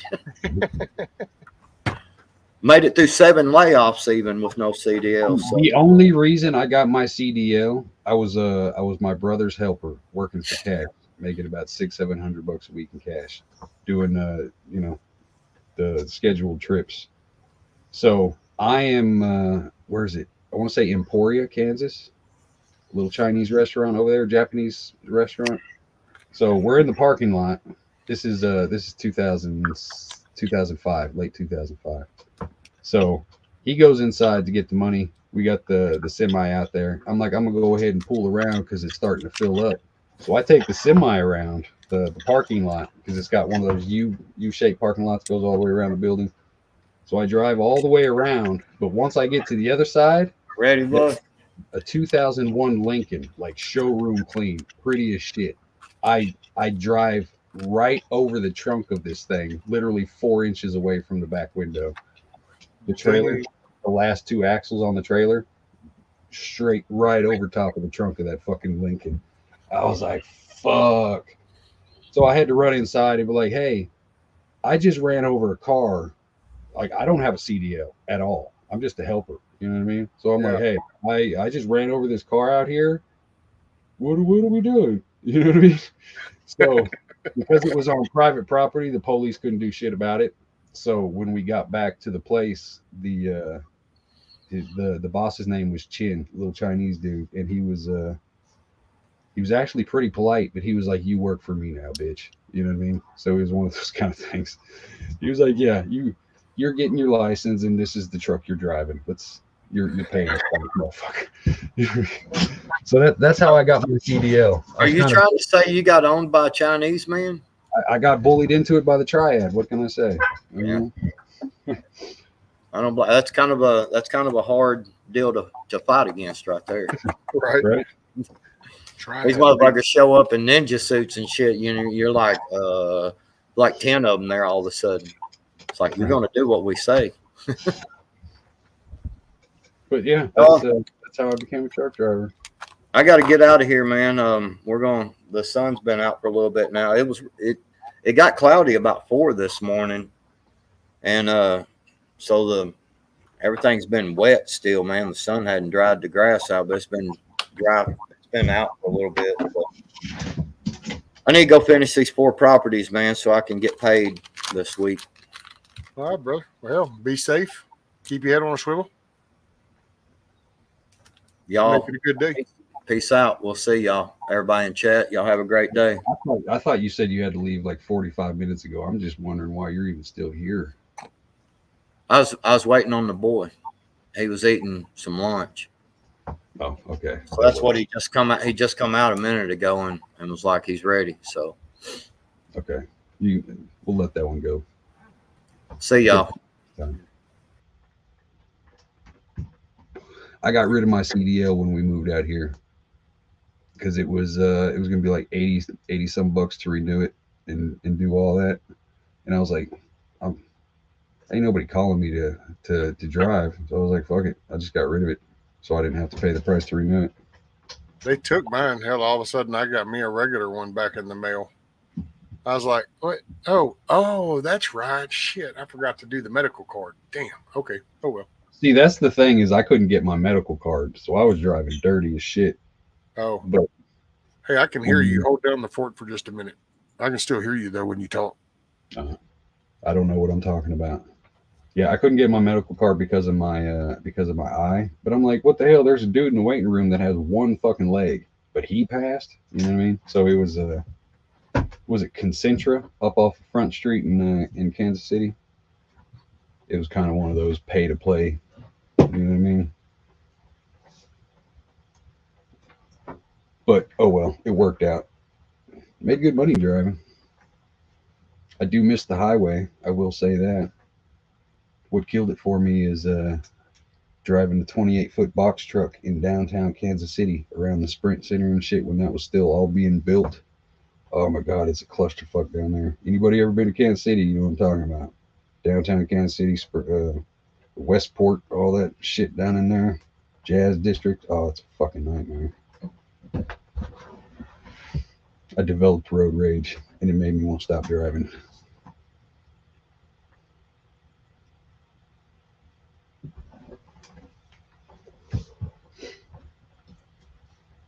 Oh yeah, there's all kinds of amputees out there driving semis. Dudes with one arm, one leg. Yeah, it's fucking crazy.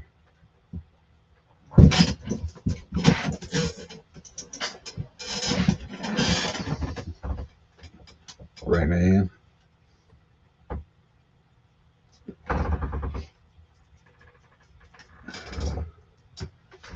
I know for a while they just put me in because I got a Class B with a CDL, and they just put me in a Penske truck to try to skirt around shit for a while.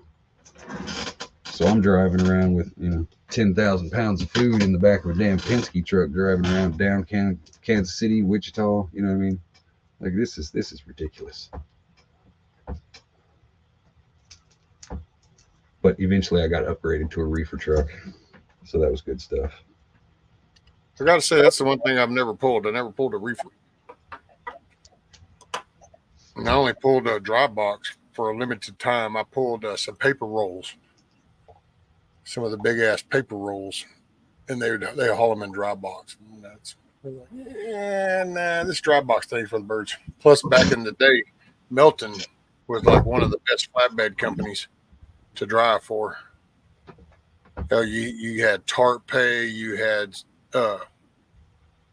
truck wash pay, all kinds of any requested downtime if you wanted. I mean, they were good on maintenance. Shower vouchers. They were all about upkeep and looking professional. So keep it clean, keep it maintained. That's why, like, I can officially say, if you are a Walmart driver, fuck you, uppity bastards. Well, I don't. There's one thing that everybody could agree on is that those damn company drivers for Walmart, they just thought that they owned every fucking thing. They had their little uniforms and snooty sons of bitches. They used to be the best company to drive for back in the day. That was one of the best companies to drive for. That was back under the Sam Walton days and stuff. But that was the old Walmarts. Man, they would look out for their drivers. That's for sure. Yeah. But they played the romanticized version of the truck driver, though. You know what I mean? Like, yeah. I come from, like, I'm 4th generation truck driver. Like, my grandpa was literally a milkman back in the day. You know what I mean? Kind of in the.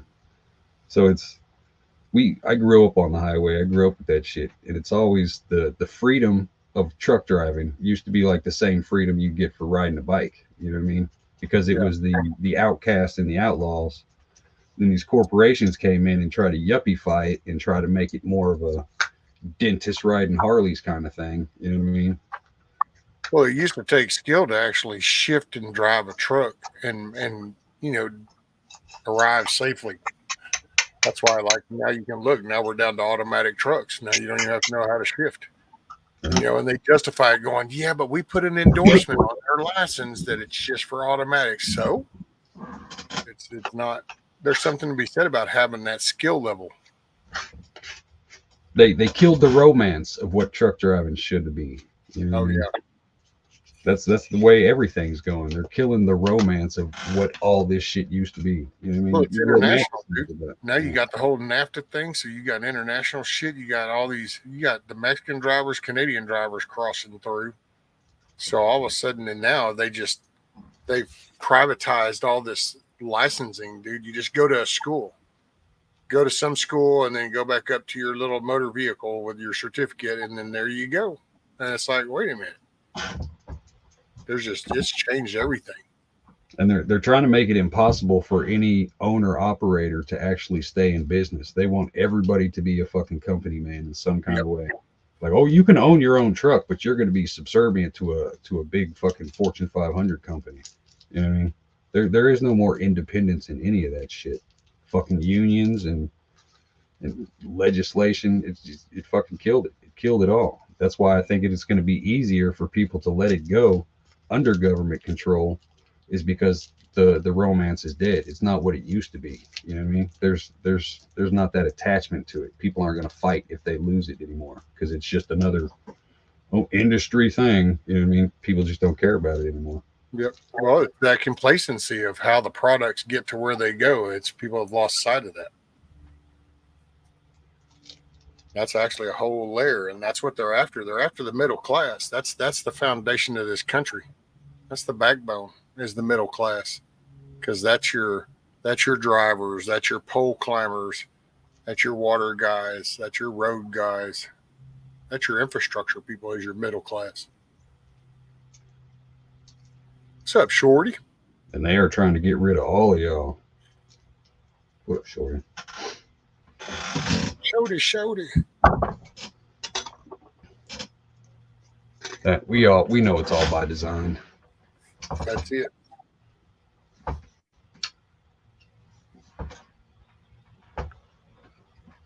Yeah, so what's on your agenda today? More digging? Yep. You got more digging? How far did you get yesterday? I got my my lateral line run about 20 foot or so. Oh, hell yeah. Now I'm just kind of trying to, there's some forearm size roots I'm trying to go under so I don't have to cut them out. So I got to play with that now.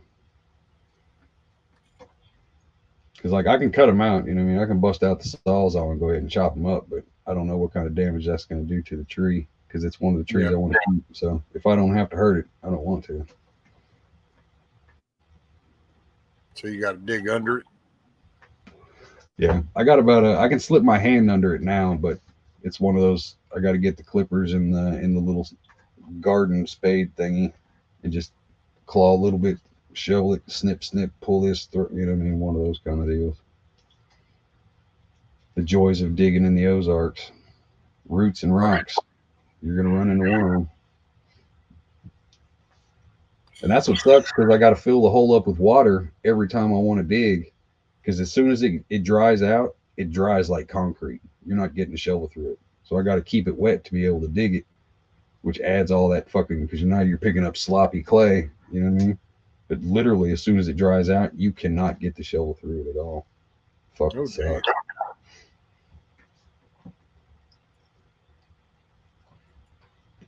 I've probably gone through 2,000 gallons of water so far just filling that thing up so I can dig it out. Holy shit. If I had a pickaxe, it'd probably work a lot better, but my back would hurt like a bitch. So I'm happy with the method I got going. It's free water, so it's okay. If the water wasn't free, I'd have to think of something else, but it is free, so I don't need to think of anything else. Kiss off, it's not even Halloween yet. It's the best holiday in the history of ever. Don't you ever come in here talking about a Christmas tree and it's not even November. What is wrong with you, woman? Take your pills and sit down. You have crossed the line. We got Halloween, we got Thanksgiving. See, this is why you're supposed to take your meds. It disgusts me that I can't even go into the dollar store now without already seeing the Christmas shit up, and the Halloween stuff is basically on the clearance aisle. It's disgusting. It's disgusting. Let one happen before you bring up the other one. Jesus Christ.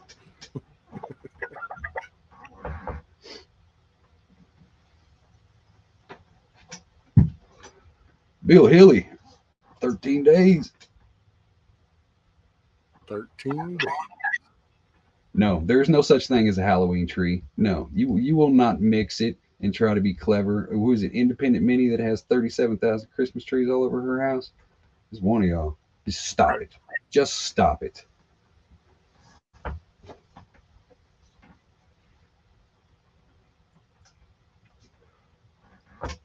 Well, you just have, Kiss Off. You just have. Right? Christmas don't go up until when is Thanksgiving? The 25th, somewhere around there? Yeah. 25th, 27th. You start talking about Christmas in November 29th. That's when you start talking about Christmas. Yeah, you're supposed to at least wait to the end of the month of November. Yeah, when you run out of turkey leftovers, that's when Christmas gets talked about.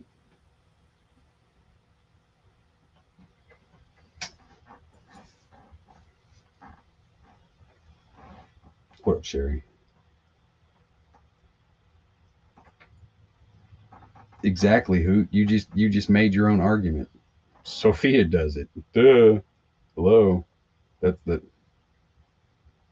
That should tell you alone why it's a weird thing to do.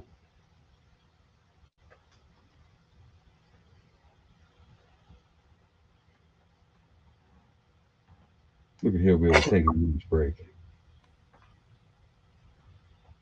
Lord have mercy. Yeah, you cannot skip over Halloween. No. Halloween is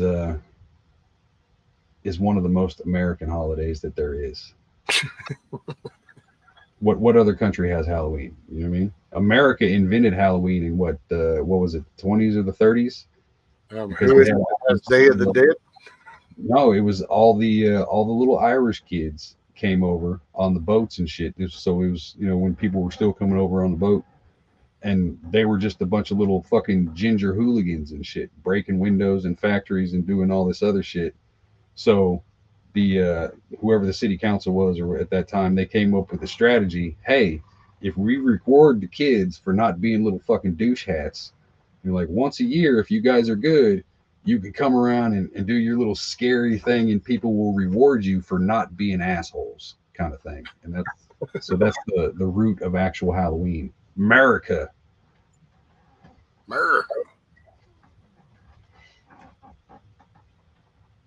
Well, everything's mixed together and perverted in some kind of way, Monique, but traditional Halloween, like it's America all day.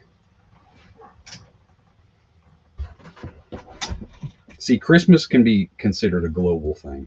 You know what I mean? So that's not really American, but 4th of July, Halloween, America. Thanksgiving, America.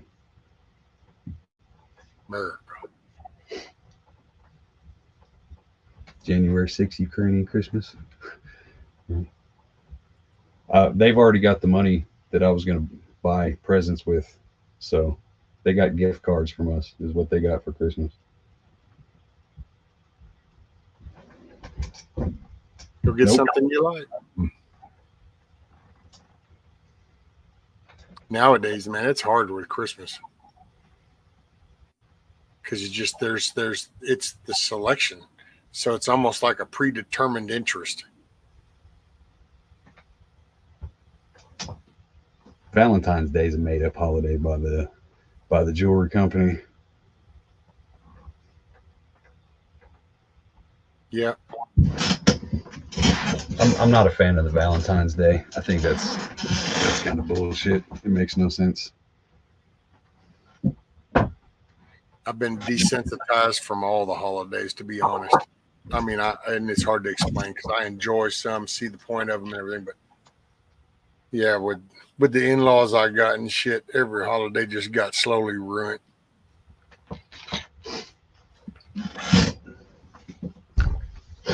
See, we were one of those households that made Easter, even though I was extremely opposed to it. Easter was like Christmas. I never understood. You get presents and you get a basket. That's not how I see Easter. You know what I mean? We didn't do presents. We did the baskets, and then we did the egg hunts. And then usually it was a day of playing or doing something. And it was usually outside because it was with the egg hunt, slip and slide.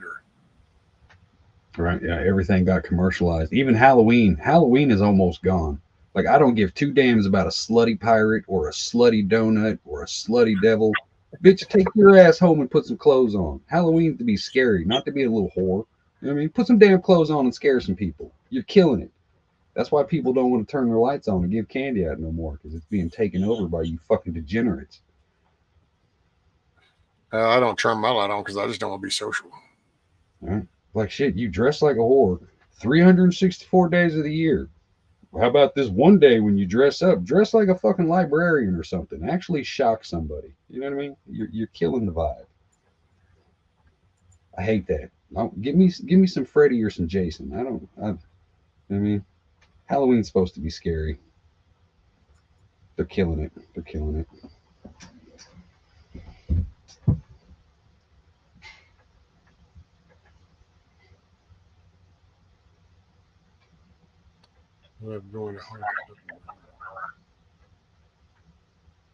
Man, I ain't been to a haunted house in shit 40, 45 years. I take that back. Maybe 35. Oh, exactly. Yeah, if you're not wearing a costume, you ain't getting no candy. I don't give a fuck if you're a toddler. Shit, it don't hurt my feelings none. This is my money I'm giving you. You better work for it. Shit. That's what we're far enough out that we trick or treating is pretty much impossible out here. But when the boy did go trick or treat, like we would town hop, we would drive a 40-mile circle. Like, okay, we're hitting Springfield, we're hitting this town, we're hitting this town. You know what I mean? And then you save the fancy neighborhoods for the end of the night. Or sometimes you start first because you know they got the good shit. You know what I mean?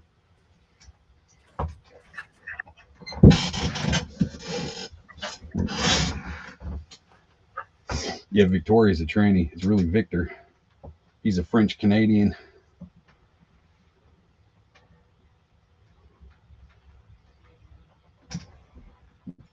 We do hay rides. I ain't seen a boy. I haven't seen. I ain't done a hay ride in a long fucking time, or a haunted forest. We were talking about like if we could do a business, a haunted forest would be fucking awesome. Just 5 acres of raw land. Just make a little pathway. I got one of those around here. They take the kids on with a tractor and on the hay wagons, and they take them through, and they got people in the woods out on the deer trails, and they'll jump out, you know, and it's pretty cool. And then, like, it's the same thing for Thanksgiving because then there'll be the hay rides. There just won't be the scary shit. Right. See, that's what we were thinking. Like, if you could set that up to where you could literally do it for every holiday, you know what I mean? You could have a hayride of love for Valentine's Day. You can have a resurrection hayride for Easter, Christmas hayride. You know, like you could literally exploit the shit out of that thing and do every holiday. They just use the land to just change it up each time. You know? Just hook up the tractor and the wagons. All right.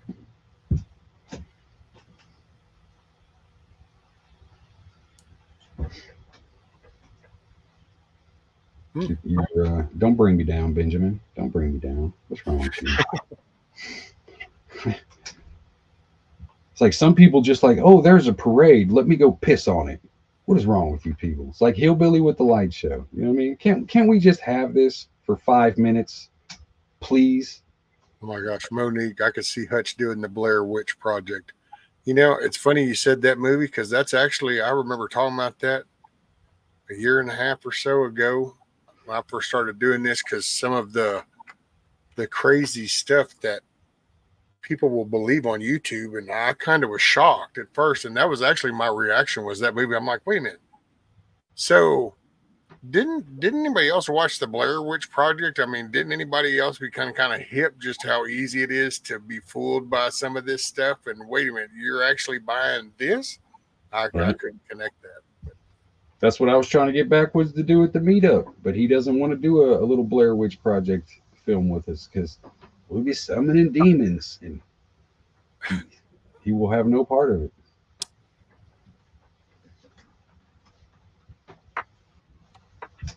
Actually, yeah, that's funny because Backwoods doesn't even want to watch The Exorcist. Right, that new Exorcist. I'm not gonna lie, that shit actually looks pretty good. Have you seen the previews for that one yet? I don't even know if it's in theaters yet. The original Exorcist is kind of like it doesn't hold up. Like I understand why y'all were freaked out by it back in the day because that was like the peak of technology. But like looking back on it, it's kind of corny now. You know what I mean?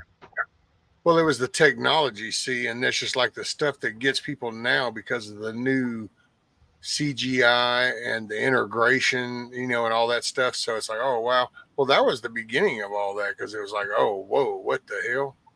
You know, that chick just spun her head around and spit pea soup out. What the hell just happened? I mean, so yeah. Right. And I will say, Mayhem, yeah, trick or treating has changed. There's one of those things. See, you used to know who your community was because people were a community. It was a neighborhood. It was an area. People socialized.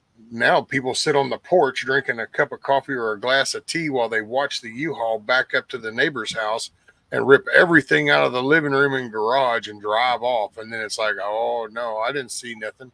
Oh, did they take your stuff? Oh, that's sad.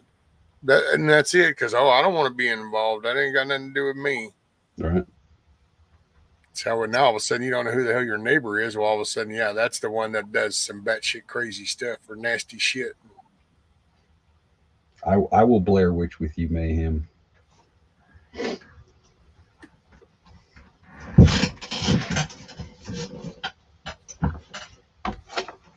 Hey, I got a Mayhem.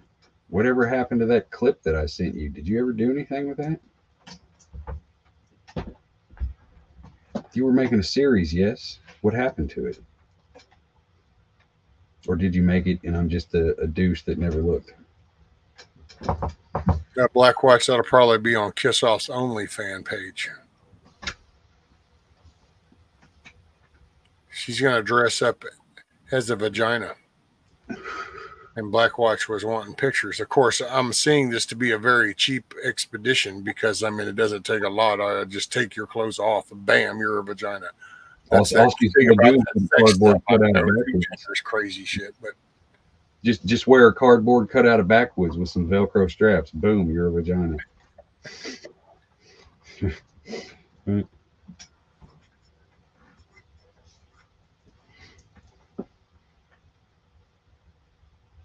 We're just testing to see if he's still lurking. Me and right, G-Mo Nanis said original was scary. Same with Jaws. I gotta say, man, Jaws totally. That's why I won't get in the ocean. Fuck the ocean. Fucked me up with big bodies of water. That's the man. After Jaws, all I knew was that's right, man. There's shit that lives down in there, and you can't see none of it. You can't. How you going for? Oh no, it's like yeah, there we go. That's what I'm telling you now. The only way I can do that kind of stuff, and I'm straight up about it. There's a fear, and so there's any little there. Here's some of your shoot your pussyfied excuses out there. So I personally will not voluntarily go jump in that damn water. Now, if your happy ass falls in there or your car goes in there and you're drowning, I'm going to jump in there to drag your ass out. But my mindset is solely on you, and I'm not paying any attention to the fact that I'm in this body of water that I don't want to be in. I'm just there to get you, and that's that. I get you, get out. I'm not voluntarily going swimming in that shit. That's why all the training classes used to be a real hard thing. It's like, no, man, I just voluntarily get just for hey, shits and giggles. Let's go do this. No. Somebody want to get in there and start drowning? I'm with you. Nope. I can't do that, man. That's a whole world that's living under there. What you going to do? You're going to dangle your little chicken nugget tie sticks down to them going, oh, yeah, I'm a human badass. I can handle this. No, you can't. Shut the hell up. They're going to just... A shark, dude, a shark can literally just brush against you in curiosity and rip your hide off. Okay, so I mean, they don't even have to like mean to do anything. They didn't just go, hey, what are you? And you're like, oh shit, there goes half my thing, and there goes the scent of blood, and here comes every other predator in the area. So, yeah, water freaks me out. It was the Blob that got me scared of lakes and jumping off of docks. You ever seen that movie, The Blob? It was the 80s. I think it was like low budget, the little pink slime or whatever that came up from the water and all that shit. So yeah, I'm somebody's got to jump in first, or I got to be able to see through it. Otherwise, I'm like, man. You know what I mean? But at the ocean, no, I'm not. No, I'll get about knee deep, and that's as far as I'm pushing it because I've seen some of them sharks can beach themselves, and they're fast. I figured, yeah, if I get waist deep, I'm getting bit by something. I'm gonna step on a fucking lionfish, get bit by one of them little poisonous blue octopus thingies. No. Wrapped up in jellyfish. Yeah, I want no part of it. Y'all can keep that shit. That's why I used to tell them offshore. We have to go do that whole little, survival shit, and here's all the little things you're gonna. Man, dude, you know what? Yep, cool. You're like, you need to pay attention to this. No, I don't. What makes you think you're because, dude, I'm going to be on the last piece of metal that goes underwater. Yep. And then as I go underwater, I'll probably stroke the fuck out, so it won't matter. So Right. I'm having a that heart is like attack the in the example last of the food chain. A platform out in the Gulf of Mexico is the epitome of the food chain. You're literally eating food, and then you're scraping a plate into a sink, and it's going down some pipes, and it's getting dumped down into there, and all these little fish come up, and it literally starts the little fish to the bigger fish to the bigger fish to the bigger fish, till all of a sudden you're looking at 12-foot tiger sharks down there, and it's like, yeah, I'm not voluntarily jumping into that shit. Are you out of your ever living mind? I'm gonna fight this fucking fire on this platform until the last moment is all I can say. Right. Yeah, I don't do no. Nope. We looked into going to Hawaii once. I'm not getting on a plane. It's not gonna happen. So we looked into how the boat ride. It was like 6 days on the ocean and shit. No. I'm not going 5 and 3/4 days of not seeing land. It's not gonna happen. I don't give 2 fucks about Hawaii enough to put myself through that. Not gonna happen. Dude, the old lady wanted to do one of them cruises, so her and the kids, and then my mom went with her because I told her, I said, you know, I spend so much time out in the Gulf of Mexico. Why do I want to get on a boat with a bunch of people and go get stuck out in the water with them? I don't want to even go to Walmart, and it's on land. Why do I want to get on a boat with a bunch of people?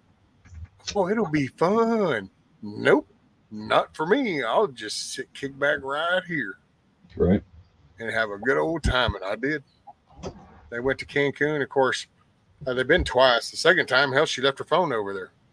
I said, see there's just another reason why I still got mine. I didn't get on the boat. Right. Yeah, I've flown once when I was a child, but it was from Kansas City to St. Louis. But you know what I mean? This was pre 9/11. What's up, Firefly? Yeah, see, I would not fly nowadays. Yeah, I can imagine the clusterfuck I'd have to go through with TSA and my temperament, which is rude motherfuckers. You know what I mean? Like TSA, like you don't really have authority. Why are you talking stupid to me? You know what I mean? Like I'm one of those kind of people. Well, I could see up until this last, 4 years, 5 years. Okay, it's whatever. Get on a plane, fly. It was more the money than anything. But nowadays, oh no, these last 4 or 5 years and knowing what the maintenance crews might be like and shit on these airlines, and no, that's the last thing I want to be is 30,000 feet in the air. And then you figure out that homeboy forgot to check that part. Yeah, but you didn't say anything because, well, he's a she, and you couldn't address that because everything they do is supposedly right because you can't contradict them because then you're a racist, bigot piece of shit. And so all of a sudden you got the wrong people doing the wrong jobs. Or you have air traffic controllers causing air crashes and shit. The only thing I see is whenever I think about flying nowadays is it's basically public transportation at this point. If you've ever been on a metro bus in a major city or a subway, that's what flying is right now. It's just trash people going farther distances. You know what I mean? You watch some of these fucking videos. That's literally all it is. It's a fucking metro bus in the sky is all it is.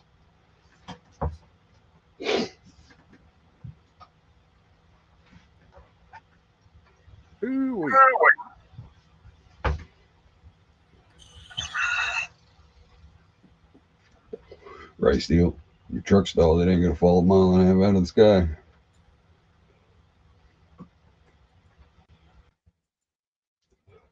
There's not a single place I can think of that I would want to get to that fast. If I can't drive to it, I'm really not that interested in it. You know? Well, there was a time when the flight over would have been cool. Now, boxed all up, the way people are, it's not the social atmosphere like it used to be. Right. You're gonna have some guy on a plane rubbing your ankle and shit. Well, you met people from all over in the old days, you know, in the like even in the 80s and the early 90s, and even up in the 90s, you'd meet people from all over, different states, different even countries. But there used to be an etiquette to it, you know, Yeah, like it was people used to put friendliness. suits on to go onto a plane. You know what I mean? Like, oh, I'm going on a plane. I'm putting on my Sunday best. You know what I mean? Like it was an occasion. Now it's just Well, a and the habit. airlines treated it as in they were trying to cater to the customers. So, see, their stuff was even designed to be more comfortable and more pleasant for the people. But people stopped being social and businesses started becoming corporates. And so then they just went into profit margins. So all of a sudden, seats are getting smaller so they can get more onto the plane. You know, they charge more for your baggage to do more. And it changed everything. And now, man, you get on and you might as well get ready to throw down. You get on a plane nowadays. Or at least that's just my take watching some of the footage. Right. I could, that would be one of those I would end up in trouble probably if I did a flight. Hey, all I know is that planes broke up Skinnerd, so fuck planes. You know what I mean? We got Richie Valley, Big Bopper. Who else we got? John Denver. See, planes are no fuck a plane.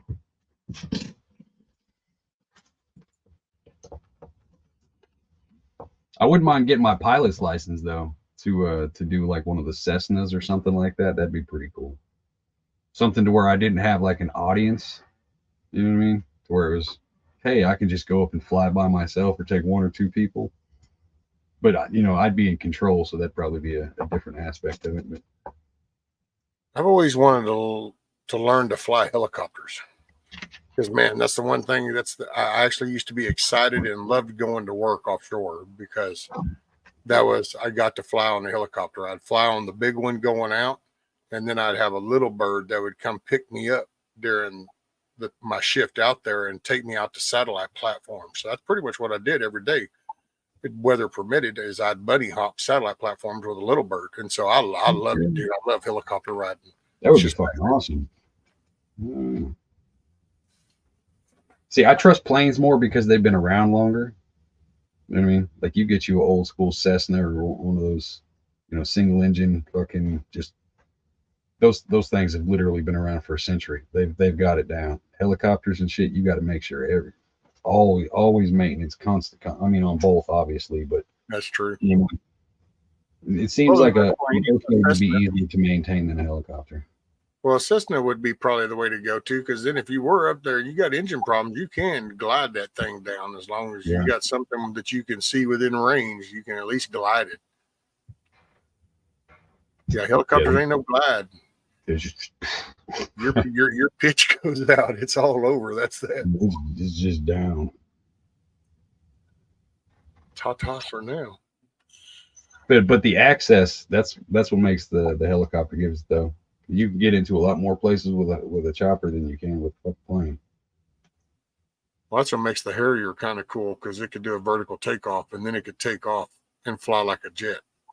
Oh, that'd be cool shit. That's actually the F-35, the Marine version that they lost. That's one of the main differences between the regular F-35 and the one that they lost. The Marine version one can do vertical takeoffs. So it literally can be sitting there and kick its jets down and lift up. Oh, yeah. Okay. Yeah, I've seen that one. Yep. Don't be a history Nazi, Monty. What's wrong with you? But it hasn't been practical application. Well, and I don't know. It's almost like the chicken and the egg. Because see, I know what he's talking about with Da Vinci and the helicopter, but then you also have the people that just created parasail type things, and so they were flying, and so you could call that a plane. Just the human body was the body. Da Vinci thing was more of like who jumped off first? Parasail kind of swivel thing, like a curve. Yeah, it was a bicycle actually. That was the pedal one. You pedaled it to make it. With heaven, pity the motherfucker gets tired. Well, I got up here, but damn, I'm tired now. Oh no, don't get to stop now. Right, you lose cardio on that one. You were fucked. Well, I'm going to tell you, there's your motivator. Right, F-35. Yes, F-35 was the vertical takeoff. See, I figure the more technology you put into something, the scarier it makes it to me. You know what I mean? Like we shot the people to the moon with something less than what we have in our actual phones right now. Like just give me the simple bread and meat base model. We know it works. It's old, reliable. You know what I mean? I don't need all the buttons and switches. But that's some of it, because that's what Elon Musk is working on. He's working on that stable. That's why actually people just forget his main driving thing when he first got in that space industry side was he saw a waste in the rocket engines. So he's like, well, this is crazy. You know, you just keep launching rockets up. We need to learn how to bring them back down. So that's his thing, is because he wants us to stable in and out. You want to go to space, come back, and not all this waste. That was our problem in the beginning, and that's why I know people. Oh, we didn't go back. Well, actually, we went back to the moon several times. Oh, I can't remember the exact amount of missions, but it's the cost of going, and then that the loss of life, because there is no forgiveness. So if you make a mistake, it's just that's a goner. There you go. So. But he's working on it. That will be something. But yeah, we push boundaries, and now we've stabilized, but we put all these. It's like all the cars, dude. I get it. It's comfortable. I've been in them and enjoy it. You know, you got your seat warmers, you got your little steering wheel warmers, you get all your little shit. But at some point, you kind of sit back and go, really? We made these things so we didn't have to ride a horse or a buggy or some shit. And this was just supposed to be a comfortable way to go from point A to point B. Now we take our living room with us. Oh my God, I got to go to the store. I'm taking my lazy boy, my television, my surround sound, my cell phone. You know, I've got my little cooler center console that keep my beverages cold or warm. And next thing you know, it's like, damn, dude, just going for groceries and you're taking the house with you. Right. Right, they don't make wings with feathers, flew because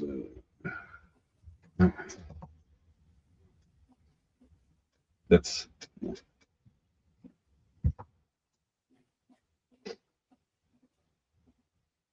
Moose ran out of steam. You only been gone for like 15 minutes, Moose. What the hell? I know, that was just enough time to pull your suspenders up. Right. I thought you was just in there taking a deuce.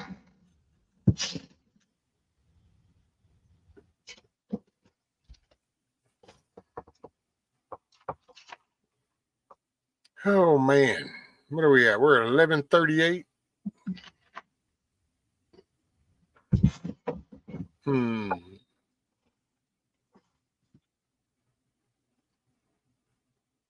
What's your plans for the day? Not a damn thing now. Because if I go outside, I'm gonna get muddy as shit.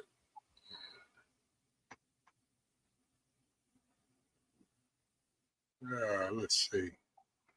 Take it easy, Pool. Hey, later, money. When I first saw that, I almost said he's off like a princess. Then it was like, wait, what? That's what I was like, what? I thought it said prom dress. He was like, oh, he did. Okay, it did. Boom. There we go. I was thinking princess, but I know I wasn't sure what day of the week it was right now. I know how Monty can be. The chat's getting kind of fuzzy from looking at the screen too long. Yeah, chickens are out. I let them out before I started the stream. I waited because I've been up probably.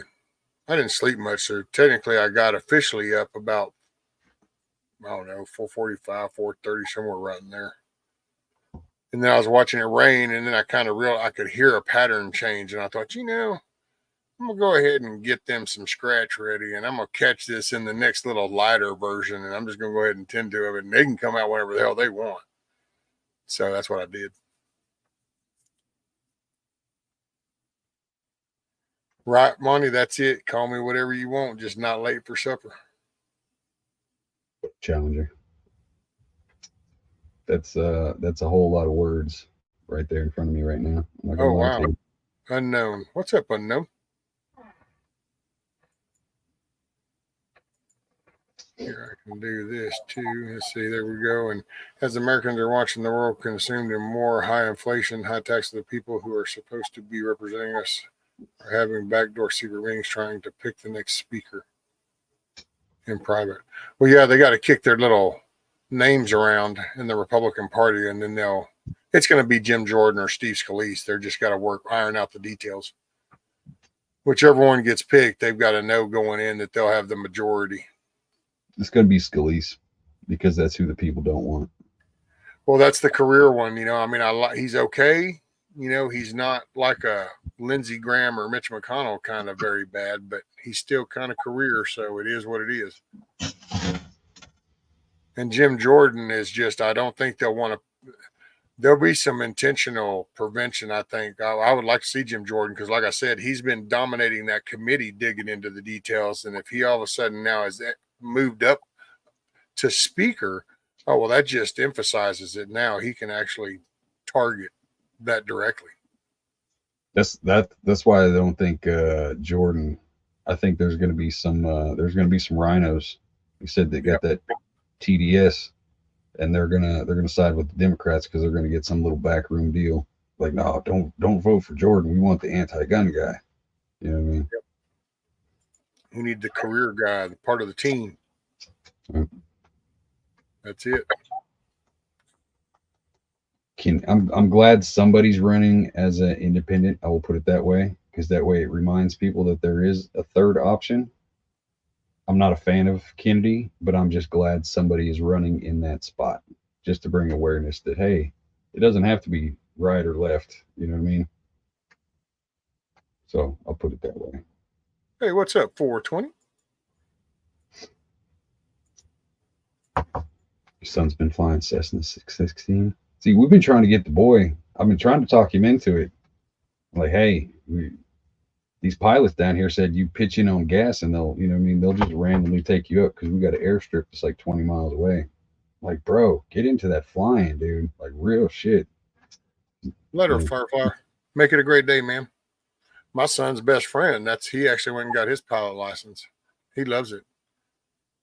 I was like, shit, if you got your pilot's license, like the world is literally open to you. Literally, the world is open to you. You can drive the big 747s passenger plane. You can be a crop duster, a bush pilot. It's like you can literally do almost anything you fucking want to.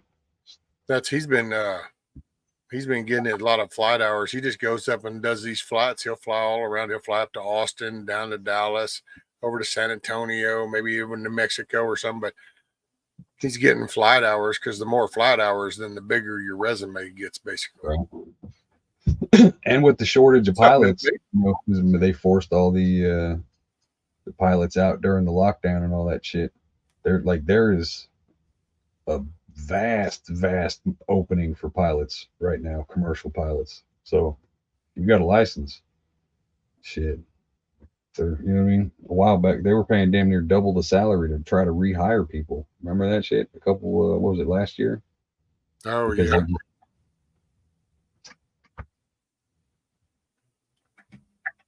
How many people are striking right now? I've been paying attention to this a little bit because now they're talking about who is this new one that's talking about? Is it Mack? The Mack trucks? The people who make Mack trucks? Now they're talking about doing a walkout. The nurses are talking about doing a walkout. You still got the auto industry still doing its thing. The train people are still kind of, you know what I mean? They kind of squashed it a little bit, but they're still, you know what I mean? Yep. What's the union shit? All that union shit. You see, Walgreens people are fucking walking out all over the country too. Well, see, and actually, you know what? It's like we were talking earlier about society and the mental status of society. There's a good example. There's a disconnect of reality. So you literally have people that are wanting to shut down shit to go get more money, knowing, but they don't understand the connect. There's nothing for free in this world. So if you get a raise, then that means whatever industry you're in is going to pay the price. That's where that money comes from. It's kind of like when the government says, hey, we're going to do some student loan bailout shit. Well, that ought to make everybody go, excuse me, WTF? Because They don't make any money. They get it from the taxpayers. So that's who you're going to pay that with is taxpayer money. So Right. whenever you're at McDonald's and you're Everybody tipping paid fries $2. and you're saying, I want $15 an hour, then when your old lady goes on this weekend to get your kid a Happy Meal and you get pissed off of it being $20, it's because you wanted $15 an hour to dip fries is why. It's like I tell the old lady all the time, people forget that it's like when you walk in the store and that chick is all hateful and shit to you and got some kind of shitty ass attitude, remember that in the job you're doing. Are you passing that same kind of full mentality off to somebody else? That's why I say vote local, but only if you got the customer service. Because that's what it is right there. At the end of the day, if I go into a mom and pop shop to give them my money, treat me with fucking respect. Don't be one of them snooty, you know what I mean? Kind of, I don't want to be, okay, I'm not giving you my money. You know what I mean? I'll go to the big box store if you're going to be like that. You know what I mean? Because a lot, customer services, if you ain't got it, you ain't getting my money, plain and simple. You know what I mean? It used to be the primary focus of every business was the customers. You know, that's where that phrase, the customer's always right, came from. You always, but then also you didn't have leeches and greedy sponges for customers. You know, you had more hardworking people. You know, the dude at the parts store that worked with people all day for parts for their vehicles, when the evening time they decided to go out to eat, he could respect that waitress and that chef and that person at that kitchen and restaurant that they went to because they're working with the retail. Just like his wife that went with him because she was at the doctor's office as a receptionist and dealing with the public, she could understand that. So she didn't translate her pissy ass mood. He didn't take his bitchy ass mood there. So everybody treated each other with respect. It was a But culture. then all of a sudden you have a whole generation of entitlement shit that's been handed shit. Well, they don't respect hard work of nothing. So then they're disconnected. Hey, wait, what? Right. And it's like they expect you to tip now before you get it. No, I'm going to see how stupid you are before I give you a tip. You know what I mean? Like if you were a trash waitress, you get like maybe 15 cents that was in my pocket and change. If you were a good waitress, I might give you $5 hairs. You know what I mean? Like how you treat me is how you get tipped. I'm not going to tip you just because you're there. You get a paycheck.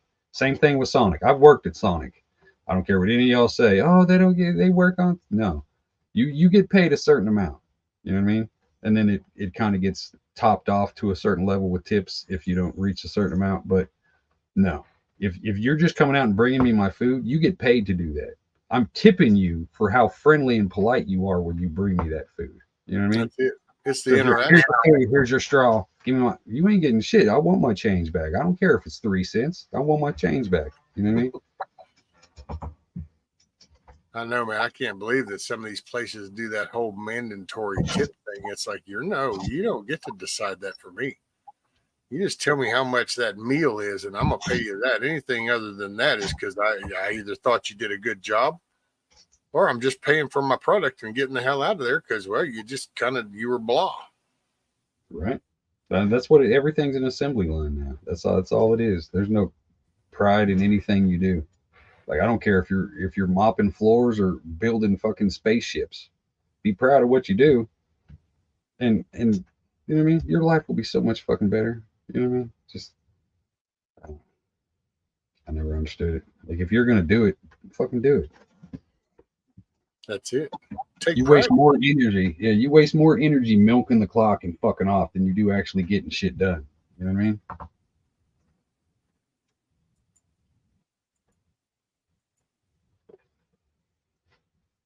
Right. Oh.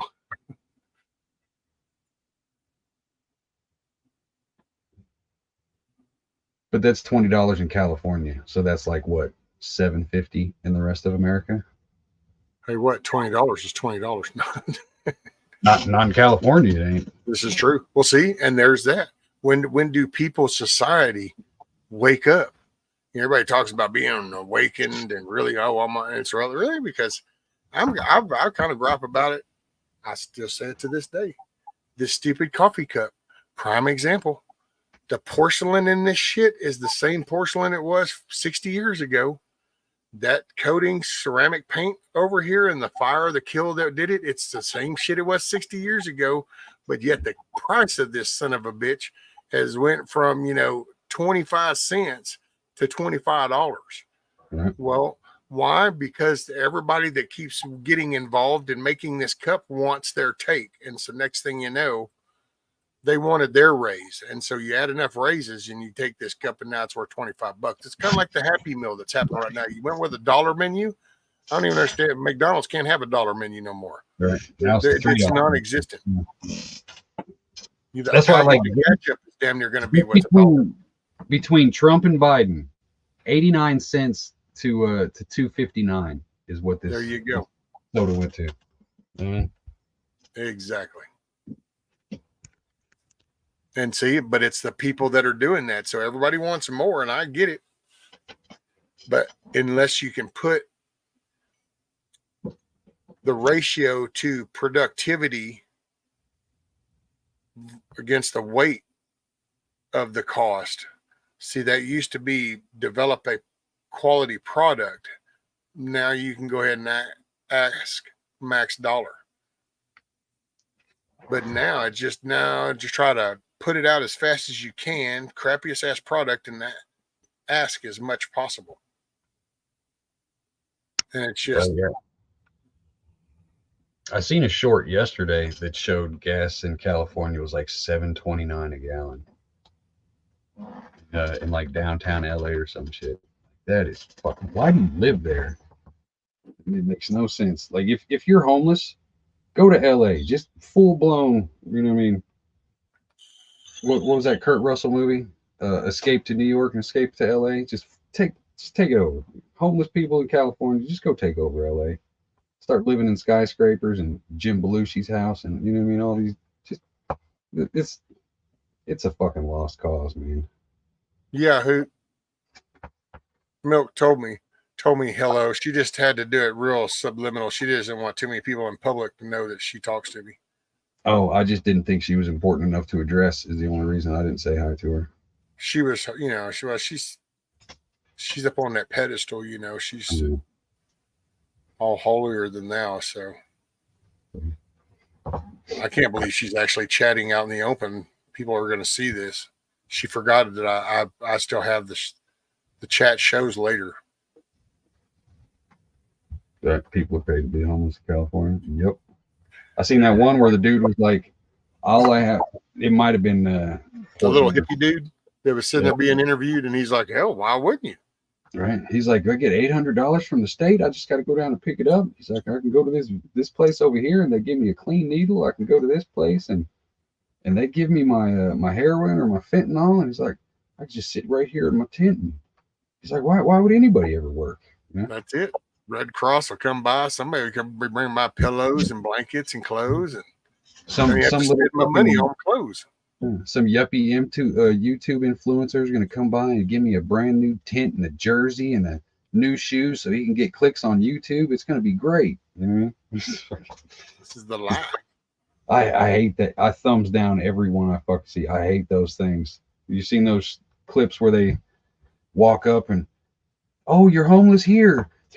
Tell me your story. Here's $500, or like, get the fuck out of here with that pandering shit.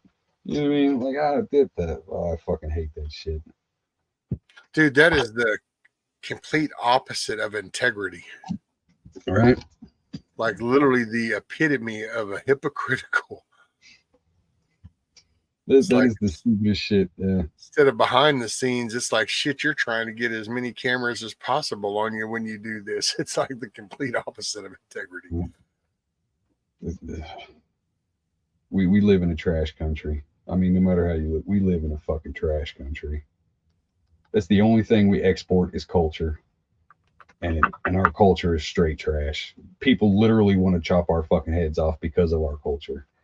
Even our allies hate us because of our culture right now. You know what I mean? We need to recognize that it's us. It's not when you run into 10 assholes in a day, maybe it's not them, maybe it's you. You know what I mean?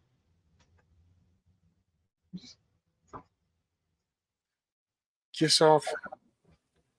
Please tell me that next time I go live, you're going to take your damn meds. Right? Somebody needs some Zoloft or something. Yeah. Man. I got to tell you, you're starting to make me second guess. Like, 50 years of thought process that addiction was a bad thing, I'm starting to kind of go, I don't know, maybe not so bad. Do we have actual proof that Chuck is a real person and not just Yeah. kind of like pillows with I've head? seen him. I've seen him. Mhm. I've heard him. Yeah. So unfortunately, I mean, he definitely looks abused, and he didn't have time to give me the right signals or anything. He couldn't call for help, but Right. Like he's got all the qualifications of a beaten man, but I don't have physical proof. Right. man, oh man. I guess we need to start doing subscription only and then make sure that people are medicated. Right. I'm just trying to figure out, she's like 84 and a half now after her birthday the other. So like if she's that crazy now, imagine how crazy she was back when the world was black and white and shit, when she was watching them silent films of Charlie Chaplin and shit. Imagine how batshit crazy she was then. Jesus, Shoot, man. You know, the clicking of them reels that were showing that them movies was, yeah. Right.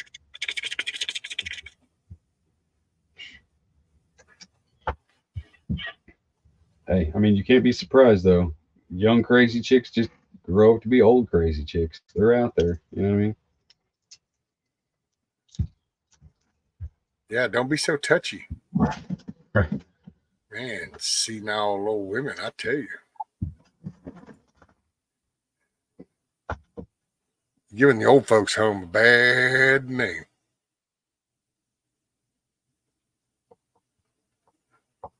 Oh, yeah, check this out. Wow. It's a cool little saying. No matter what anyone says, just show up and do the work. If they praise you, show up and do the work. If they criticize you, show up and do the work.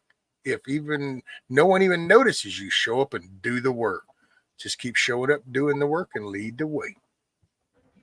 I like that. You just do the damn things. What up, barefoot in Alaska? Hey, Dana. Well, Miss Dana, you were just in time. Sorry, but I was fixing to go out. Been at it for 5 hours. So, hey, y'all do something today. You make it a productive day. It's up to you. Choice is yours. And remember, you got to lead by example.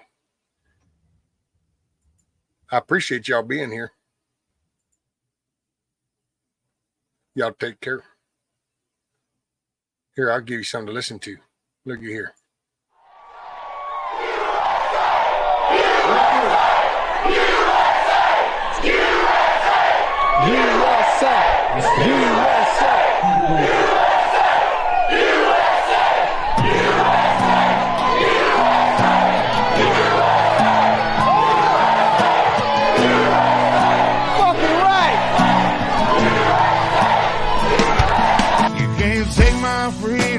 Take my land, you can't take my guns from me, young man. Don't tread on me, you'll fall where you stand. I played dirty as a dog, Lord, forgive my sins. The world that we're living in is going to hell. You'd rather bite your tongue and bite the stories they sell. I'll stand my ground till the day I'm gone. Salute the ones who never made it home. I'm bleeding red and my stripes are white and my skies are blue.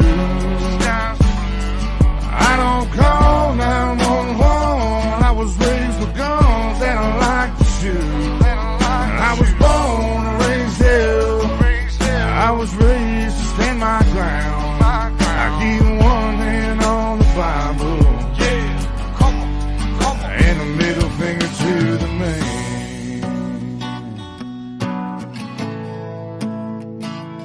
I keep one hand on the Bible and a middle finger to the See, we man. soldiers in this new age and tread on enemy lines. Old school in our veins and never change with the hands of time. All these crooked politicians on a mission just to find all the brains they can wash and all the rules they can't apply. Just a bunch of sheep inside these fences, always sleeping, mostly senseless, medicated, incarcerated. I hate to say it, but the truth is vicious. Lied to and deprived too. They got us in the system. Middle finger to the man. You either with us or against I'm us. bleeding red and my stripes are white and my skies are blue.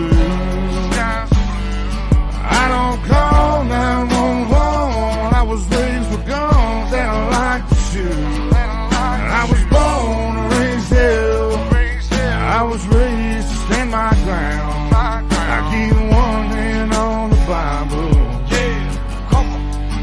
And a middle finger to the man.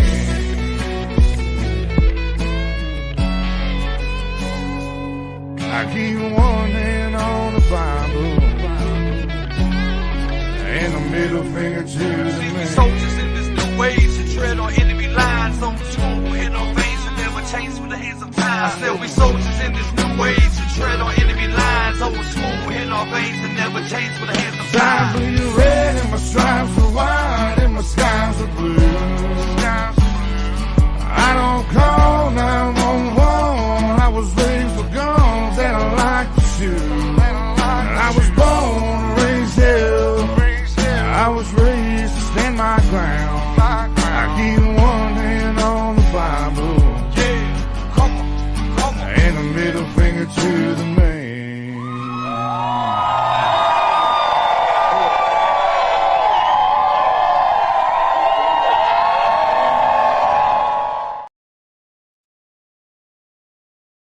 Make your day a good day.